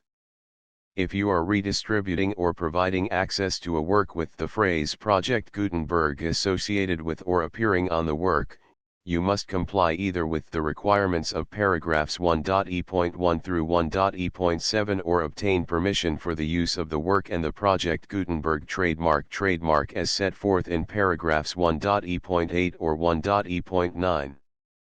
1.e.3. If an individual Project Gutenberg trademark electronic work is posted with the permission of the copyright holder, your use and distribution must comply with both paragraphs 1.e.1 through 1.e.7 and any additional terms imposed by the copyright holder. Additional terms will be linked to the Project Gutenberg trademark license for all works posted with the permission of the copyright holder found at the beginning of this work. 1.e.4 Do not unlink or detach or remove the full Project Gutenberg trademark license terms from this work, or any files containing a part of this work or any other work associated with Project Gutenberg trademark. 1.e.5 Do not copy, display, perform, distribute or redistribute this electronic work, or any part of this electronic work, without prominently displaying the sentence set forth in paragraph 1.e.1 with active links or immediate access to the full terms of the Project Gutenberg trademark license. 1.e.6 You may convert to and distribute this work in any binary, compressed, marked up, non-proprietary or proprietary form, including any word processing or hypertext form. However, if you provide access to or distribute copies of a Project Gutenberg trademark work in a format other than plain vanilla ASCII or other format used in the official version posted on the official Project Gutenberg trademark website, www.gutenberg.org, you must, at no additional cost, fee, or expense to the user, provide a copy, a means of exporting a copy, or a means of obtaining a copy upon request, of the work in its original plain vanilla ASCII or other form. Any alternate format must include the full Project Gutenberg trademark license as specified in paragraph 1.e.1. 1.e.7 Do not charge a fee for access to, viewing, displaying, performing, copying or distributing any Project Gutenberg trademark works unless you comply with paragraph 1.e.8 or 1.e.9. 1.e.8 You may charge a reasonable fee for copies of or providing access to or distributing Project Gutenberg trademark electronic works provided that, you pay a royalty fee of 20% of the gross profits you derive from the use of Project Gutenberg trademark works calculated using the method you already use to calculate your applicable taxes. The fee is owed to the owner of the Project Gutenberg trademark, but he has agreed to donate royalties under this paragraph to the Project Gutenberg Literary Archive Foundation. Royalty payments must be paid within 60 days following each date on which you prepare, or are legally required to prepare, your periodic tax returns.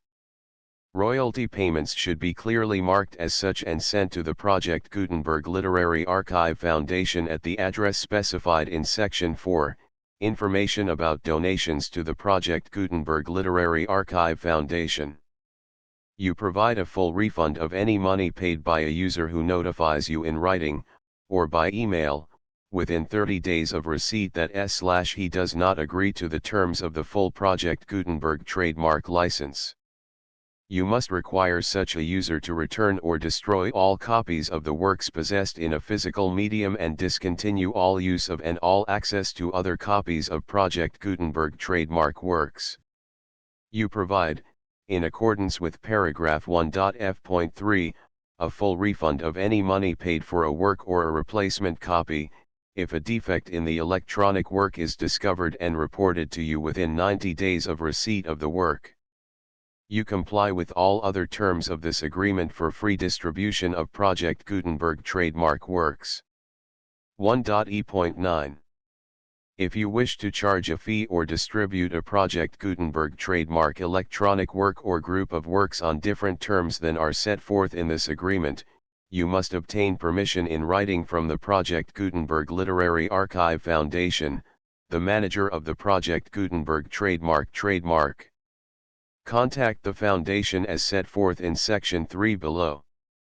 1.f.1.f.1 Project Gutenberg volunteers and employees expend considerable effort to identify, do copyright research on, transcribe and proofread works not protected by U.S. copyright law in creating the Project Gutenberg trademark collection. Despite these efforts, Project Gutenberg trademark electronic works, and the medium on which they may be stored, may contain defects, such as, but not limited to, incomplete, inaccurate or corrupt data, transcription errors, a copyright or other intellectual property infringement, a defective or damaged disk or other medium, a computer virus, or computer codes that damage or cannot be read by your equipment.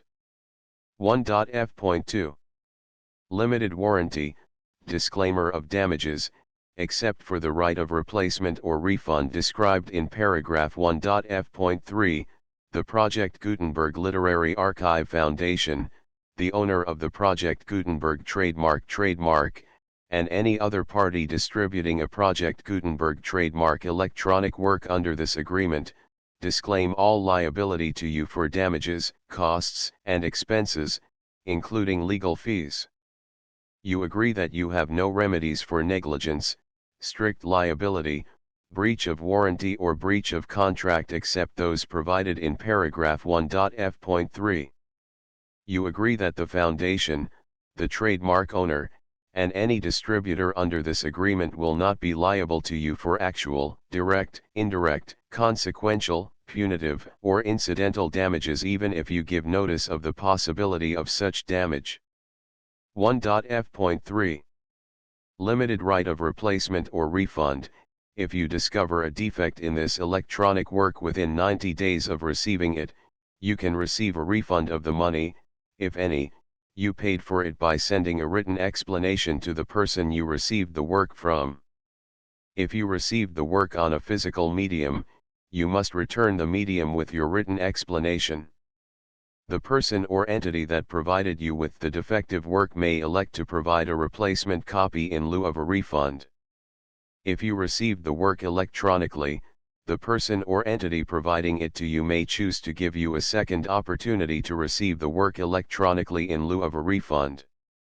If the second copy is also defective, you may demand a refund in writing without further opportunities to fix the problem. 1.f.4 Except for the limited right of replacement or refund set forth in paragraph 1.f.3, this work is provided to you as is, with no other warranties of any kind, express or implied, including but not limited to warranties of merchantability or fitness for any purpose. 1.f.5 Some states do not allow disclaimers of certain implied warranties or the exclusion or limitation of certain types of damages. If any disclaimer or limitation set forth in this agreement violates the law of the state applicable to this agreement, the agreement shall be interpreted to make the maximum disclaimer or limitation permitted by the applicable state law. The invalidity or unenforceability of any provision of this agreement shall not void the remaining provisions. 1.f.6 Indemnity. You agree to indemnify and hold the foundation, the trademark owner, any agent or employee of the foundation, anyone providing copies of Project Gutenberg trademark electronic works in accordance with this agreement, and any volunteers associated with the production, promotion, and distribution of Project Gutenberg trademark electronic works, harmless from all liability, costs, and expenses, including legal fees, that arise directly or indirectly from any of the following which you do or cause to occur. A. Distribution of this or any Project Gutenberg trademark work. B. Alteration, modification, or additions or deletions to any Project Gutenberg trademark work, and C. Any defect you cause. Section 2. Information about the mission of Project Gutenberg trademark. Project Gutenberg trademark is synonymous with the free distribution of electronic works in formats readable by the widest variety of computers including obsolete, old, middle-aged, and new computers. It exists because of the efforts of hundreds of volunteers and donations from people in all walks of life. Volunteers and financial support to provide volunteers with the assistance they need are critical to reaching Project Gutenberg Trademark's goals and ensuring that the Project Gutenberg trademark collection will remain freely available for generations to come. In 2001, the Project Gutenberg Literary Archive Foundation was created to provide a secure and permanent future for Project Gutenberg trademark and future generations. To learn more about the Project Gutenberg Literary Archive Foundation and how your efforts and donations can help, see sections 3 and 4 and the Foundation information page at www.gutenberg.org. Section 3. Information about the Project Gutenberg Literary Archive Foundation. The Project Gutenberg Literary Archive Foundation is a non-profit 501(c)(3) educational corporation organized under the laws of the state of Mississippi and granted tax-exempt status by the Internal Revenue Service. The Foundation's IN or Federal Tax Identification Number is 64-6221541. Contributions to the Project Gutenberg Literary Archive Foundation are tax-deductible to the full extent permitted by U.S. federal laws and your state's laws. The Foundation's business office is located at 809 North 1500 West, Salt Lake City, Utah 841-16808-596-1887. Email contact links and up-to-date contact information can be found at the Foundation's website and official page at www.gutenberg.org/contact section 4. Information about donations to the Project Gutenberg Literary Archive Foundation. Project Gutenberg trademark depends upon and cannot survive without widespread public support and donations to carry out its mission of increasing the number of public domain and licensed works that can be freely distributed in machine-readable form accessible by the widest array of equipment including outdated equipment.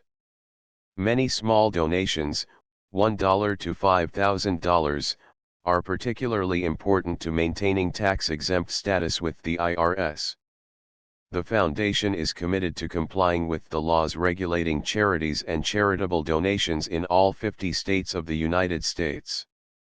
Compliance requirements are not uniform and it takes a considerable effort, much paperwork, and many fees to meet and keep up with these requirements. We do not solicit donations in locations where we have not received written confirmation of compliance. To send donations or determine the status of compliance for any particular state, visit www.gutenberg.org/donate. While we cannot and do not solicit contributions from states where we have not met the solicitation requirements, we know of no prohibition against accepting unsolicited donations from donors in such states who approach us with offers to donate. International donations are gratefully accepted, but we cannot make any statements concerning tax treatment of donations received from outside the United States.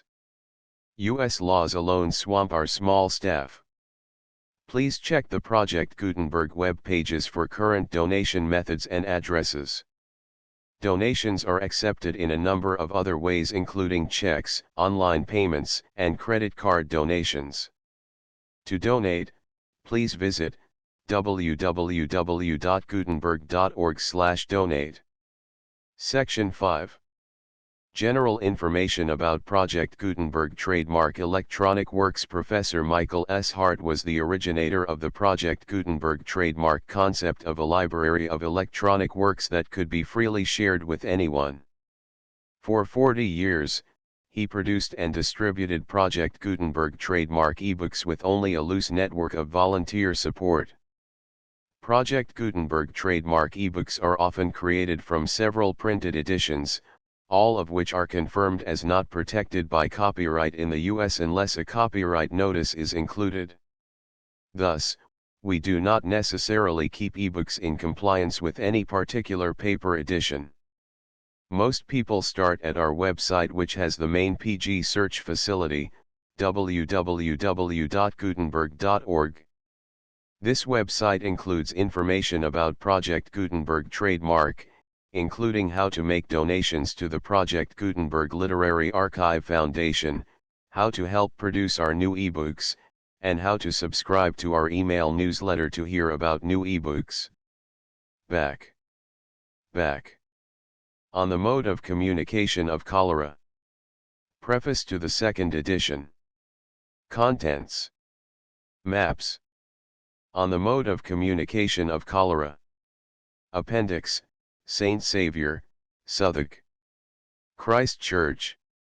Saint Saviour, Southwark. Saint Saviour. Saint Olave, Southwark. Saint Olave. Saint Olave, Southwark. Saint John, Horselydown. Bermondsey. Saint James. Bermondsey. Saint Mary Magdalene. Bermondsey. Leather Market. Saint George, Southwark. Kent Road. Saint George, Southwark. Borough Road. Saint George, Southwark. London Road. Newington. Trinity. Newington. Saint Peter, Walworth. Newington. Saint Mary. Lambeth. Waterloo, first part. Lambeth. Waterloo, second part. Lambeth.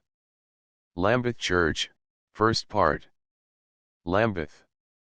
Lambeth Church, second part. Lambeth. Kennington, first part. Lambeth. Kennington, second part. Lambeth. Brixton. Lambeth. Norwood, no death from cholera. Wandsworth. Clapham. Wandsworth. Battersea. Wandsworth. Wandsworth. Wandsworth. Putney. Wandsworth. Streatham. No death from cholera. Camberwell. Dulwich. No death from cholera. Camberwell. Camberwell. Camberwell. Peckham. Camberwell. St. George. Rotherhithe. Rotherhithe. Lewisham. Sydenham, no death from cholera. The full Project Gutenberg license V6781234567819202122233435463738394041414243444547484950 52 53 54 55 56 57 58 59 60 61 62 63 64 65 66 67 68 69 70 71 72 73 74 75 76 77 78 79 80 81 82 84 85 86 87 88 89 90 91 92 93 95 96 97 98 99 100 101 102 103 104 105 106 107 108 109 110 111 112 113 114 115 116 117 118 119 120 121 122 123 124 125 126 128 129 130 131 132 133 134 135 136 137 138 139 140 141 142 143 144 145, 146, 147, 148, 149, 150, 151, 152, 153, 154, 155, 156, 157, 158, 159, 160, 161, 162.